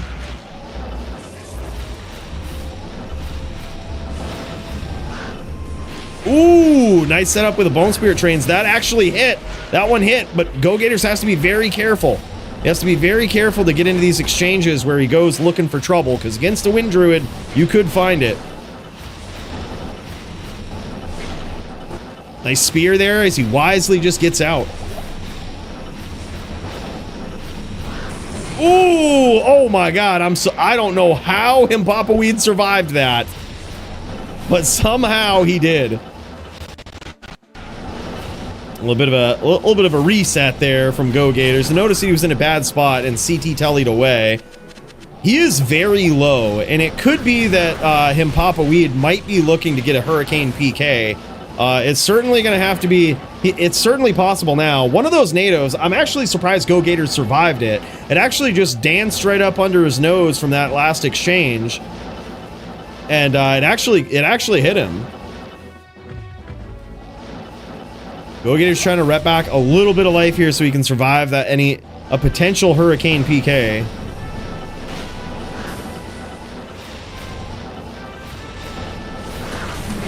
Oh my god, nice stomp there from Himpapa Weed as he evens up the score at 1-1. Very close duel. That was insane.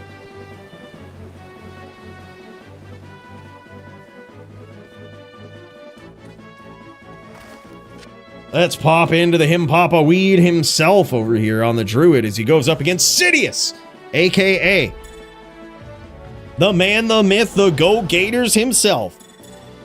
Wow, what a duel, man. I gotta say, he's looking pretty good. I told you this guy is something right here. I told you. It might have seemed like a random match. Who is this Himpapa Weed guy? But you know, when we see a duel from someone, they start to look good. You might, you know, sometimes you just have to match them up. You gotta challenge them right away. But this might actually be a pretty big challenge for GoGators here.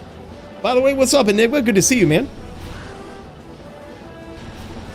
Yeah, I certainly do think that GoGators has what it takes to win this duel. You're right. He definitely has to lock in. There was while most of his exchanges look top tier, right? They look really clean. There was a couple of times he got a little sloppy, right? He teleported back into a NATO. He literally just let one of those NATOs dance by him as he was looking for a name lock and ended up catching it. Just a couple of things are a little bit of an unnecessary risk for him. And, you know, he took it, ended up paying for it, but hey, shit happens, right? He's locking in, he's dialing in here, and that's certainly what he needs to do because Himpapa Weed, like I said, don't underestimate this guy. I think he's got some potential. I built an LLD Fire Sork so I can get down in the DFC. That's sick, man. That's sick. Welcome in. I hope to see you there someday soon, man. Now, don't tell me you made it on ladder, all right? We don't do ladder duels. That or, I mean, I guess the season's gonna reset soon. Gotta go, GL, for the rest of the duels. DFC always 11 p.m. for me. Oh, shit. Well, dude, I'm so happy that you pop in. Got in here ready to duel early on. Well, still late for you, but dude, thank you so much for being here, man. Means a lot. Love having you in the DFC, popping in here, dueling and throwing down Travix. You're the man, brother. Big cheers. Yeah, that's gonna be nuts, man. LLD Fire Sork. What hacks do I need to win? Yeah, you're gonna need... I don't know, we should ask Joby. Ask Joby. There was one time he beat me. Obviously, it was hacks. So, he will know.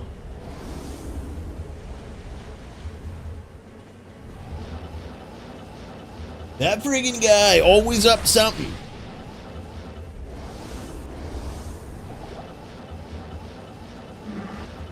All right, and now it's looking as though GoGators advances to 2-1 in this traditional NVD duel right here.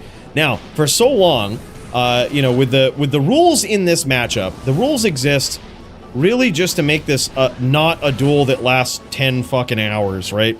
I think the community was just sick of like 10-hour NVD duels. So you might see, oh man, incredible stomp there, evening up the score. Now Himpapa Weed. He says, oops. Oh no.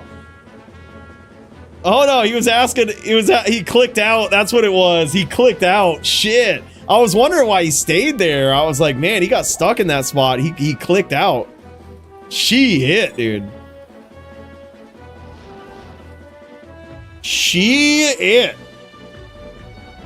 Oh hell yeah, Stu! Thank you for the reminder. Good idea to post that in the chat too.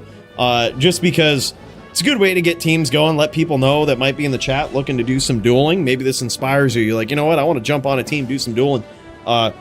We got that in the Discord. We got some nice channels now in there. You can pop in and check it out. Good point to remind people. Yeah, if we get a lull here, we might have to pop in, possibly even between rounds. Check out some team duels here, man. I love seeing me that.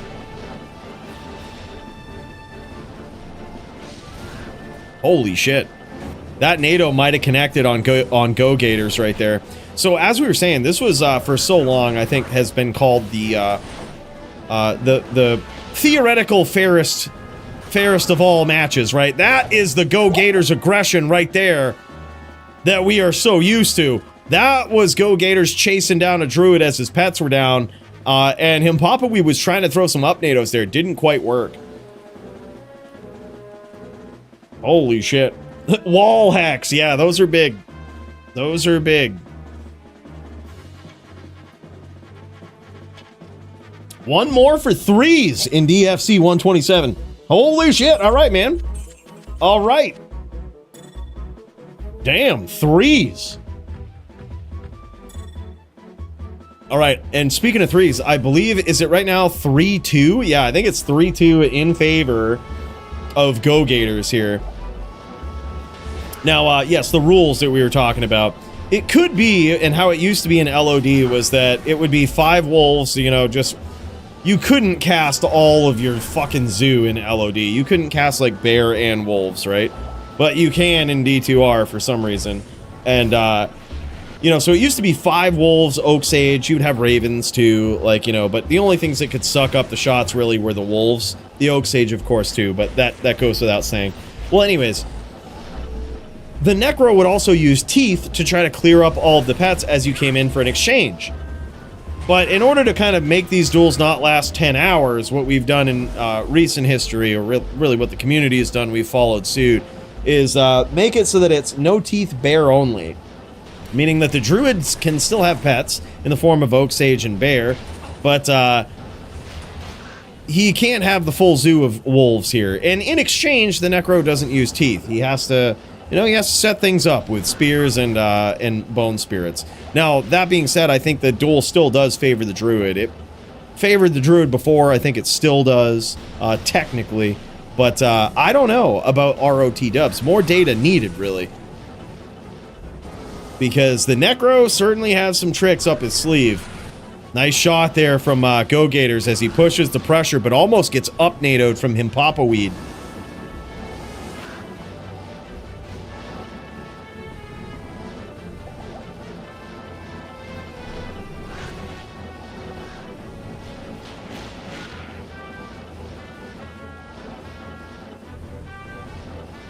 Himpopawee throwing up some NATOs, trying to get GoGators to chase him into him. But GoGators happy to stay on the outside and look for those spears too. Ooh, and just like that, man, GoGators showing that dominance on the Necro. Damn, man. Looking clean. He says, how dare you be a promising dueler standing in my way? How dare you? Something tells me that may not be the last time we see those guys throw down. I think Himpopawee really got something going on, man. That guy is good. And that was actually a sick duel versus GoGators. I gotta say, he looked pretty clean, man. Now, that being said, let's pop into Skeletor versus Andy Man, boys, in this Zan v. Din showdown. I shall purge this land of the shadow. And here we are, the Andy Man on the Zan versus Skeletor on the Din in this melee matchup. Absolutely epic bouts here tonight, fellas. This has been so wild so far. +1 for 4s? Oh man, y'all almost got a full boat out there. Well shit, after this match, I don't see anybody else on the roster. Maybe I'll have to pop in. We'll see. We will see. All right, we'll have to figure that out. We'll have to see how she goes, see how she blows. Worst case, we can just pop in and see how it's going, man. Stu's up in there streaming as well. It's gonna be sick. And by the way, Andy Man goes down to the Skeletor. Not the Skeletor, but the Skeletor. That is a great name. Very thematic with his Discord name and everything. This guy, big Skeletor fan, you can tell. Who makes a fully decked out Zeal Din like that? Naming it the Skeletor. If you weren't in one way or another a big fan. Looks like I think these guys might be ROT dubs. We'll see. But big hits there. Now Andy Man getting on the board. Now 1-1 between these guys.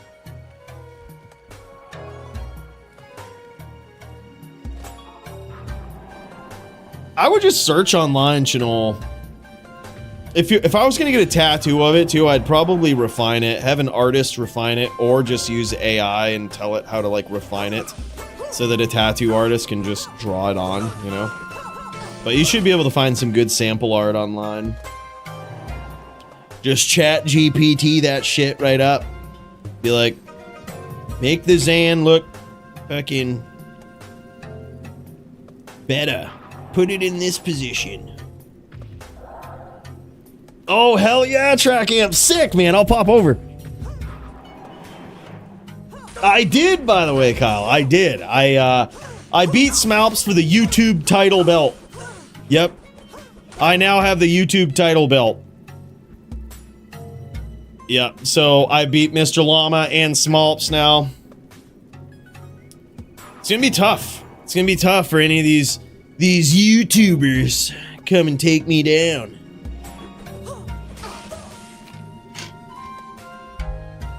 Just got one inspired by the Wanderer. Want to get one of the class select screen? I'm back. That's sick, dude. I had a friend who in high school, it was actually my friend's dad, but I call him my friend because he's still my friend. His name's Leo, and he got a tattoo of Oom's Lament, I believe, on his leg. Like literally old school Oom's Lament. That's how old school D2 this guy was. Oom's Lament on his leg. And that was like the first time I'd ever heard of anyone doing a video game tattoo. I'm like, that's a strange thing for an adult to do. And now I'm just like, all right, yeah, that's actually that's pretty sick, pretty iconic, man. I totally get it. Yeah, that is hardcore. Holy shit, close round between these guys. Wow. I gotta say, this is looking pretty clean for Andy Man here, because you rarely see these Amazons making their ways in the Melee division these days. I say hardly see it, but we see it. It's just, it almost feels like there's this, you know, you could call it the Amazon glass ceiling, right? Where you have the Fury Druid and you have the Zealot that are just always standing in the way as the dominant classes. But so far, I gotta say, Andy Man is looking all right versus Skeletor here. Like, isn't a complete shutout. Certainly some great rounds back and forth here, and we've seen him do it before. He is certainly a threat. But he goes to his stash here, and these guys are on ROT dubs. That'd be hilarious. That'd actually be a sick tattoo, Grizzle. Like, that would be, it would make sense, right? The Jaw-ith bear on the chest, that would be sick. That'd be sick, dude. That's a big commitment, though. That's a big commitment.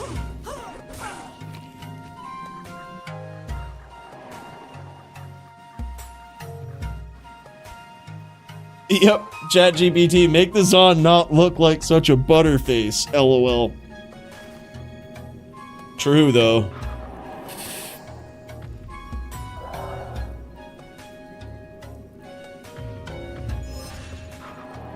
Need in the Hall of Fame for life if I do it. LOL. Jesus Christ. Wow. Look. Don't do it for the Hall of Fame, CMC Grizzle. Don't do it for that, all right? That's a big commitment. Do it for you. Or don't, you know? There's no... I wouldn't do it. I love Diablo. I still wouldn't do it. What if you get, like, super fat or something, you know what I mean? Then it starts looking less like a rune and more like a rag. You know, there is that, too. Those are very fine lines that have to be on those runes. Someone's gonna be like, why'd you put a fucking... Why is there a women's hygiene product on your chest? Ja-ith boob. Right? Yeah, always gotta think of that, you know? I would see more of a Ja-ith bear tattoo, like, do it, like, on the arm or something, you know what I mean? Something that won't necessarily stretch out too much. But if it does, like, it's small enough to kind of maintain its integrity. If you put it, like, on the chest, I feel like that's just asking for it. Like, that's asking for it to get all fucked up.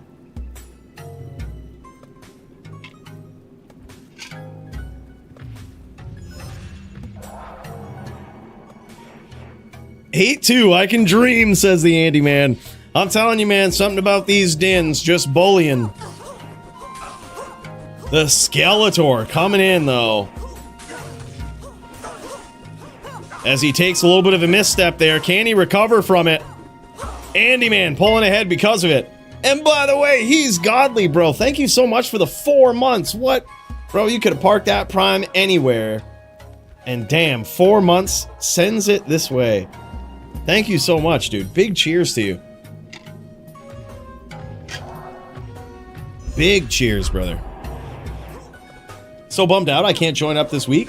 Got a couple of things to make it interesting. Busted my leg on Tuesday. No way, dude. I'm sorry to hear that. I was wondering about that. I was like doing matchups and I was like, where's Kyle? No shit, dude. Fucking busted up the leg. Dude, I'm sorry to hear that. That's rough, man. Well, prayers for a quick recovery, man. Sending good vibes your way. And healing powers, alright? Yeah, get well soon, Kyle. Big cheers. Sending a big holy bolt your way, man. Nephilim, what's up, man? We excited for D4 DLC launch? Actually, believe it or not, I'm kind of looking forward to it. I might actually try it out. I watched who was it? Riker's video today. Watched a little bit of Rax's, and I was like, okay, like, maybe I'll give this a shot. You know, maybe. Curious to see how the Warlock is in D4 as well. But also, they've got the Paladin now, so it's worth playing. But yeah, I might check it out for sure. They got the Herodric Cube and shit. Looking clean, man. No surgery, just have to be off it for 6 to 8 weeks. Damn. Yeah. Holy fuck, man. Sorry to hear that. It's rough breaking a bone, man. And there it is. Skeletor getting there on the din. Let's see what he was rocking here.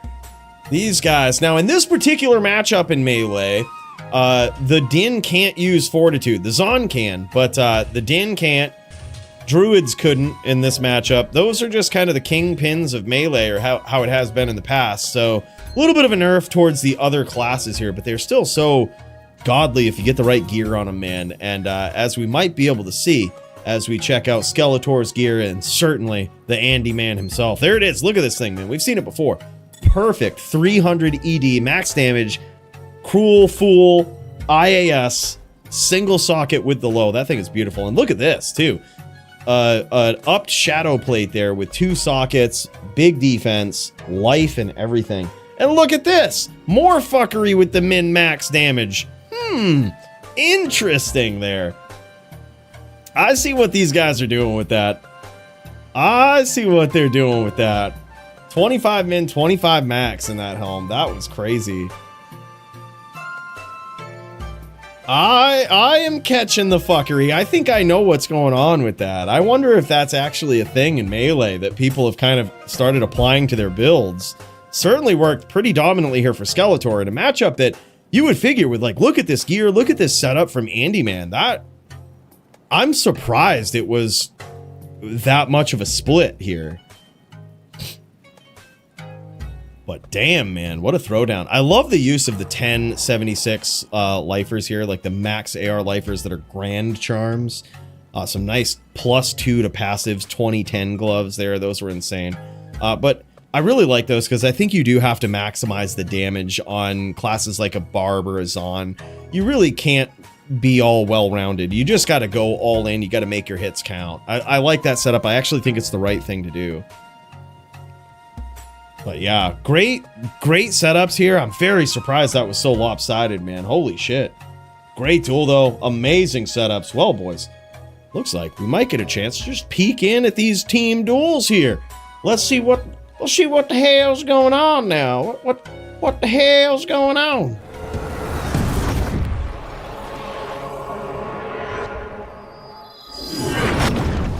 Oh man, we've got our boy Track Amp doing some, what is this? These guys got 4s up in here? Oh shit.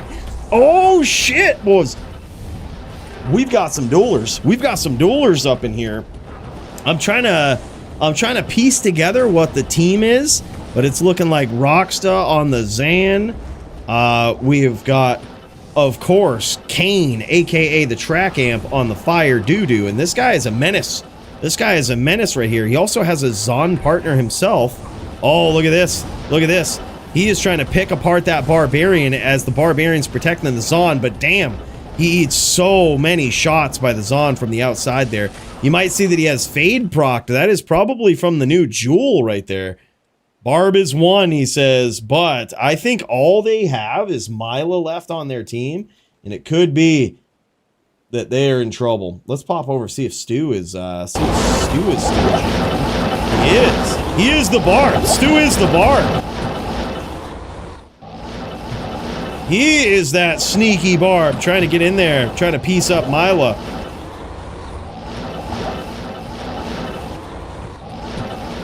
Oh man, it gets pieced up by those arrows. I believe now this is going to be some Zan v Zan showdowns. Rocksta v Lag out there. Or Rocksta v somebody. Or is it all over? I think it's still Zan v Zan out there. Mila versus Rocksta is what it is. Yep. Yep. Wow. Okay. I don't know if we have a perspective for this, but yeah, I was going to say we can kind of watch it from town here and see what's going on. This is pretty wild. And of course we've got Track Amp on the Fire Druid. That is kind of that's a menace, dude. That is a menace in team duels. So wild. Declones, there have been some tonight. I'm not sure how much they're doing Contagious. I did see a couple earlier though. And that was from the TLD Discord, I can imagine. Those guys like religiously pop the declone around 9 p.m. I only saw a couple though. Only saw a couple of them this time. It used to be, they used to pop them quite a bit, but I can imagine that gets pretty expensive. And there it is, down goes Mila as these guys reset for this round. Now, let's see what they've got for a team comp here. Looks like Stu's team is very interesting. They've got a Din, they've got a Zon, a Necro, and a Barb. Very interesting. The other team doesn't have a Barb. So the other team doesn't have Barb Bow. But they have a Druid, Amazon, Necro, Paladin. Interesting. So the only difference is the Barb and the Druid on the team. And now you're kind of seeing this is that, at least according to that last round, this looked pretty close. This looked pretty back and forth between these guys. Gotta say, looking relatively clean, if I do say so. It sometimes can be pretty tough to get a team comp that is just not absolutely lopsided, right? That can be how it is sometimes. But this one, they appeared to do it quite well. At least according to that round. Looking pretty decent here so far. Pretty violent.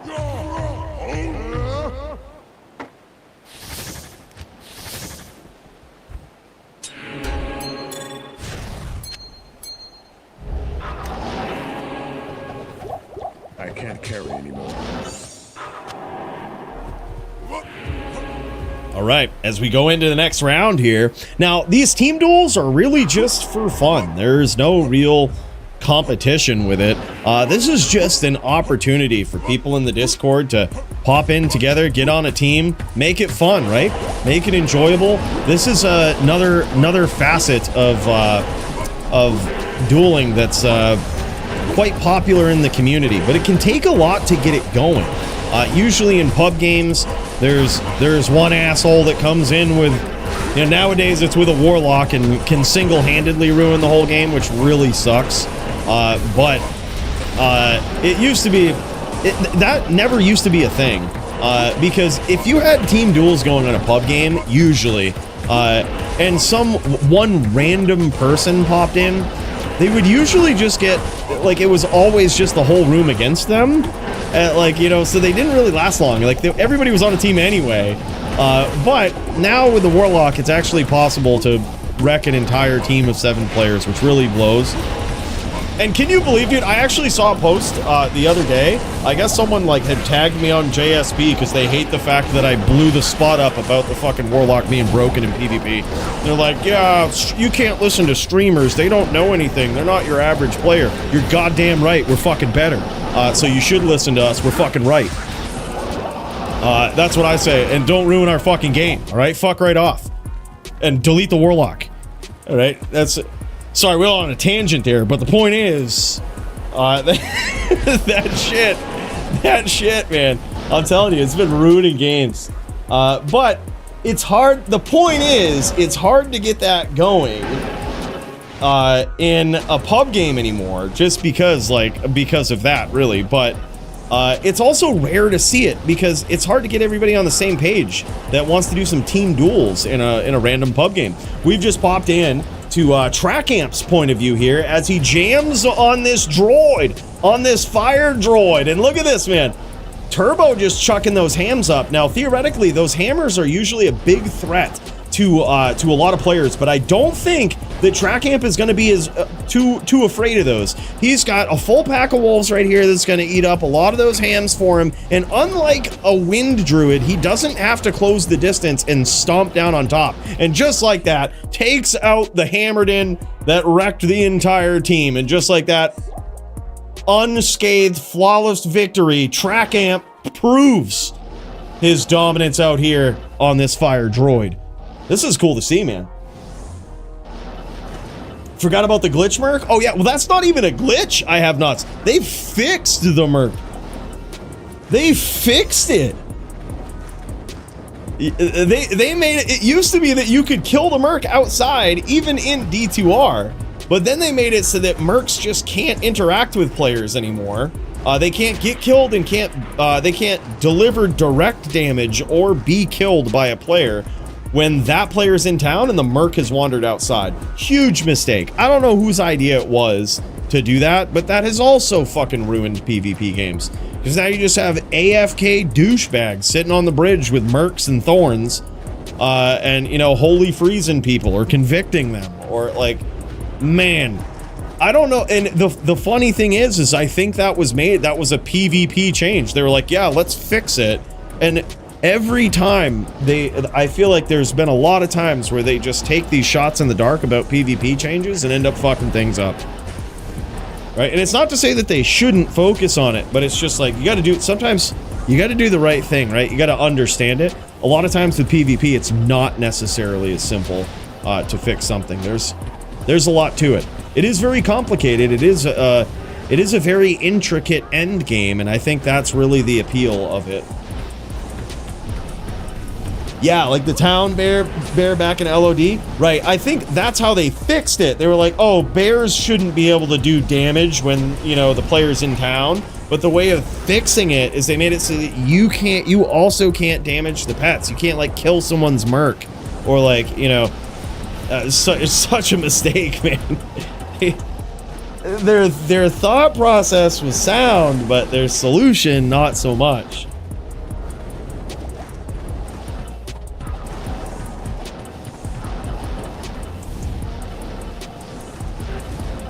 Yeah, Immortal Merc is dumb.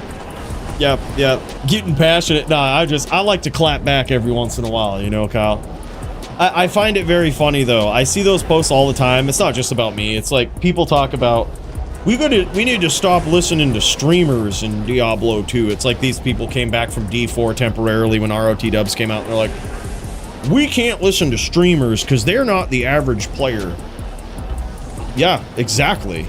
Like, even if I wasn't a streamer, like, I think you're just mad that people, like, you know, it's not even me. I haven't really even said shit about this patch.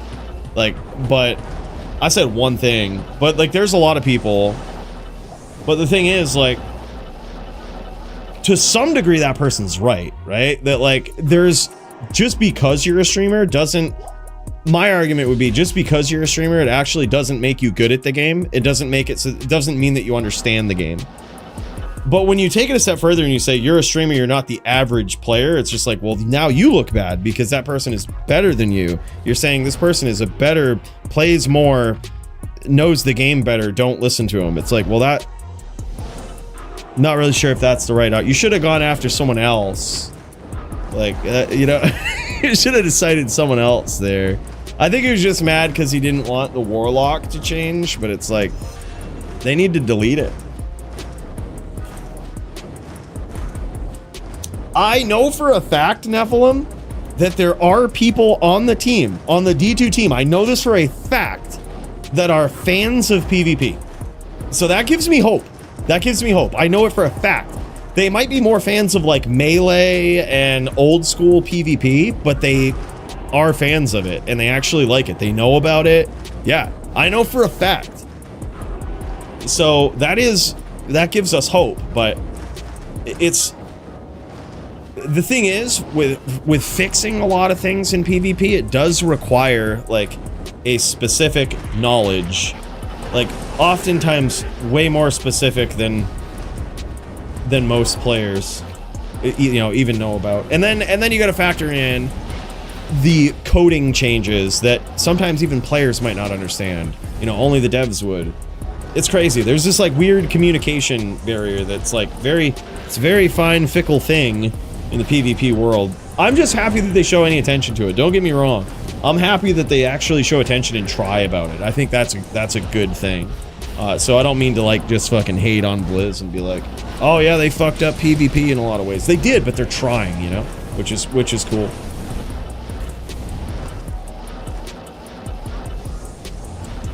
Yeah, but now how the bread is broken, somehow it delivers damage through Necro's bone armor and can even hit through Fizz immunities in PVM. What does now? What does that?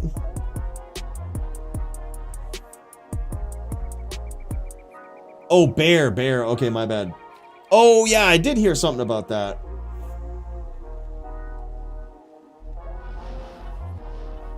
Pop over to Stu's perspective, see if he's still out here in the moor. Doesn't look like he is. Looks like both of these guys are down. We ain't got another stream, but we can kind of check it out from the bridge, man. Old school style.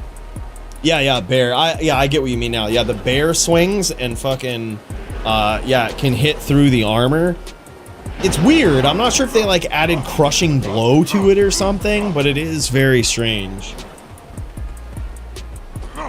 Yeah, bro, ran into that same issue in one of the games I PvP'd in for about 10 years. ESO. Developers extremely out of touch with what the PvP community wants, but that game has some of the best ARPG PvP ever. No shit, ESO. Yeah, weird. Well, I think it's, yeah, I mean, they might be, I don't mean to hate on the D2 devs. I think it's probably the best D2 dev team that's ever been since original Blizzard North. And when it comes to actual, like, focus on PvP and at least acknowledging that it exists and it's there and people play this, like, it's a good, solid end game, they don't just forget about it, which is really cool. Like, that's all you can ask for, because it so easily could go the other way. You could have devs of old up on there that are just like, oh, nobody PvPs. It's all about the average player, and it's like, it's really not. It's about the degen players that never stop playing, right? Like, and what do? Even if they don't PvP, they magic find and they have an idea of what's good in PvP because they're hunting for those items to trade them or sell them or whatever. You know, it's just the game. Love it or hate it, it's just the game. Echoing Strike reminds me of a D4 skill, weapon damage that turns into a cast damage. Yeah, so strange. So strange. We don't, and believe it or not, in PvP, Echoing Strike was the least of our worries when it comes to skills. I wouldn't say like the least, but it certainly was more of a fair skill. The only thing they really needed to do against Echoing Strike in PvP to make it more fair was just make it so you can't use an Eth weapon, or that Eth weapons diminish durability, right? That was it. Like, it was otherwise kind of fair. You know, in PvP, at least in good mannered PvP anyway, you can't use pets, so you wouldn't have like your summon or whatnot, and they're fixing the summon anyway to not be fucking indestructible, like, which is good. You know, that's a good thing. But so even if people try to BM with like Echoing Strike, you could still piece up their summon that they can't really respawn very easily. So you know, that works out. But really, Echoing Strike wasn't that bad. It just because it required you to close the distance and actually land some shots on your opponent, they could block it. Like, block was the thing. Look at this, Stu is actually putting some pressure, but he's got to be careful chasing this Zon here because Mila, the Zon, is pretty insane. Like, he's actually avoiding a lot of the damage here from the Barb on Telly Boa side, which is crazy. And he's landing some shots. Oh, but Stu gets in there, lands some big hits.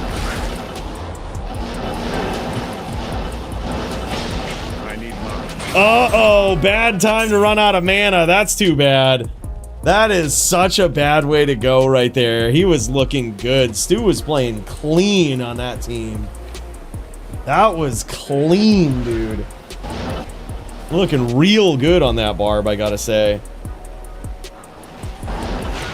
I got lit the fuck up by IVS. Yeah. Yep, I saw some of that. Yeah, right. Especially since the game is so old, it's lucky to be getting some love. Yeah, I agree. Like, it is kind of a shame with the new class. I knew it was gonna be like, people would have bought this expansion for the new content, like, and the stackable stash tabs and shit, right? Like the stackable gems, runes, and all of that. Like, they would have bought it for that alone. The Warlock class, I guess, was like the kicker, but we just knew it was gonna be broken. And it's crazy because I also knew this was going to happen. You saw this with, we saw it with Sunder Charms, right? We saw it with Sunder Charms. We saw it with Mosaic. You know, you see it with anything that happens. People bitch about how powerful something is and how outrageously OP it is. And then when you try to take it away, they also bitch. So it's like, you might as well just let the it's easier to let the reins go than it is to pull them back in. So that's a premise I've always lived by, but it's something that I don't think modern devs are incentivized to do. It's not really their fault, like they're purposely doing it to piss people off. It's just like, you know, I get it, but if you find yourself in this spot, especially in Diablo 2, where, you know, now here we are. They finally fixed Sunder Charms and made them super fucking rare, and, you know, surprisingly, even after making them more powerful, I loved them because they were super rare. They were not easy to find. They were the new standard currency, essentially. They were really cool. Now they're just going to lose all of that. GGM found fucking 20 of them in 7 hours or some shit. It's like, okay, well, now they just don't really have any end to feed, you know? It's like, yeah, like, this is what you get. I mean, if you fix something, people will still bitch. And holy shit, their Zon goes down very early here. Mila taking out their Zan early. Holy shit, and down he goes. Let's try to pop into Track Amp's side here. See how that's looking. Track Amp a little low here, catching some heaters from across the way. Necro should make an Iron Golem out of the Barb's Wep on ground. LOL. Yeah, by the way, Misfit, what's up, man? Yep, yeah, for sure. Did you actually find all the items, by the way, Squigs? Did you find everything? All the uniques, Tyrael's Might and shit? I still have like 16 items left, man. 96%. That's a lot of items for 4%. You got 16 items. Fizz Sunder left? Wow, no shit. That's not bad. Well, you'll get that no problem in the next patch. They'll be giving them out. They'll be giving them out for free. Holy shit, man. Track Amps team tearing it up that time.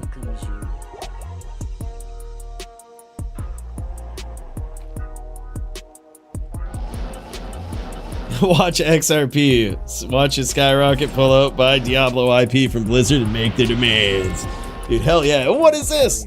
New video with Iron Golem on new items. Dude, you know, I've thought about something like that, Kyle. It'd be hard to tell the story again, but I've actually thought of, I won't ruin it because if I say it, someone will do it. But like, I have another idea that could make a new, put a new spin on the Iron Golem saga. And yeah, I think it'd be great. Yeah. I've been thinking about it. Main point, right? Big cheers, bro. Thank you so much for the Canadian coin tip, by the way. I will say, though, I was actually inspired today. I think I know what my next video is going to be. I was going to make a short out of it, but it's just too good of a story not to tell the full thing.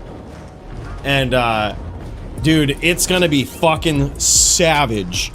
Put it this way, dude. I had an OG reach out to me talking about items that we couldn't find anymore, but we knew they existed. We searched all over. I asked around on JSP for evidence of this specific item existing. Nobody could everyone was like, nah, it doesn't exist if it ain't in this fucking list. Long story short, I pulled some crazy fuckery and found some lost bugged items of Diablo 2. And including the item that my man reached out and was like, can you find anything about this? I know it existed. People called me crazy when I first talked about it 5 years ago on stream. And like, they're like, dude, I've never heard of that. What are you talking about? What item is that? Like, and the item, some of you might remember from back then, it was bugged to Travix Glory. I was like, dude, I know this is a thing. Like, I've seen it. And people are like, nah, man, I don't know. I've never heard of that one, but you know, there was Tal Rasha's armor and shit. Dude, put it this way. I fucking found it.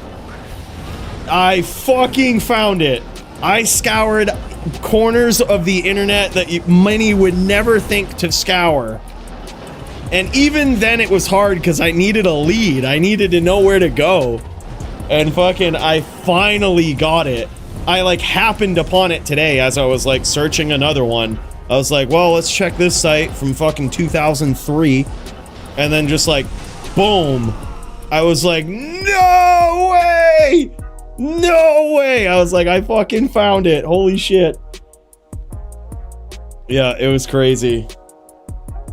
I remember a stream where latter half was you showing off bugged items and talking. Yeah, we've shown off bugged items before. I still have some, but there was some, dude. I was actually, this whole part of the journey, the reason why I think it's worthy of a longer story is because some items that I found surprised me.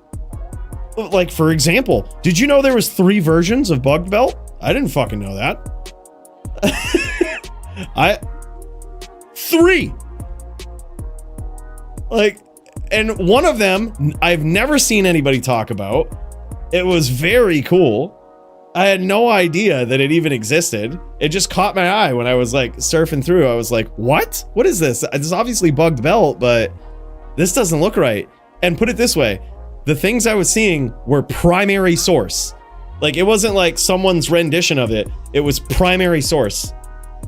It was the item for sale. Like, back in the day. Primary source. Like, it was crazy. I can't wait, man. There's actually a big story behind it. But I was so pumped. When I finally found Travix Glory, like the bugged version of it, it looked better than, well, not as good as I remembered. I thought there were certain stats on it that weren't, but I was able to confirm bugged Travix Glory was a thing. It was nasty, but it didn't have some abilities that I thought it had on it. I always thought it was a splice of like Storm Shield and Travix, but it's not. Yeah, it's gonna be sick, man. I started writing it right before DFC is when I discovered it. It was like today. It was earlier today. I finally found it. I was just like, all right, well, back to the grind. I'd been searching for like months, just kind of passively. Like, oh, let's try this lead. Let's try here. You know, let's look at this. And like finally I followed a lead and I just happened upon it. I was having fun looking at some old bugged items and stuff. I was like, that's where I found old bugged belt that I'd never seen. I was like, what? Okay. I was like, that's cool. And I was like, well, I was just about ready to give up on that site too. I was like, well, I don't see it here, but it was like, click here for US East. And I was like, oh, why not? Like, clicked it, boom, Travix Glory. I was like, what? Oh man, I about shit. It was so crazy. I found like 5 Tyraels and a bunch of GG stuff doing that Chronicle grind. I made like 20, 30,000 forum gold as well. Holy fuck. That's nuts. Wow, yep. Oh yeah, I do a lot of time travel in single player. My single player Boa wears 1.07 Volk. Dude, did you know that there was a bugged Volk? I'm not talking e-bugged Volk. I'm not talking 08 Volk. Who knows that about bugged Volk? Do you guys know what that was? I'd never seen it. I'd never heard of it. There was a bugged Volk. Has anyone ever seen? Do you know what I'm talking? Name one ability was on it, if you remember it. What was the weird ability that was on it? It'll stand right out. It'll stand right the fuck out. It was wild. It was like, as soon as I saw it, I was like, yep, never seen that before. Holy shit.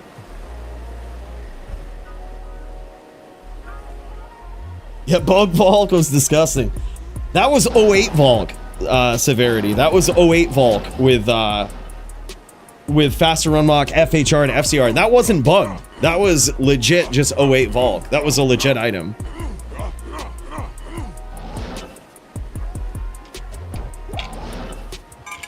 Yeah, but I actually found, like, I remember I had to construct with there was other videos where I've talked about bugged items, and there were some items that I had to construct on memory and limited sources online, namely King's Jewel. I needed to, like, I knew kind of what it did, but I needed to, like, find out exactly what it did, the exact name, the level requirement, all that shit. And I took my best guess based on all the shit. And when I finally found this primary source, it also had King's Jewels. I nailed it. I got everything right on that one. I like the picture that I put out that a lot of people cite now is actually like looks exactly like that. So I was like, I'm so glad I got that right. Yeah, it's gonna be epic. I'm actually really excited writing it and all of this. I'm trying to figure out the best way to tell it. Like, you know me, I gotta try to put a good video together, you know? I might pop in for some team duels here while we wait. I think we might still have an HLD match going on later, possibly. Actually, wait. We've got somebody else up in here. We have got our boy. Oh shit, looks like, is this Will? Will v Riz?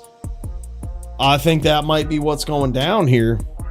Dude, I'm glad we actually got to see some team duels here, dude. Virtual round of applause for y'all. That was so cool to see. Yeah, SS Aegis. That was 08 SS. I think that's what it was. 08. Yep. That was also, I also came across that, but I wasn't blown away by a lot of the stuff that I'd found. I just knew that there was a bugged Travix Glory that existed in history, and I could never find it. Like, nowhere on JSP, nobody knew what I was talking about. Like, nowhere on the internet could you find bugged Travix. No one knew. I was like, dude, this was definitely a thing. It literally took DD Adams reaching out to me, like, and asking, dude, can you find any proof of Travix Glory? Do you remember what I'm talking about? He literally reached out to me like that. And I was like, bro, literally 5 years ago, same shit happened to me. Like, people were like, nah, that doesn't exist. Yeah. Probably wrong, but wasn't there a High Lord Mara's? There was a 08 High Lords that had faster run walk on it.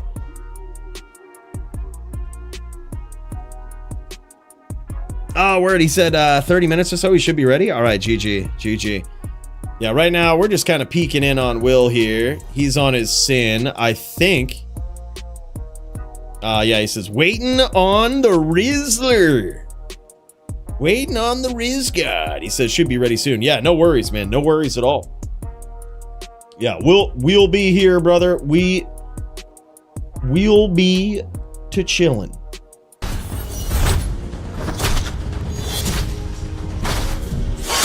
As we look down from our wonderful window view, waiting for this will view, the Riz God, the Rizzler showdown. Should be epic, man. Yeah, I'm excited about it though. Like, I literally just started writing this today, just started doing the script and shit, because I'm like, again, I was just gonna do a short out of it, but I discovered so much along the way that I was like, this is literally a game changer for me. Like, I've never seen half of these bugged items ever. Like, even new ith items that I'd never seen before, which aren't as impressive because you kind of know that, like, all right, this is ith, this is the rune word that it was made from. Like, I literally made some up at one point that turned out to be true because I'm like, I'm sure someone did it with this, like, you know. Turns out to be true, they did, but it's just like, they're easy to predict, ith rune words, but there's some things that just came as a fucking surprise to me, man. I was like, there is no way. Just how it is, boys. It's gonna be wild. I can't wait. Might take a while, you know me. But it's gonna be a good one when it drops, man. It's gonna be good. It's gonna be savage. Your power was no match for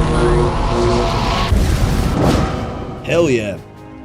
Want to see some Sin PvP? What kind of Sin is that? This is going to be some Sin PK right here for sure, man. We've got, right now, we've got a little bit of a lull in the action, but we got Will here, who's going to be on a Spider Sin, I believe, and he's going up against Riz, who's probably on a Hybrid Sin.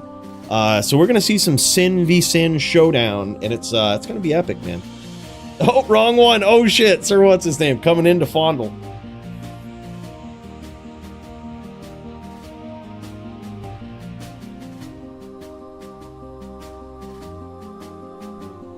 Oh, really, sir? What's his name? I didn't know that.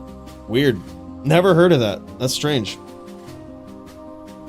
Yeah, you'll have to show me something if you discovered about it. That's sick. Trying to invite some people to Discord from the teams, but I cannot send a link, it says. Weird. Weird. Well, here, send them this one. See if this one works. It's weird that doesn't work. Is it broken over there? Hold up, it's broken. Let me get you. Try this link.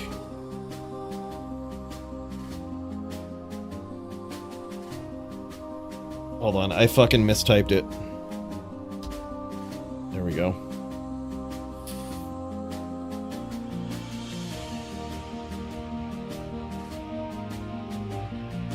The old Arcane's Valor, whatever the red armor was, one of my favorites, yeah. I actually had seen, there was a time in history a few years back where I actually doubted if 4-socket Valors and 6-socket Wind Forces ever existed on East. And based on internet research, I kind of came off that and I was like, they had to have existed, whether it was on West or East or something. I was like, they definitely existed, but I don't remember them. Can confirm they did exist on East. I have found them. 4-socket Storm Shields, Valors, bugged 4-socket Valors, bugged 6-socket Eaglehorn. That's a little bit of a spoiler. That was one I'd never heard of, never seen. That was also one, like, that no one's ever talked about, no one's ever shown. And I'm like, wow, there's a lot here. And that's just literally scratching the surface of items that I have never featured in a video. I've never seen anybody talk about. Like, there is a shit ton of them. Yeah, yep. East was fucking wild. I had no idea how wild it actually was. I thought most of the wildness happened on West, but not the case, man. Not the case. Like, East was fucking savage. It was bad. So many bugged items. It was nuts. I think the Rizzler has worked his way up in here, boys. It's looking like Will might be clearing the moor here. And man, oh man, is this going to be a showdown. A Sin PK showdown of sorts, man. This is going to be great. I can't wait. I love me some Sin PK these days, man. It's actually one of the most refreshing, better duels to see, I think. Unless you have Ghost versus Hybrid, then it seems bad, but other than that, it's pretty dope. Let's get in there, man. Let's see what these Sins are getting up to.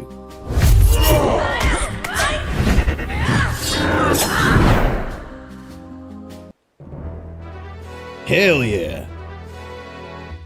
I'm glad you do these D2 historian videos. Thanks, Squigs. I'm glad you appreciate it, man. I've never been more excited to do one than I am now. Like, I literally just started writing it before DFC, because I finally found the item I was looking for. I can't even tell you how many years I just thought that evidence had disappeared on the internet of that item. I was like, well, maybe I'm crazy. I literally thought, I was like, maybe it's just like a Mandela effect. Like, you know, maybe it's the Mandela effect of D2, you know, but nope, it wasn't. It existed. And I like found fucking primary source proof. It's like, no fucking way. Yeah. It's true though, dude. That's happened a lot. The Mandela effect of D2. Like, some people, I swear, remember things that, myself included sometimes, like I feel like I'd remembered things that didn't exist or like didn't happen. Yeah, then we've got cows up in here. Look at these. Wait, you can't see it. Hold up. Look at these cows just mooing up in here. But yeah, like the Mandela effect, I swear, it happens a lot. I just chalked it up to that. It's happened before, where I couldn't find proof about something that I was sure happened. I've heard it happen with other people too, where they cite something that I know was not correct, but to other people it was. And I'm like, wow, this is like, I swear there's a D2 Mandela effect. I just chalked bugged Travix up to D2 Mandela effect. I remember buying one. I was like, I bought one on one of these item websites. I was like, I remember buying it, because I thought it was just cool. I'd never seen it before. I was like, that's a cool graphic.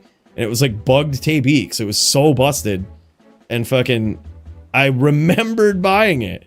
So when DD Adams asked me, he's like, dude, have you ever heard of this shield before? Do you know what I'm talking about? I'm like, bro, literally 5 years ago. I told him that story. I was like, 5 years ago, people called me crazy. I've been like, but it literally took him saying that for me to be like, all right, there has got to be proof.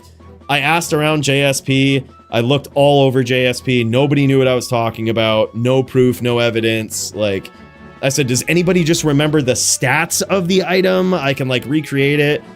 And then I was like, that's a little dangerous because someone could make something up. I was like, but if it's, I know some abilities that were on it, so if it's close, we'll go with it. But no need, no need. We got it. We found it.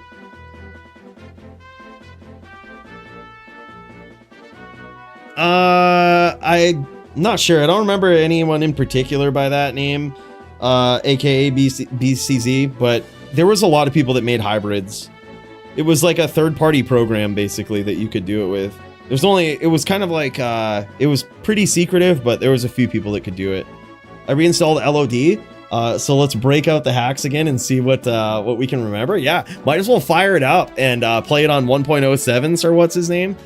I actually had so much fun playing 1.07. If I actually could install my old CDs, I think I've actually lost the CD keys, but if I could, I would totally fucking play like 1.06 and version 1.1 and shit. Totally would. All right, and here we go, boys. This is Riz versus Will in this epic Sin v Sin showdown. It looks like both of these guys are on a bit of a hybrid here, but both Whirl Girls. Now, Riz is a very interesting Sin player. We are watching the perspective of Will right now on his Spider Sin.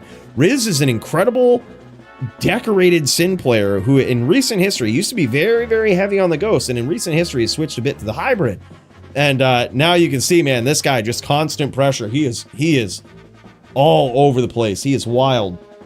But let me explain the difference between these assassins, as it might be something new for some of you who don't understand that there's different variations of a Whirl Girl or different variations of a trap using Sin.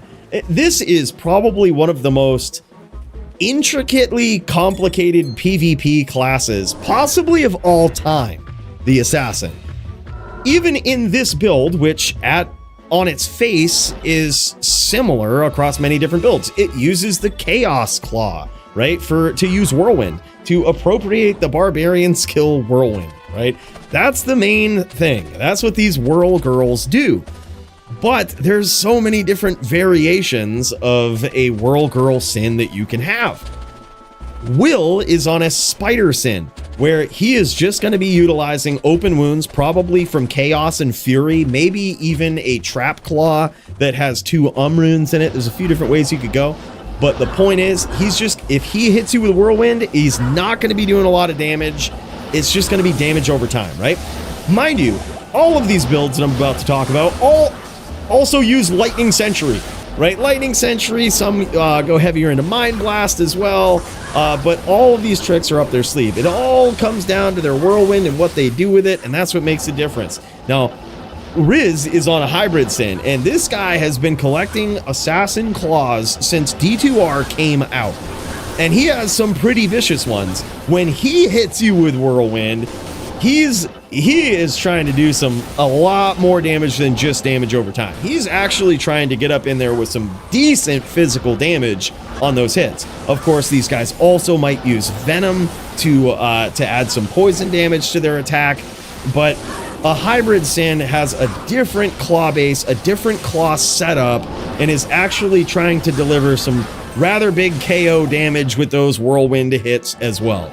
Both of these guys also doing some pretty significant damage with Lightning Sentry. So far, 0-2 in favor of Riz, really showing out here on this Hybrid Sin. Now, Will is an incredible Sin player, very decorated, very experienced, and certainly has moved his way up in the Sin PK Discord whenever they do ladder competitions.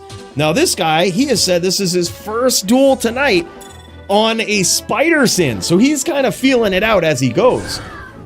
He might have been used to a Hybrid Sin before. Now, it is a bit different of a strategy here. What Will has to do is not only does he have to kind of play like a trapper versus Riz and try to out-trap him, but he can't engage in these Whirlwind battles. It's like doing it versus a Barbarian. You're basically gonna lose, right? If you can get these sneaky little chip hit Whirlwinds in where you cut your opponent open and you run away. You don't kick around to try to Whirlwind, right? You hit them once and you are gone, right? You are just letting damage over time do its thing, letting that Venom do its thing, letting open wounds do its thing, and then you're just playing trapper, right? You're gonna be a trapper for the rest of this. You're gonna rely on those traps. Riz says, if I catch you with this Whirlwind, I'm gonna punish you, right? I can beat you with traps. I don't need to rely on them, right? And that's the difference here. So Will really does have to lean into those traps, has to capitalize on the aggression of Riz, and most importantly though, don't get too overzealous with that Whirlwind. Spider versus Hybrid, usually it doesn't go so well in the close range Whirlwind battles. Yeah, and you can see this Riz just getting in there, landing some big shots. Yeah, Will is on Spider for sure. Been gambling claws this whole season, not much luck. No shit. Have you been gambling them, or have you been looking at the vendors, like resetting vendors? I've had more luck resetting vendors than gambling. Gambling also ensures that you never find an F claw, which that kind of sucks. But the magic claws with like 6 trap or 5 trap, some other useful skills, 40 IAS, if you take those to Larza, get 2 sockets, those are still god tier, so expensive. Man, so far Riz just piecing up the Spider Sin player Will. Those Whirlwinds, man, he's just so quick, and you can see now, dude, Riz is incredible with his aggression. It translates so well, from he used to just be on a straight ghost. That was his whole style all the way up in the early days of the DFC. This guy came in straight ghost. And the difference between a ghost and a Spider or a Hybrid or a Trapper is that the Ghost doesn't have any real damage from traps. Like no Lightning Sentry. Sure, some of them have Lightning Sentry skills on a claw that will allow them to cast it, but it doesn't do any damage. They are fully committed, claw mastery, venom, weapon block, all of that shit. They are full in on that Whirlwind, and they are trying to do vicious KO damage. And they do. They can actually out damage a barbarian. I've seen it happen. And they also have, you know, things like Blade Shield. You're seeing Riz with that right there. That also does some pretty big damage. Some of them can switch it up and do some Blade Furies, mix that in there, Blade Sentinels, right? But they are basically trying to just do all physical damage with Whirlwind. And, you know, so that's the difference. That's all of what Riz used to play on. And now he's in this spot where he plays on a hybrid. So he utilizes traps as well, but his hybrid still does some pretty vicious physical damage. So his skills that he has worked so hard on refining over the years just translate so well into this build here. And it could be, I mean, I haven't really seen Riz lay a lot of traps. He's usually on a hybrid, but either he's stunting on his hybrid here, or he might just be on a ghost. Like, he might just be straight ghost. I haven't seen him lay a single trap. Yo, what up, Pegasus? Welcome in, man. Venom is applied to Blade Shield as well, right? So it could proc twice X if Shield and Whirlwind hit. I don't know about that, Green. I don't know if it procs from Blade Shield. Spider is a sin that uses Whirlwind for open wounds. Not big damage, just open wounds. And is mainly a trapper. That's what a Spider is. A Ghost Sin is a straight Whirlwind. Straight Whirlwind Sin. That's her main attack. That's basically all she does. You know, she has some tricks like Mind Blast and, you know, some blade skills, but it's all Whirlwind. She's trying to get up in there and kill with Whirlwind. Nice shots there. I like what Will is doing. He needs to keep this distance up because, damn, man, look at that. As you can see, holy shit. Good duels. 4-0 victory for Riz, showing the prowess. I'm pretty sure he was on a ghost. I'm pretty sure this is actual ghost that he's on. I'm pretty sure Zed was the name of his ghost. So he just went in here straight ghost, and going up against any sort of trapper variant on a ghost is such a hard duel, man. You gotta be good with that. And Will is a savage player. Today, Riz was the better player on the ghost, but both of these guys are insane. I could easily see these guys trading some blows on these Whirl Girl Sins. But damn, dude, that was sick. Probably could have hit and out-owed the claws. Oh yeah, look at that. He had a War Fist. He was definitely a ghost. Those are probably all Shadow GCs right there. I would doubt he's got the max AR lifers, but that's, yeah, he's also on 65 cast with High Lords. Just insane. Hell yeah, man. That's some sin action. That is some sin action right there. Turbo G, my guy. Thank you so much for the 10 Canadian coin tip, man. Big cheers. Yeah, and it looks like Will was on Chaos and Fury, and that is for the open wounds. Fury for big open wounds. Chaos has some open wounds, but it's mainly for Whirlwind, right? Yeah, and he's got some big AR on those Sin Claws. That's insane, man. Another big cheers. Turbo G, holy shit, man. That's super kind, super generous of you. 10 Canadian coin tip. Let's tip one back to this guy. Absolutely wild, dude. We do have a title bout in the HLD division coming up at some point. It is Squigs v Poly. Hold on to your seats. I'm sure those guys will be ready at some point. Damn, boys. It's been a crazy night so far. It truly has. I'm ready for it. I'm here, boys. I am here for the violence.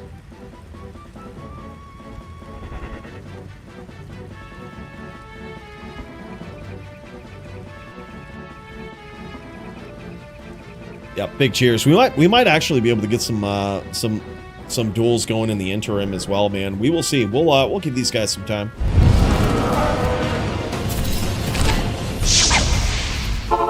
Yeah, can you believe fucking Joby thought for sure he would beat me that day?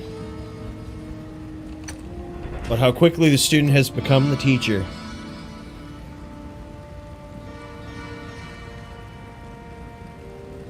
Yeah, that's what I thought too, you know? Yeah. Sorry, I was just in here talking with old Jimmy. Yeah, he doesn't have the greatest opinion of Joby as a good dueler. You know, but be nice to the guy, right? You know, he's a good dude, Canadian. All right? Got that Canadian dude. It's a good dude. But anyhow, point is, we might need to get some duels in here. I still haven't heard from Julvan. I should actually message him too and see what's up. He says that he should be around a little later. I'll send him a message. Let me know. This was like almost 5 hours ago. Let me know whenever, bro. Whenever you're ready, bro. We did get some practice in Neck v Barb. You know, I would welcome some more. I'm not gonna lie, man. I would welcome some more if y'all are around. Y'all want to get some duels in. You know, hey, pop into a game. Maybe if we get enough people, we'll do some teams too. You know, you never know. You never know what could happen. Let's get up in there. Let's fucking jam it.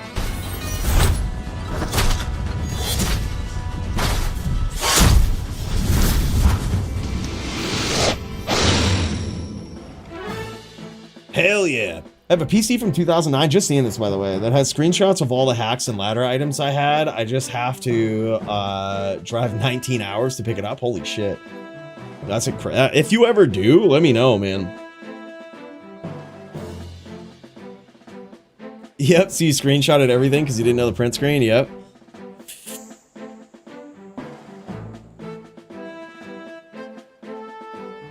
Yeah, that's crazy. I'm voting on the whirlwind said, just seeing that too. I'm sorry sometimes I get so behind on chat. I apologize for that. I'm trying to get better, right? Yeah. I'm heartbroken after they patched the gold in Chaos Sank or Pandemonium. Yeah. Well, you could do the gold trick anywhere. It's better to do it in Act 1. PVM Ghost is so funny when peeps try to PK. Ladder locked boy here. Oh shit. Yeah, dude. That is sick. I bet. That was so fun, man. On a Warlock, it's probably different. They probably piece you right up on that. But other than that, they probably don't expect it. That's for sure. Lamp who? Sign missing in the pub. Look, we moved locations, okay? Yeah, you remember the grinding item that you could sell over and over for gold profit? And make infinite gold? Yeah, we did a whole stream about it too. I remember just firing up on the main channel once and just doing a whole stream. But yeah, that was a thing. And yeah, we got our use out of that. We did that for an entire fucking year before they patched it. And that trick don't owe us nothing. It's a given. Lamp is banned. Look, no official lamp banning, okay? That was just Mooches making a sign that we had to put up, all right? That was just Mooches making a sign. I'm still in GMPKX, by the way, if anybody wants to pop in. Still looking for some practice versus Julvan. We might get that duel in here if Julvan wakes up in any given time. Y'all might have seen some of my strategy versus the Barb when I was 7v1. Might have seen some of the strat, but this is what it is. I'll lift the veil a bit here, okay? This is what we do. We get up in here, and some people will wait till the Barb comes up and they'll cast Bone Prison, right? They'll wait for the Barb to get there, and they'll try to perfectly time a Bone Prison. Fuck that. Instead, what I do is I CT cast a Bone Wall and I telly into it, right? And like then when he comes in and whirls, it's just already there. I don't have to go looking for it. I can just keep looking for the lock. Like I could just keep looking for name locks with bone spirits, all of this shit. And he's gonna hit the wall, right? And if I get really tricky, I could do like 2 or 3 of these, just put them up here. And fucking, I'm just gonna be looking to teleport back inside my bone prison anyway, right? So like, we just cast this and let the Barb hit it. Instead of waiting and trying to perfectly time it, it just adds some less stress, you know? Less stress, we just nail it and fucking stand right next to it and bam. Oh, the Polytheist, there he is, man. I did just see Squiggles up around here, man. By the way, welcome in, Polly. Good to see you, man. The champ is here.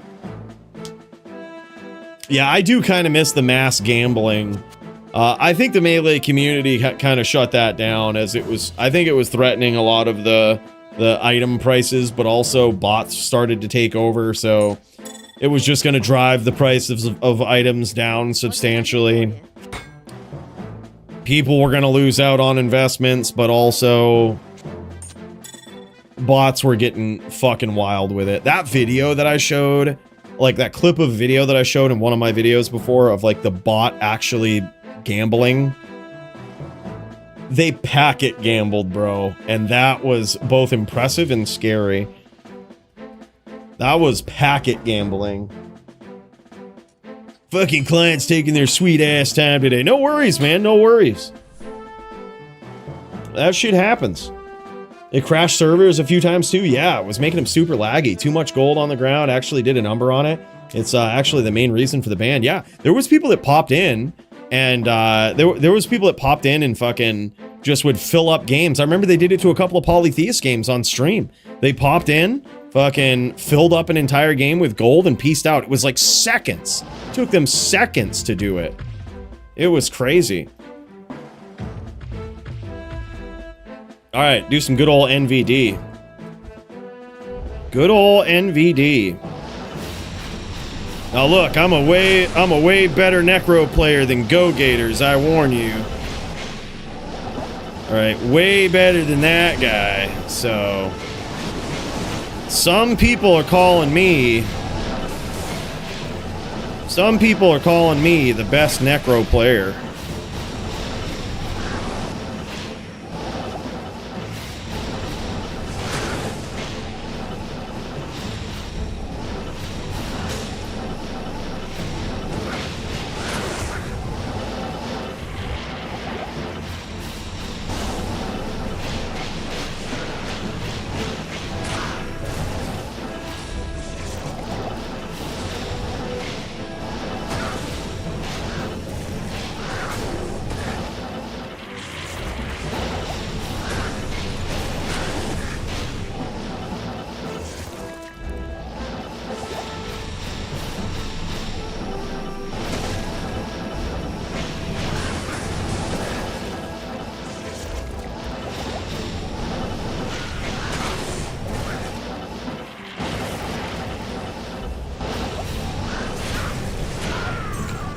Lag. Obvious lag.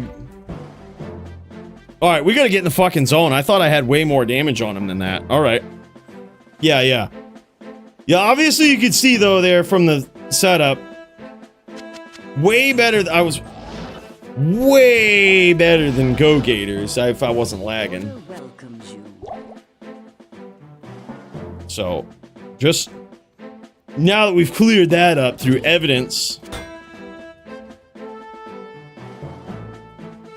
Yeah, I think you do, Paulie. For sure. I remember it.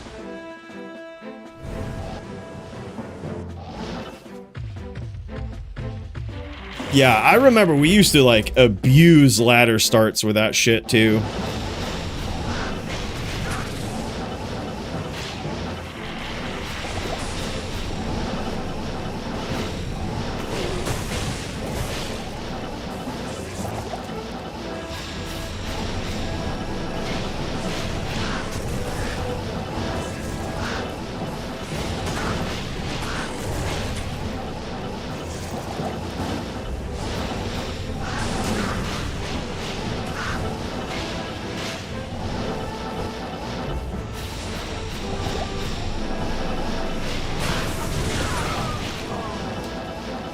Way better than GoGators, obviously. Obviously. No, it's not even a comparison.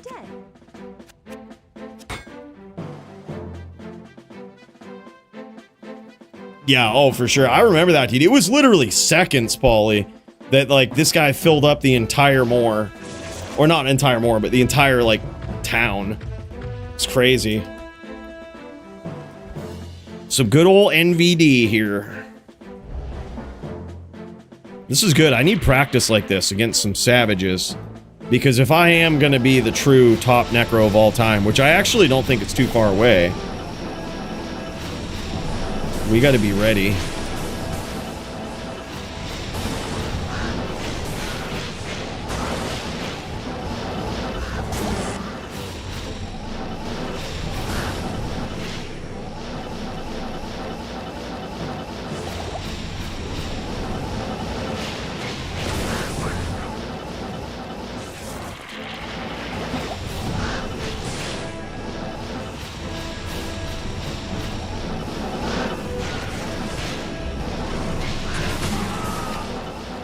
If I am gonna be the true top necro of all time, bros. Order welcomes you.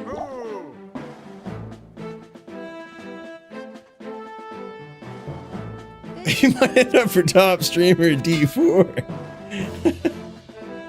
Dude, I don't think that there's a lot of focus on PvP in D4. There used to be kind of some heavy, like, there used to be some meaningful choices you could make in D4 PvP, and it seemed like really good, but over the years, it's, you know, the less you focus on one end game and the more you focus on other shit, the more it kind of falls apart.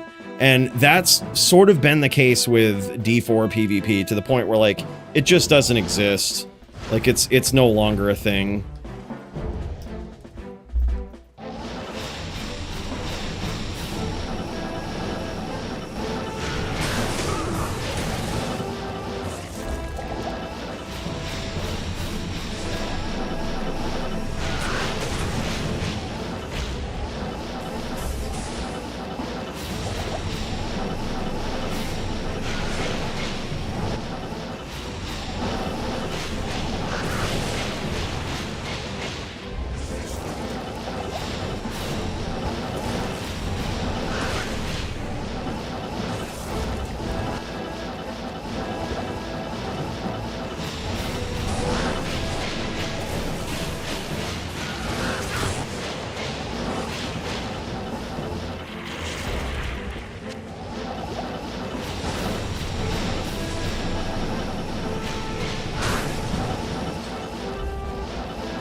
If I am indeed going to be the top necro, y'all see it. Y'all seeing it. Yeah, PoE 2 did a great job. Unfortunately, we'll never have PvP or any kind of skilled play in that aspect. I agree. They talk about adding it, but I'll believe it when I see it. Graphics-wise, yeah, it looks great. I played it. I think it's a good game.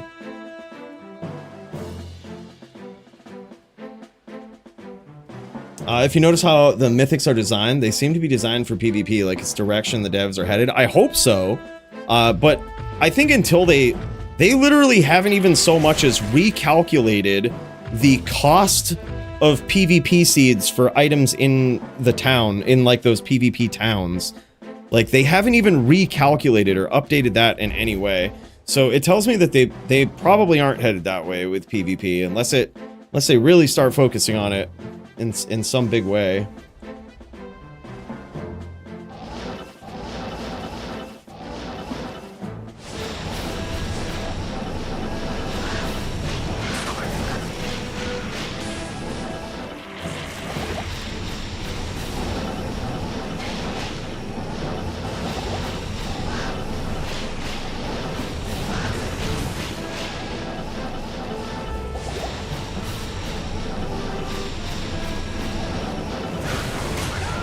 That was dumb. I didn't think you would fucking do that. Greetings. Although I should just get good. So right now, this is the point where I stop, where my NVD knowledge is bad. So that trick that I caught him with for 4 rounds straight, I'll catch anybody with that. Nobody will ever beat me, right? If they engage in the way that I want them to. But the second he starts doing what he's doing now, I don't know what to do. He no longer really stomps me. He just, like, stays on the outside and throws nados and cuts me off. No idea. GG. I can't figure out how to beat that. I guess I don't know. I can try something. But it's kind of erratic.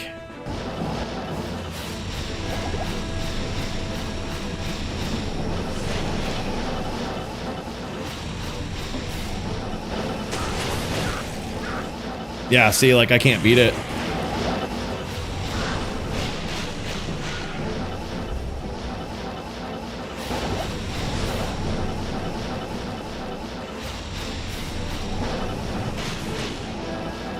Alright, I think I have an idea.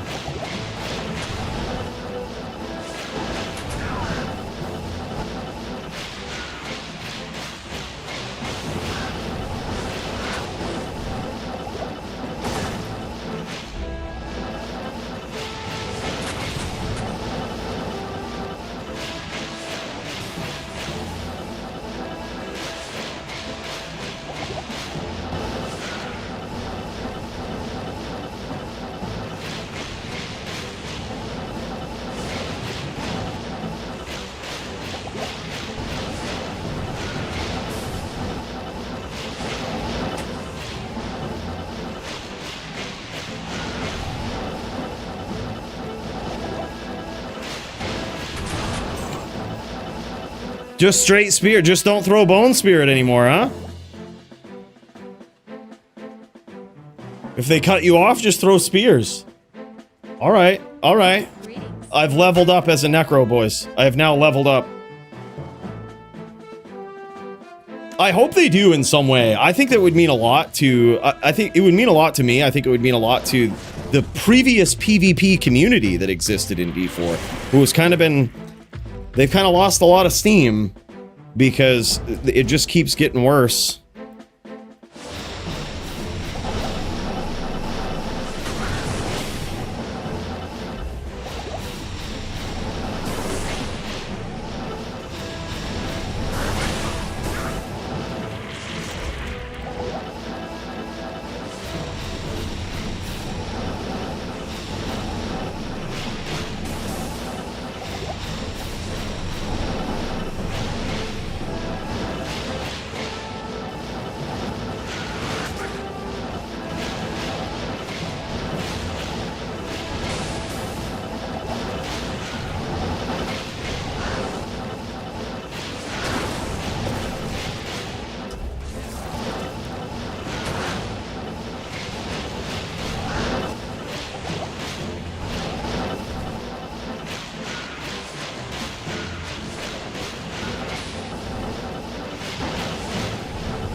Gotta mix it up, dude.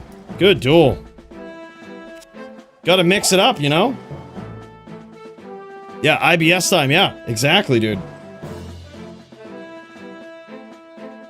This looks way more fun than the Fire Druid to duel against.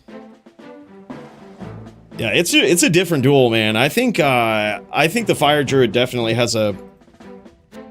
I don't know if a better matchup. It's a more well-rounded matchup. We ready? All right. All right. GG's, brother. Thank you for duels.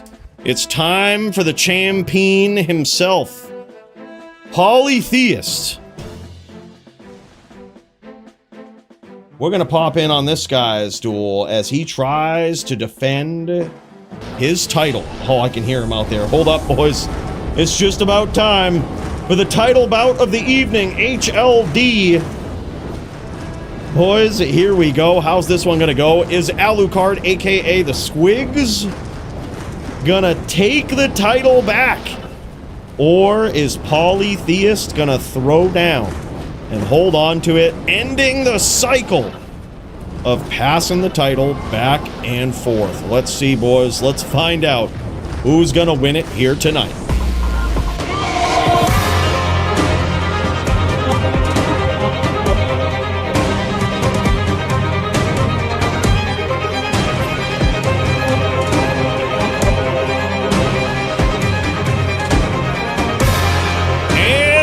This corner, we have got Polytheists. Finally, we get to see the man, the myth, the legend. Is this live? No, we are pre-recorded. All pre-recorded. That's what we do. But welcome in, Synergy. I don't know. Don't ask me how I knew you would be there. Pre-recorded. I just did. Point is, we're tuning in to Polytheist as he tries to hold on to his newly regained title against the Savage who took him out to end his reign. He has now come knocking back at the door. Oh my god, huge spears! from Squigs. This guy just getting in, getting vicious. This guy, talk about contenders to the BMF belt. Alucard, aka the Squigs. This guy might be able to do it. I think we need to see a track amp versus Squiggles for the BMF, man. Just straight aggro, no fucking around. Y'all see that? A couple of spears right off the rip there. Alucard, aka Squigs, just piecing them up, man. Landing some big magic damage, and that's something that certainly Paulie has to prepare for. He has to be ready, right? He's got to wear those new boots, the Horizons urinal boots. The ones with the big magic res. You know he's got those on. And the question is, what sort of approach has Squigs taken to this duel? Very curious to see. Has he gone in with the new helm to rip all the magic resistance that he possibly can away from his opponent? Or has he only made minor tweaks, right? Which direction has he headed with his Necro build? I can't wait to see it, man. It looks like so far he might be wearing a circlet. He might just have a 2-socket circ that he put the new jewel in. I can imagine he's probably rocking a Sunder Charm, right? All of these things minusing that magic res in a very efficient way. He may also be rocking a sling ring, another very efficient way to do it. And when you minus magic res, I don't know what it is, man, but it's just, it does a lot more than the plus skills there, right? It does a lot more for your damage. It's crazy. Yeah, big Castlevania reference right there, man. Alucard, Dracula backwards, that is the legendary Squiggles. But so far, as this duel goes on, you're going to see Polytheist able to rep to full if Squigs isn't able to capitalize on that with that final spear that he needed. And it looks like Poly definitely now more than one spear away. So he's looking a little more healthy, but as you can see, I mean, when he closes the distance like that, when he makes the wrong move, Squiggles can punish him for it, man. And this is certainly one of those matchups right there where Paulie has to be careful. It is not an easy duel, that's for sure. There was probably came a time when Paulie got sick of this duel right here. He didn't like seeing all these damn Necros knocking at the door. But truthfully, I really do think that this is the most powerful class. And as in my opinion, the second most powerful class, the Fire Druid, you're just gonna see these matchups, right? It is a new era of NVD, if you ask me, and this is it. Like, this will be no surprise to people who might have been more familiar with NVD back in Lord of Destruction. They were longer duels, grindy ones like this, involving teeth, spears, bone spirits, vicious timing. It was definitely a different cadence with the duel, a little more like what you just saw when me and him Papa Weed were throwing down. But this is a different cadence. It's a different dance. It's a different style, but it is the new story of NVD, I think.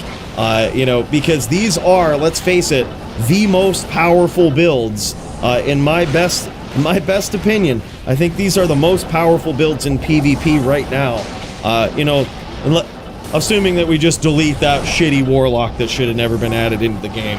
That one, just absolutely asinine. But these guys, certainly something. This is what I call the new NVD. The old school skills, the teeth. Still with the bear only though. Like this is insane. It's an interesting dance. I got a plus 10% cold Sunder last week, and it makes a big difference. I wish it was plus 15, but perfect too. Dude, no shit. I would be curious to see you try this out, Kyle. I actually just ripped a perfect minus 10 cold Sunder. So if you want to try that out in a duel, let me know. You can definitely borrow it. I'm curious to know which one is better. Like which one actually nets you more damage in the long run. I would guess with the lack of changed rules with the Cold Sorceress, possibly minus res would be better, but I don't know. Either way, I just ripped one of those. I was pretty happy about it. Alucard is race car backwards.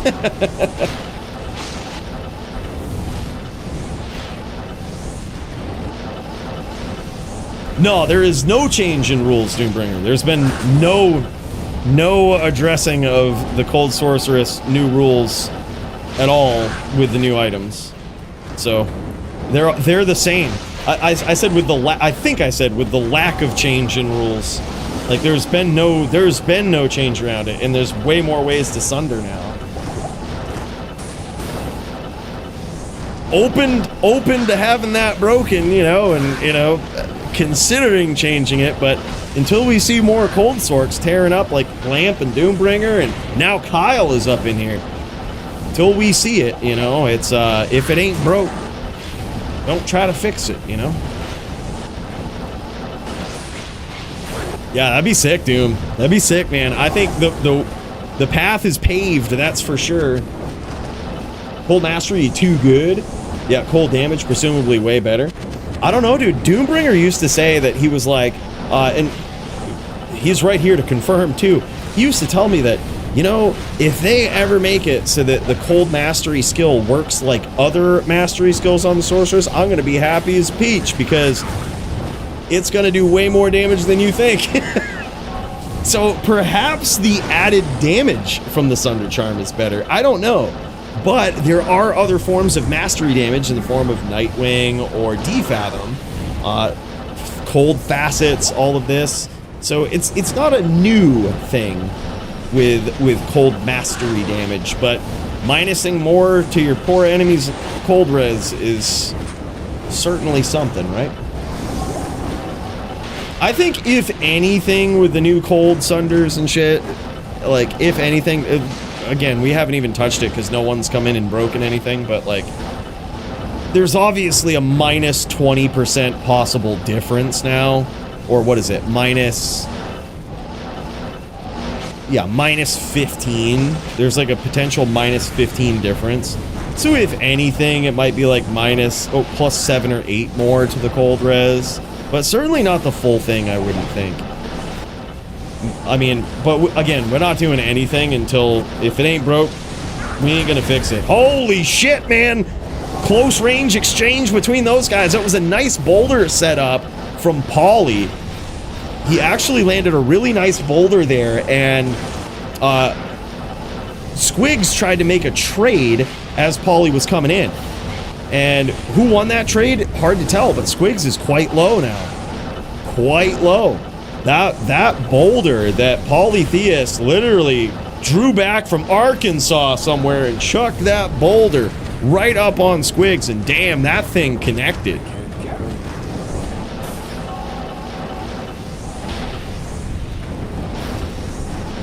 True, but the 10k damage is usually adding it from, is usually counting like the other mastery damage. So, I mean, maybe it's not, maybe, who knows? This is why I say I don't know, but I would be curious to. Yeah, he says, yeah, you know what, if they would make it like 275 damage instead of minus 275? Yeah, exactly. Yeah, that would be insane.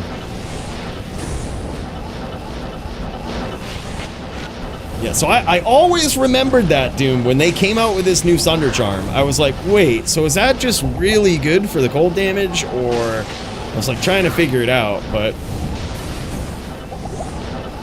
because perhaps the right thing to do with regard to the rules is not change anything. Perhaps the right thing for a Cold Sorceress is to get a 15% added damage on the Cold Charm. And there it is! Squigs takes round 1, man! This is gonna be a tough one for Poly, but his ping is looking clean! Look at this, man. 15 ping! Holy shit, I swear this guy is Canadian. That is some of the best ping I think I've ever seen right there. I can't carry anymore.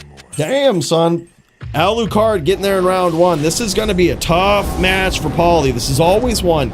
I think he's always struggled against a good Necro, and Squigs is certainly that. Squigs went from DFC, he went from Pub Dueler with Primo to DFC newcomer to reigning resounding champion who's now knocking back on the door with a title shot. But more than that, This guy has become a bit of a legend and a bit of a decorated, savage Necro player. Not just a Necro, but he plays well on the Sin too. But this guy is certainly, the Necro is the build that made him famous, right? And man, he just keeps getting better always with this. He's, I think, solidified his spot. In Coooley's mind, Squigs is one of the best Necros to ever do it. This guy, just, it's a whole different vibe. It's a whole different feel with this guy. You know, it's not the same prideful dueler from back in the day, but also just still a very skillful one that sets nasty traps, like what you just saw there, where he lured Poly right in looking for that stomp and punished him for going for it. Like, that sort of thing, right? He's playing in a way. He gets you to play his game and just punishes you for it. That's insane. I gotta say, props to Poly here too, because if you notice, in this duel right here, it's so easy to try to play the distance game, right? But you can't do that versus a Necro. You have to figure out creative ways to approach and creative ways to cut angles. Most importantly, you gotta keep this CT casting up so that you can hit your opponent from far away, right? As far away as you possibly can, and keep that aggression up, albeit literally just on the edge of the screen, or, you know, CT casting off screen. You've got to be able to set these traps and keep that damage going. And Poly knows just as good as anyone that even if he's low like this, it don't matter, right? You can rep to full. This could very easily be a real duel. That is the beauty of it. The thing is, in a lot of times before, Alucard, aka the Squigs, doesn't let it go that long. Look at this. You saw what Poly did right there. High level thinking and some next level plays. There's so much going on in the Moor right now. Polytheist realized that Squigs had him name locked, but instead of teleporting off the screen, and instead of trying to reset, he tried to capitalize on that. He started setting traps with molten boulders there. He started stacking multiple molten boulders on top of each other and trying to get Squigs to stomp him, trying to get him to just tele-stomp him right into a bad trap like that. Squigs didn't fall for it. What Squigs did was next level shit. He just gave up on that name lock, or didn't give up on the name lock. He gave up on the spear and started casting Spirit. He had a proper name lock right on Polytheist, and that is something you usually don't get versus Druid. It's either the Oak or the Bear. This one in particular, who knows? The low HP is in this case, it's probably because with a Fire Druid, they don't have a lot of points to sink into Oak Sage. They are sinking all of their points into the fire skills and the synergies, so they have lower HP because they don't have a fully maxed out Oak Sage. So that's why in this case, the Druid player's HP looks like significantly lower than what you would see on, say, a Wind Druid, like 8k or something, right? Yeah, it's just because of how they have to allocate their points. Wind Druid is a lot more efficient. It's 4 skills right down the center, right? Then you got 20 spare for Oak Sage. Actually, more than that. You've got that and pets and everything. Like, there's so much. Yeah, it really is. Alucard, it's one of my favorite names, dude. There's been a lot of people that have also named their Necro Alucard. It's just so perfect. It's a Castlevania reference. It is, you know, it's Dracula backwards. Yeah, it's really good one. I think the other Sunder GCs benefit from minus res, but the cold wants the plus to... No shit. Okay, interesting. Interesting. Yeah, I definitely like minus physical res better. I like the minus magic res better than, like, plus to magic damage. Although both are really fucking good. Holy shit, man. 2-0 so far for Squigs. This guy turning up the heat here. And it looks like, yeah, he is just wearing a regular circlet. He ain't wearing that Hell Warden's will. This guy just getting in there and making it dirty. I'm curious to see what his new items might be, though.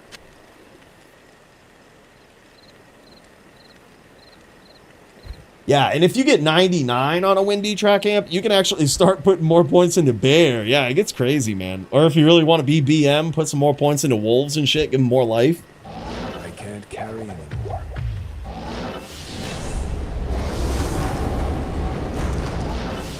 Yeah, allegedly, Lordy Ages, like, allegedly, cold damage is just better across the board. That could be correct. That could be correct. I don't really know. I haven't tested it. I haven't tried it out. Haven't really got my hands on a perfect Sunder. I could plug it into, like, single player or something, but even if I did, it would take a good Cold Sword player to actually know which one is better, right? It would take someone who's really devoted to that build. Because even though the damage might appear better, it's like, is it really, as opposed to minus 10 more res, you know, based on a rule set? There's a lot of ifs that come into play.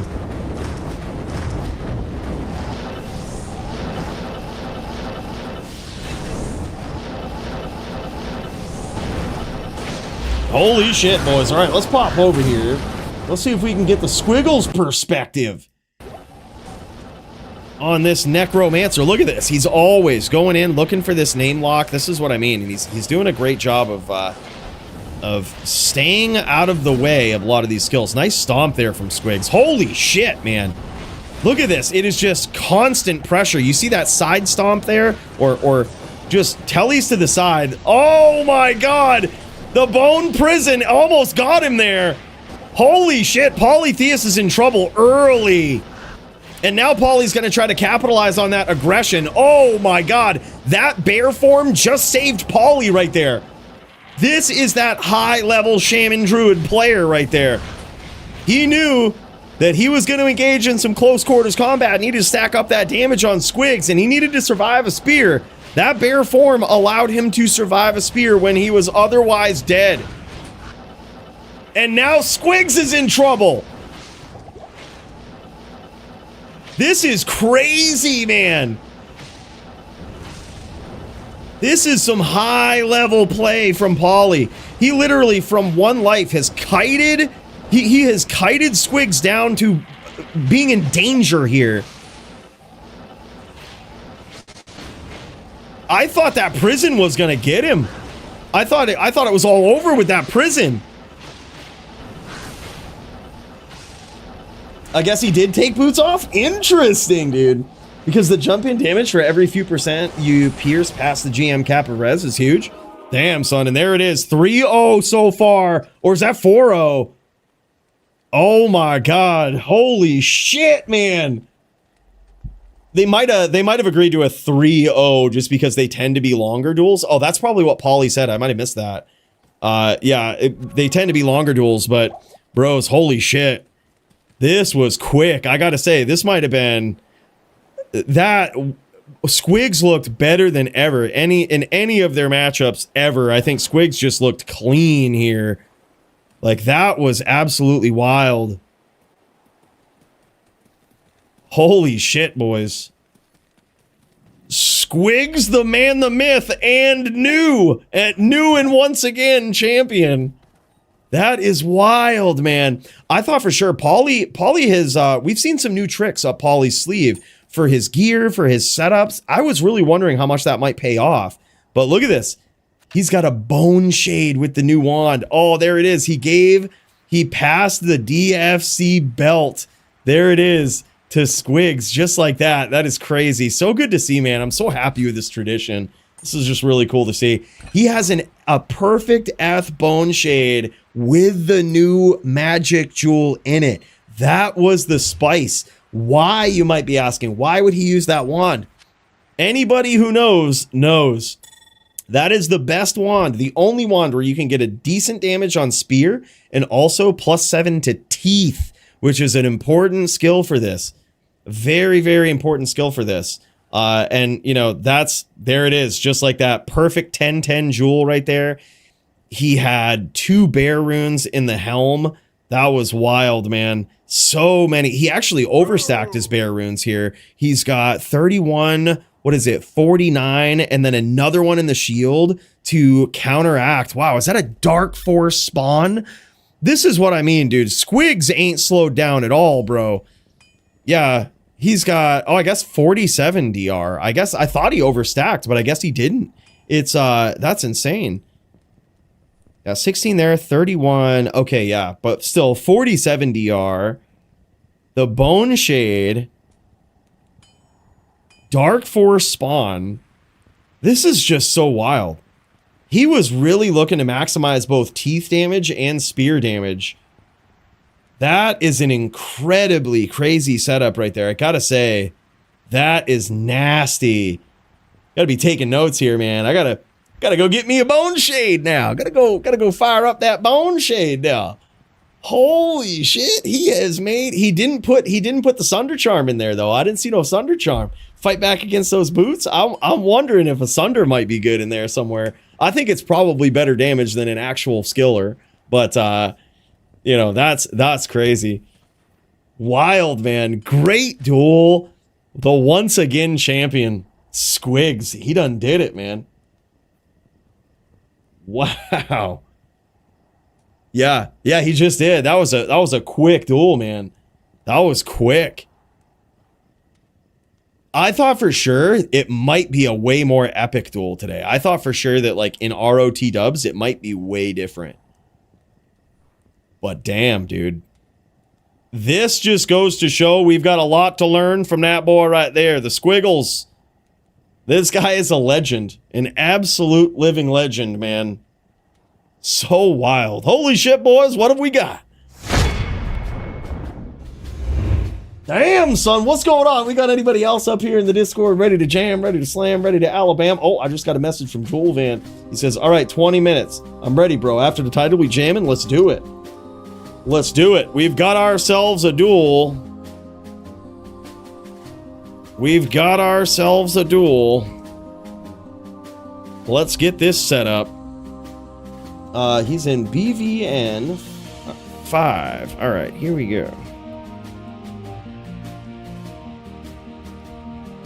Perfect. Let's freaking jam it. I'm glad he made this game. All right, boys. You know what time it is? All the practice has led to this. I need to pull out my inner Squigs here. And we need to make it happen, boys, because this is about to get violencia.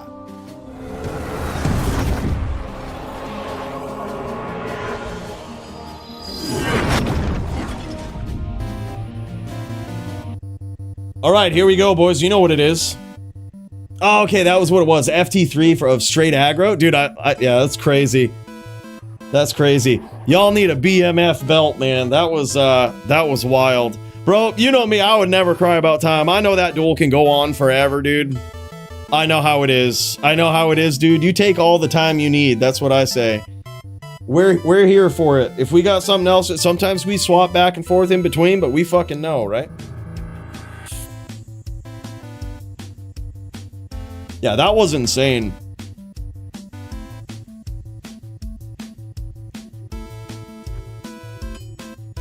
All right, we gotta pull out the inner Squiggles, boys. Gotta make sure we've got all the break points.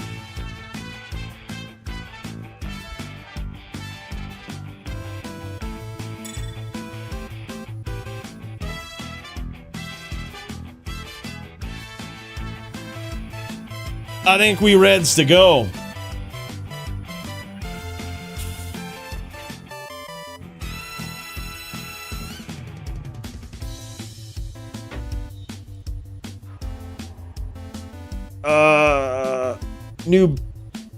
New boots? No.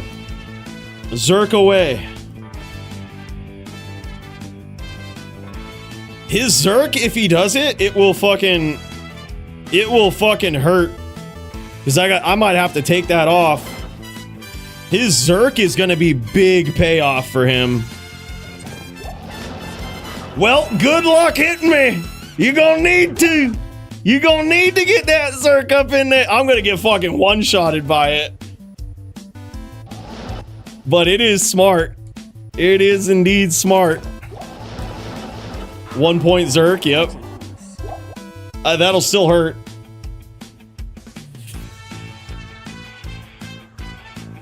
You guys know me, the king of don't get hit. That's just how we gotta roll, okay?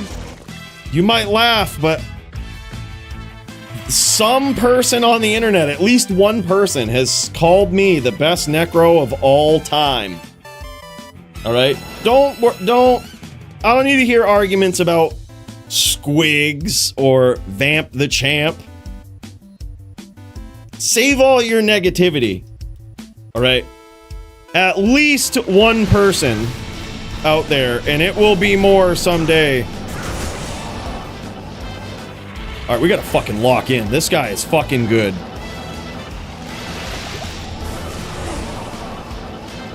Oh my god, what the fuck was that?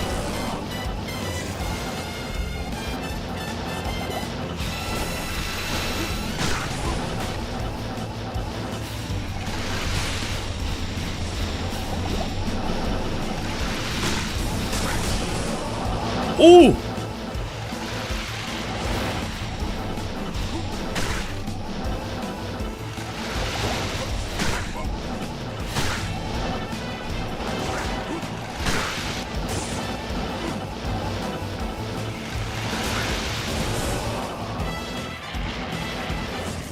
He's fucking good, boys.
Damn, dude.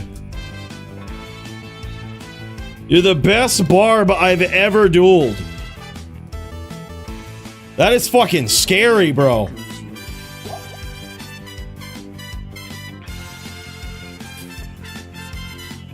do you mean?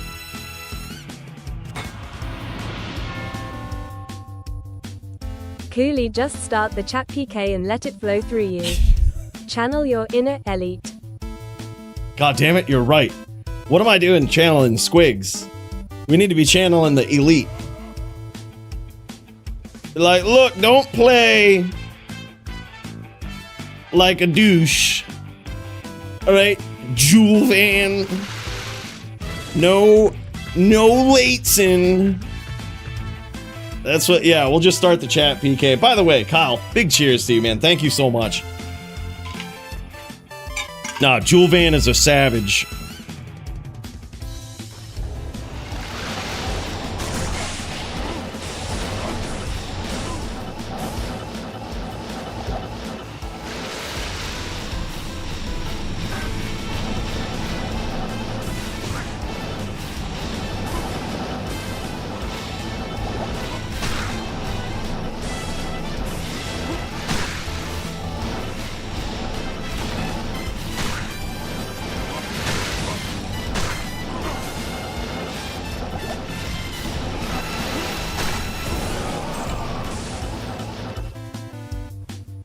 At least one person on the internet somewhere has called me the best necro to ever live. Greetings. At least one. This bone wall tech, I'm telling you. I'm telling you. It's the new Coooley strat. Might be gay, but kind of good.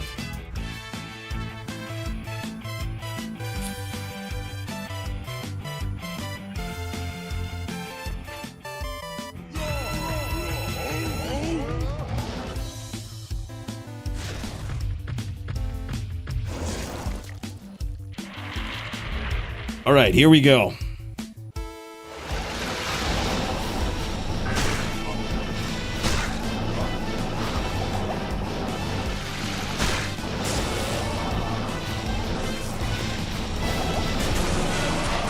What?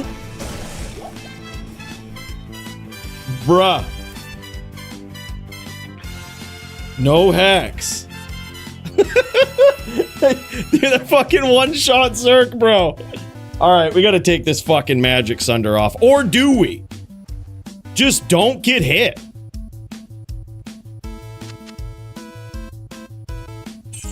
Stop getting hit. Not in town.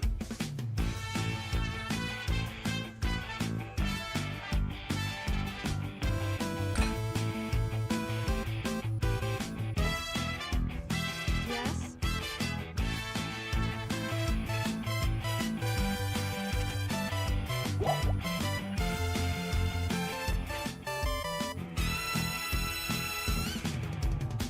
Nah, we ain't taking our Sunder Charm off, Max. We're not playing fair damage.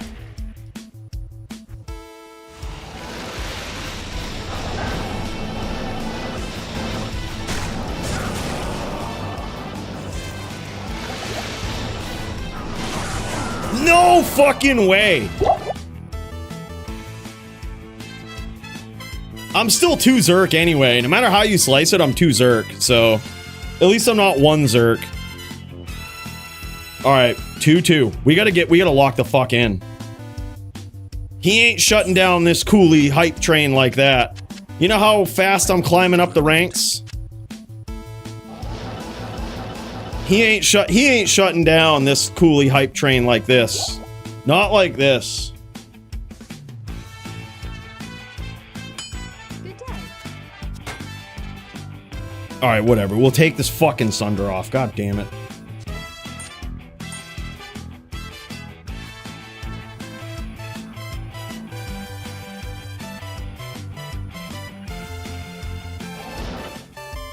Gotta get honest with our damage, I guess. Honest damage.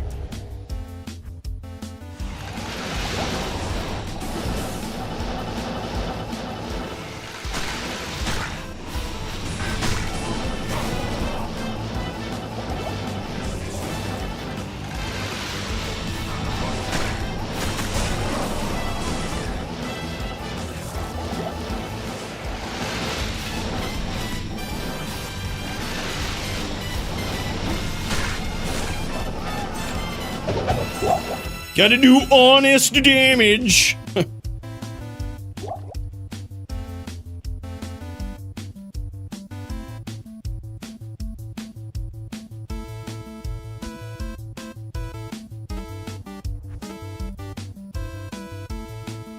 You got the new boots, right? Should Def have them against my gayness?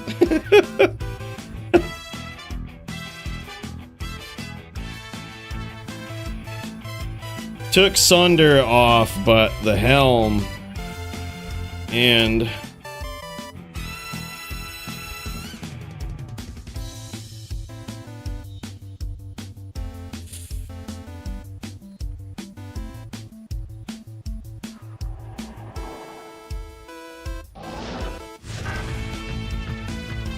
all right, 3-2.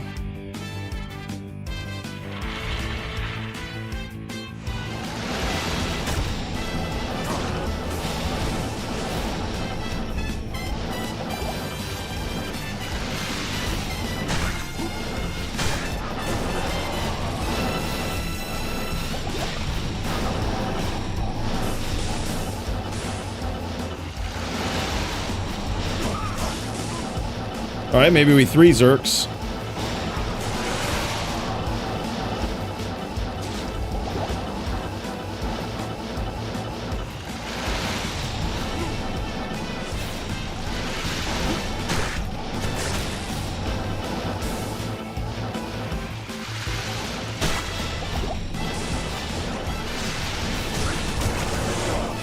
Yikes.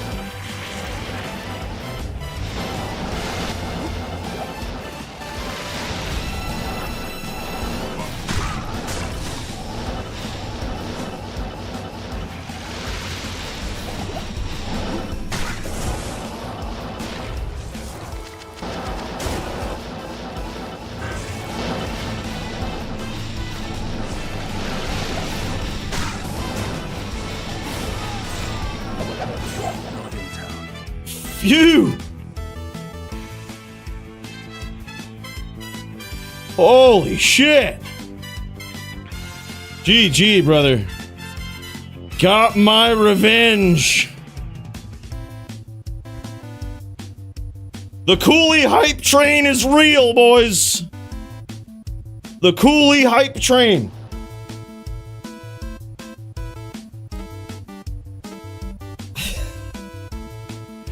Bro, you're so good on that.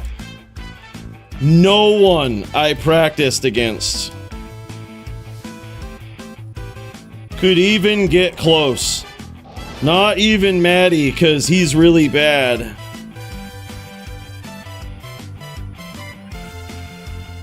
Hell yeah, bro. Holy shit. And by the way, Despair Guy, thank you so much for parking the Prime over here, man. That's crazy. Big cheers to you, man. Let's check this out. We've got, look at this, dude. He's got 2 EDIAS jewels in this helm in this 230-22 open socket. Some 5-point rings right there. A Nature's Peace for the Oak Sage. Perfect 30 magic res Horizon's Legacy. I haven't found any of those yet. And he's got, look at this, the Renewed Bone Break. Oh, nice roll on that. 65 life. That's actually really good, man. 10 maxers for that big damage. I literally had just dungos. That was like it. Just dungos on this guy for DR. Literally nothing else. Like, dungos only AR.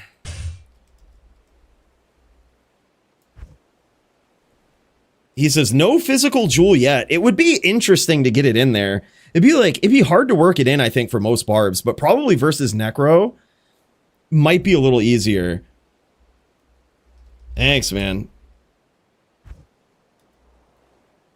Yeah, he's rocking the Iraq, of course. Yeah. Dungos is like, I mean, that was literally, I just put that in there for a little bit of DR. Bro, when I took the Sunder off and put the boots on, I was suddenly 3 Zerks instead of 1. Who would have thought? Sometimes you do get hit. Feckin' 1 Zerk, LOL. Had to take my cheese. Had to take my cheese off. That was crazy. Yeah, they're about to just be like regular Sunder Charms always were, Doom. Stupid. Yeah, it's really dumb. Like, I love the fact that, like, everybody's just rocking, like, what Sunder Charms they found are the best that they trade for. You know, like, the best ones that they traded for. It's not like everyone's got a perfect one. Everyone's getting so picky with a Sunder Charm. I hate that, dude. And now it's just like, yep, they're just gonna be common again. Boys, he wants to run a couple more. I say we jam it, man. This is actually pretty sick. This was super good, man. This was super fun.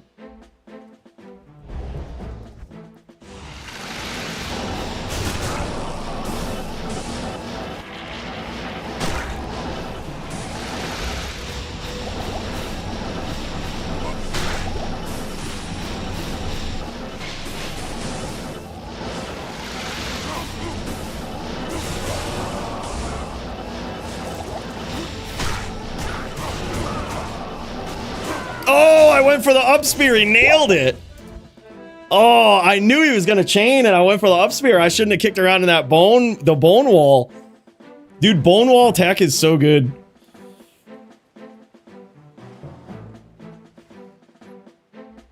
Those new facets too. Yeah, the Guardians Frost or whatever. Not Guardians, but yeah, I know what you're talking about. No one runs your setup. Helm is so good. Helm is literally like so good. New jewel and everything. I think 33 at the worst. Versus you, it's... I think just 18. Nope, minus 23. Yep, so... only 9%.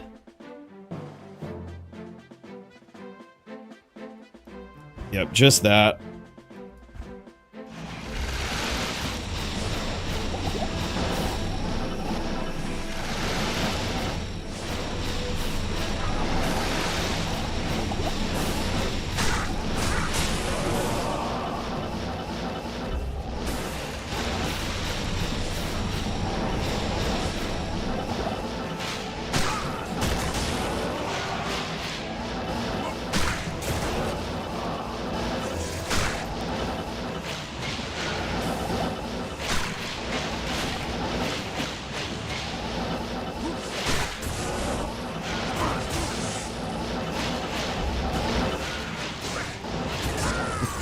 Yeah, hell yeah. I wasn't gonna cast those bone walls and shit. I was just gonna try to spear him to make it fun. I pieced him up with those big bone spirits, and I need more practice against the actual fucking no Coooley strat cheese. Dude, you gotta admit, I might have started, someone get Squigs up on the phone and tell him there's a new Necro strat versus Barbs in town and see what he thinks about it, because I think he would approve. Tell him about the bone wall strat.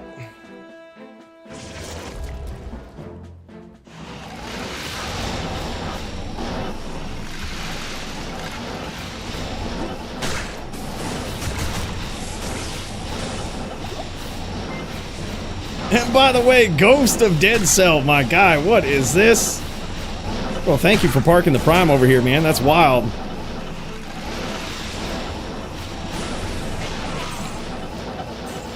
Bro, big cheers to you, man. That's huge. I appreciate that support, dude. You and Despair Guy, literally within the last 5 minutes, man. That's crazy. Appreciate that. Much deserved, brother. Dude, thank you so much.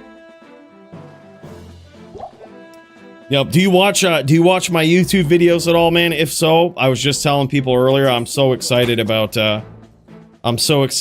one that I started working on today. Literally cannot wait for this to come out. It's gonna be so good. It's arguably one of my favorite ever. I'm so pumped. Just big story behind it and everything. It's so good. I think you'll like it, especially if you like the history type videos that we did, man. And what is this? 5 gifted subs, bro. Holy shit, man. Holy shit, brother. Dude, big cheers. Let's all tip one back to this guy, especially if you got one of those subs. Let's tip one back to this guy, man. Ghost of Dead Cell. What a savage, bro. That is super kind, man. Certainly not necessary, but much, much appreciated. That was so crazy. 5 gifted subs, man. And Kratos, aka the Jewel Van, says, I'm thinking about doing a Sunder Magic res setup for neck. It's so fun. Powerful. Do you know if Void offhand gives damage to Zerk? It should.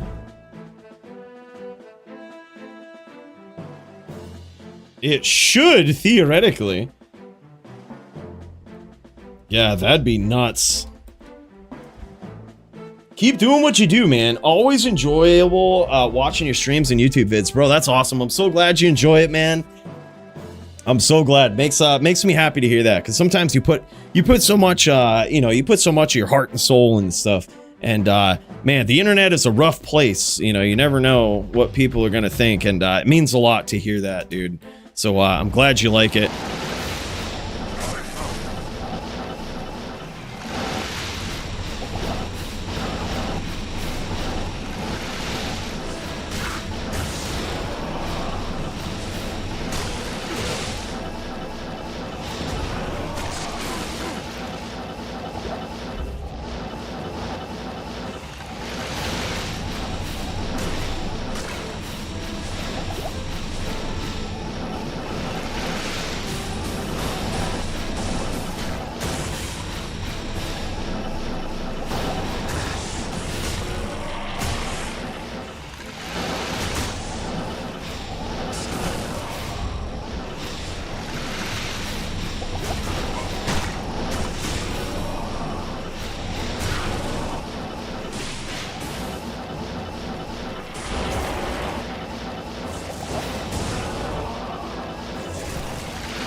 No way, dude. Literal one.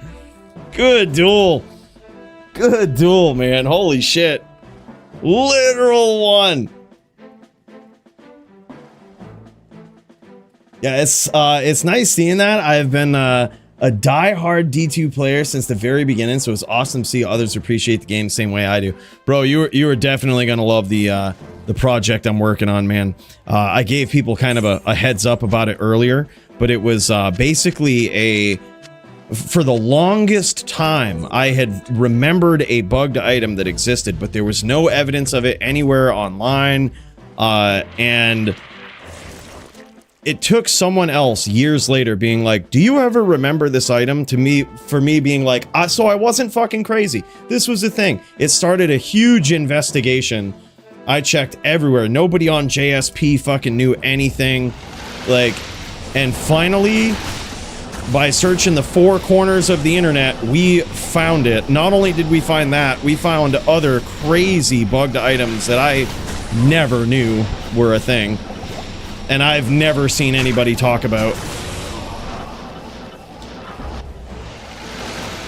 So that's basically the premise of the next one, man. It's pretty wild.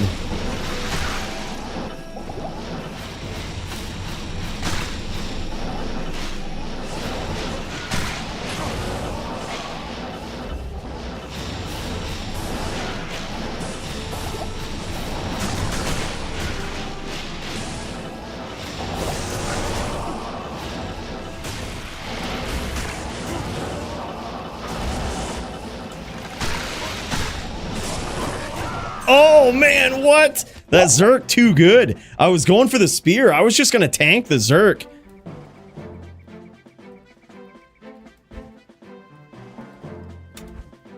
Yep, that's Coooley's corner is what it is. You know what it is.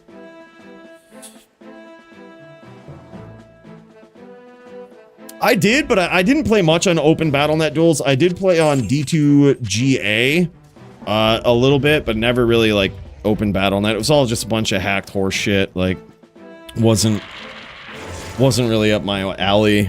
You know, single player, like hero edited shit.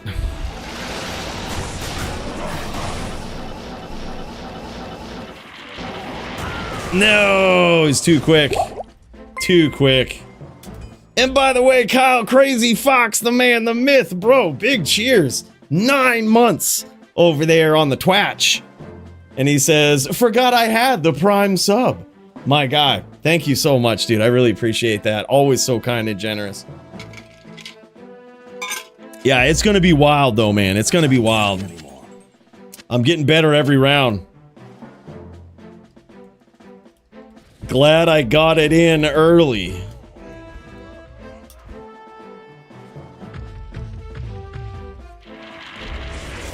All right, go, bro. No more fucking around. We're giving him the fucking horsepower now. We're giving him the fucking horsepower. That's what we're gonna do. Straight horsepower. Yeah, I think so too, man. I literally don't really have much DR and certainly no block. Like, we treat this like a real duel.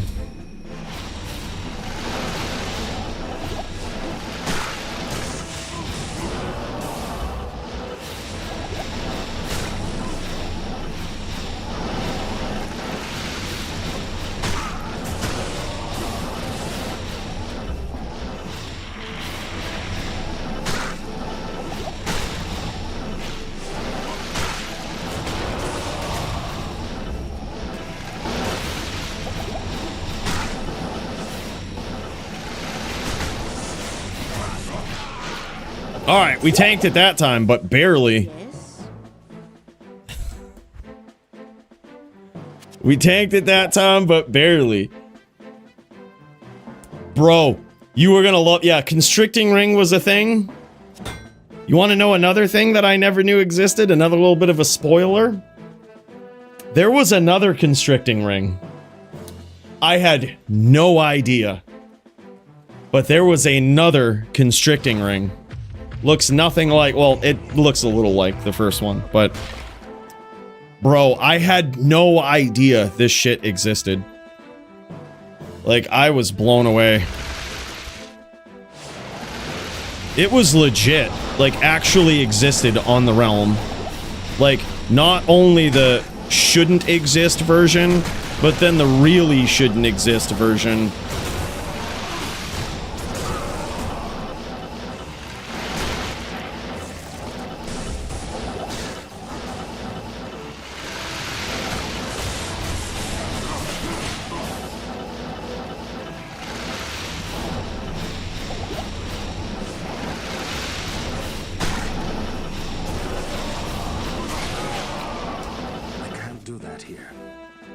Coooley's corner.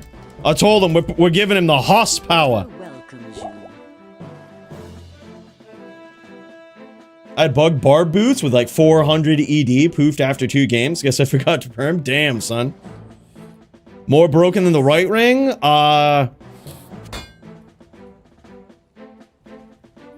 Probably not, but surprisingly busted. Like, even more busted than a regular constricting ring would be. Like, I had no idea, man. Oh, I definitely will, Sid. It's in the works. I just started working on it today. It started with me researching an item that I knew existed, but everybody said I was wrong. Like, nah, it doesn't exist. If it isn't in this guy's JSP post, it never existed. Gotcha, bitch. I found it. No one has ever seen it, or people have seen it. Like, fucking DD Adams reached out to me and was like, dude, I need you to find this item. Yes, sir. I found it. And it is fucking sick. Matty can't kill you on this. He can when I lag, but he does the no proof poof. Lot of times. Mid-whirl, saves and exits, no proof.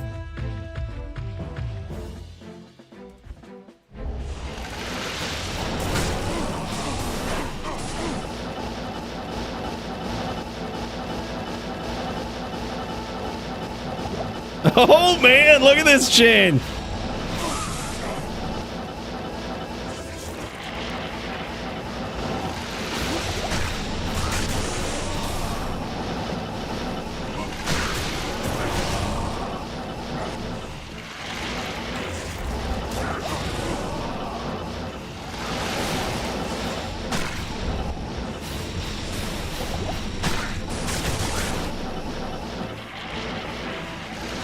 Coooley's corner, baby. Oh. Coooley's corner, baby.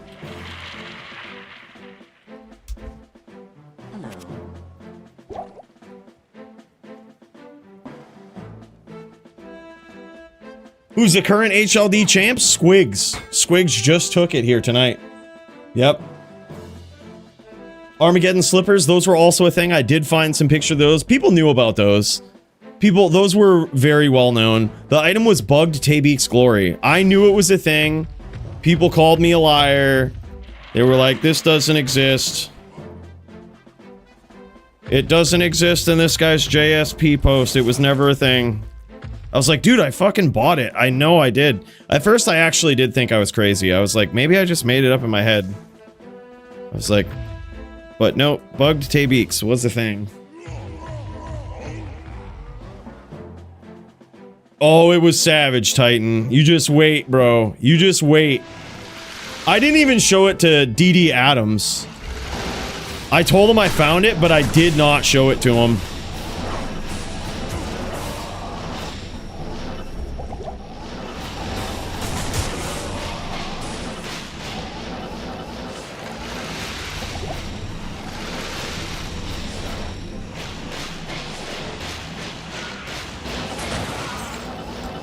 Caught him! Caught him with that spear, baby!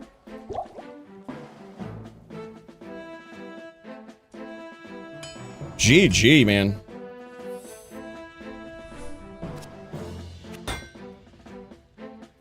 Here's something that I always chalked up to people misremembering, but I've clarified this in recent history. Did you know there was 2 types of hex charms? Did you know this? There was 2 hex charms. I always thought that people just misremembered. Nope, there was 2. There was actually 2. That was crazy. I did not know that.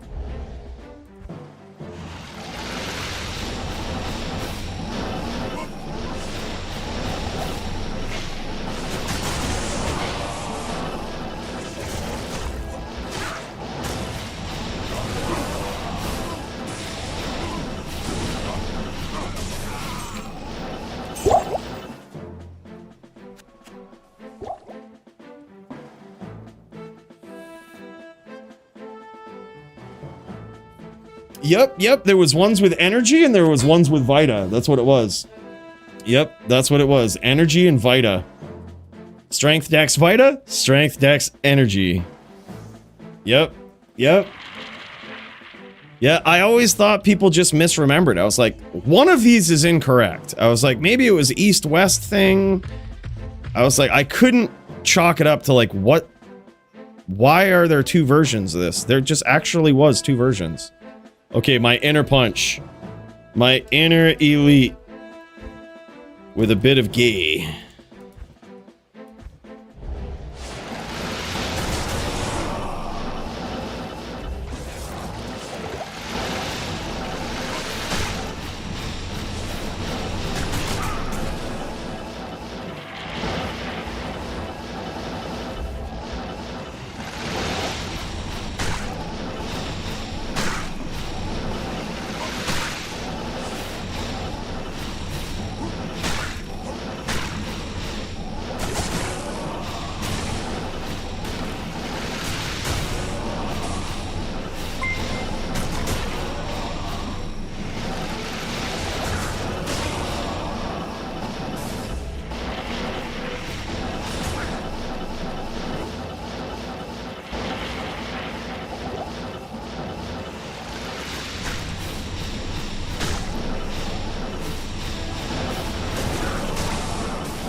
Damn, son! The inner punch versus the inner elite. Wall tech too good. And by the way, CMC Your Grizzle, mother sorry was I'm a just seeing hamster this. And your father smelt of elderberries. Oh. Sitting atop of your bone walls. Oh, but listen here. That's the new tech, Kyle, all right? By the way, CMC Grizzle. Sorry I missed this, bro. Big cheers for parking the Prime. 5 months, man. Always a savage. My guy, the man, the myth, and Kyle for the 7 Canadian coin tip, the 699, if you will. Your mother was a hamster and your father smelt of elderberries sitting atop your bone walls. What do you mean? This is the new tech. It is. Really need to pull off the Zerk. Yeah, I think I need to play around that too, and like not set myself up for a 1 Zerk again. Like actually resist Zerk.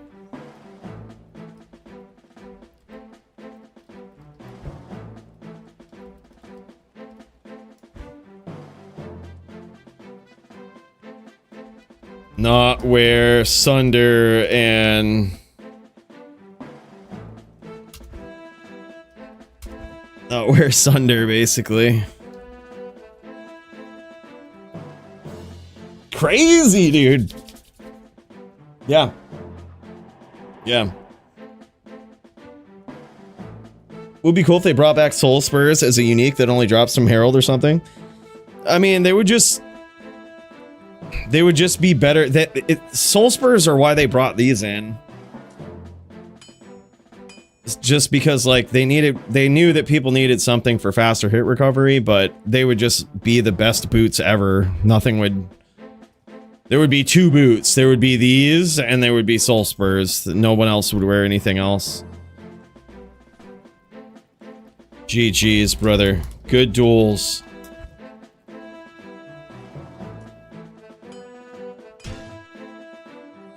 We got our revenge versus the Jewel Van tonight, man, and what a savage duel it was. Holy fuck.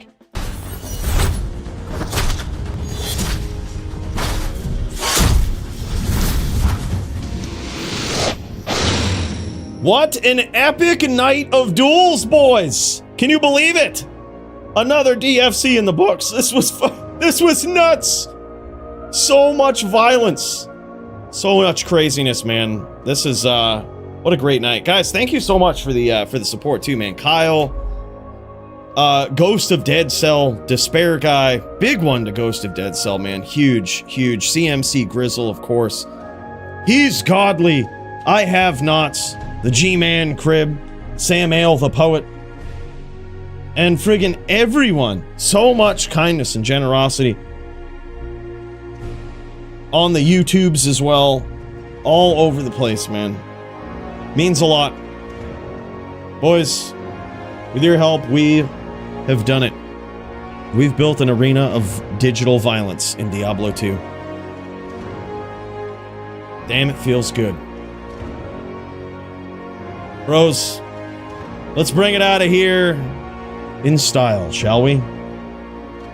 Bill, give me that beat and that outro that definitely doesn't have a hidden message about Joby.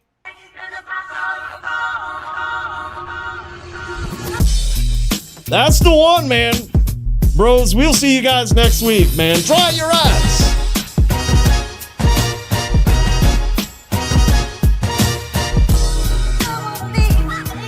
Bros, we will be back next week. Sorry about that, Statham.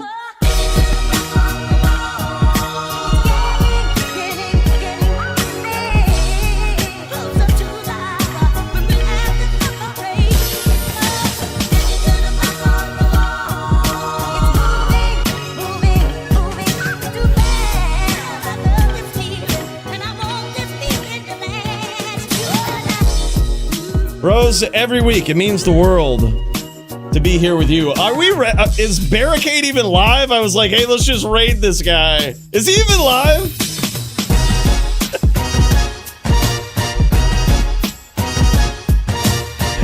I guess we'll find out. See you guys next week, boys. Peace.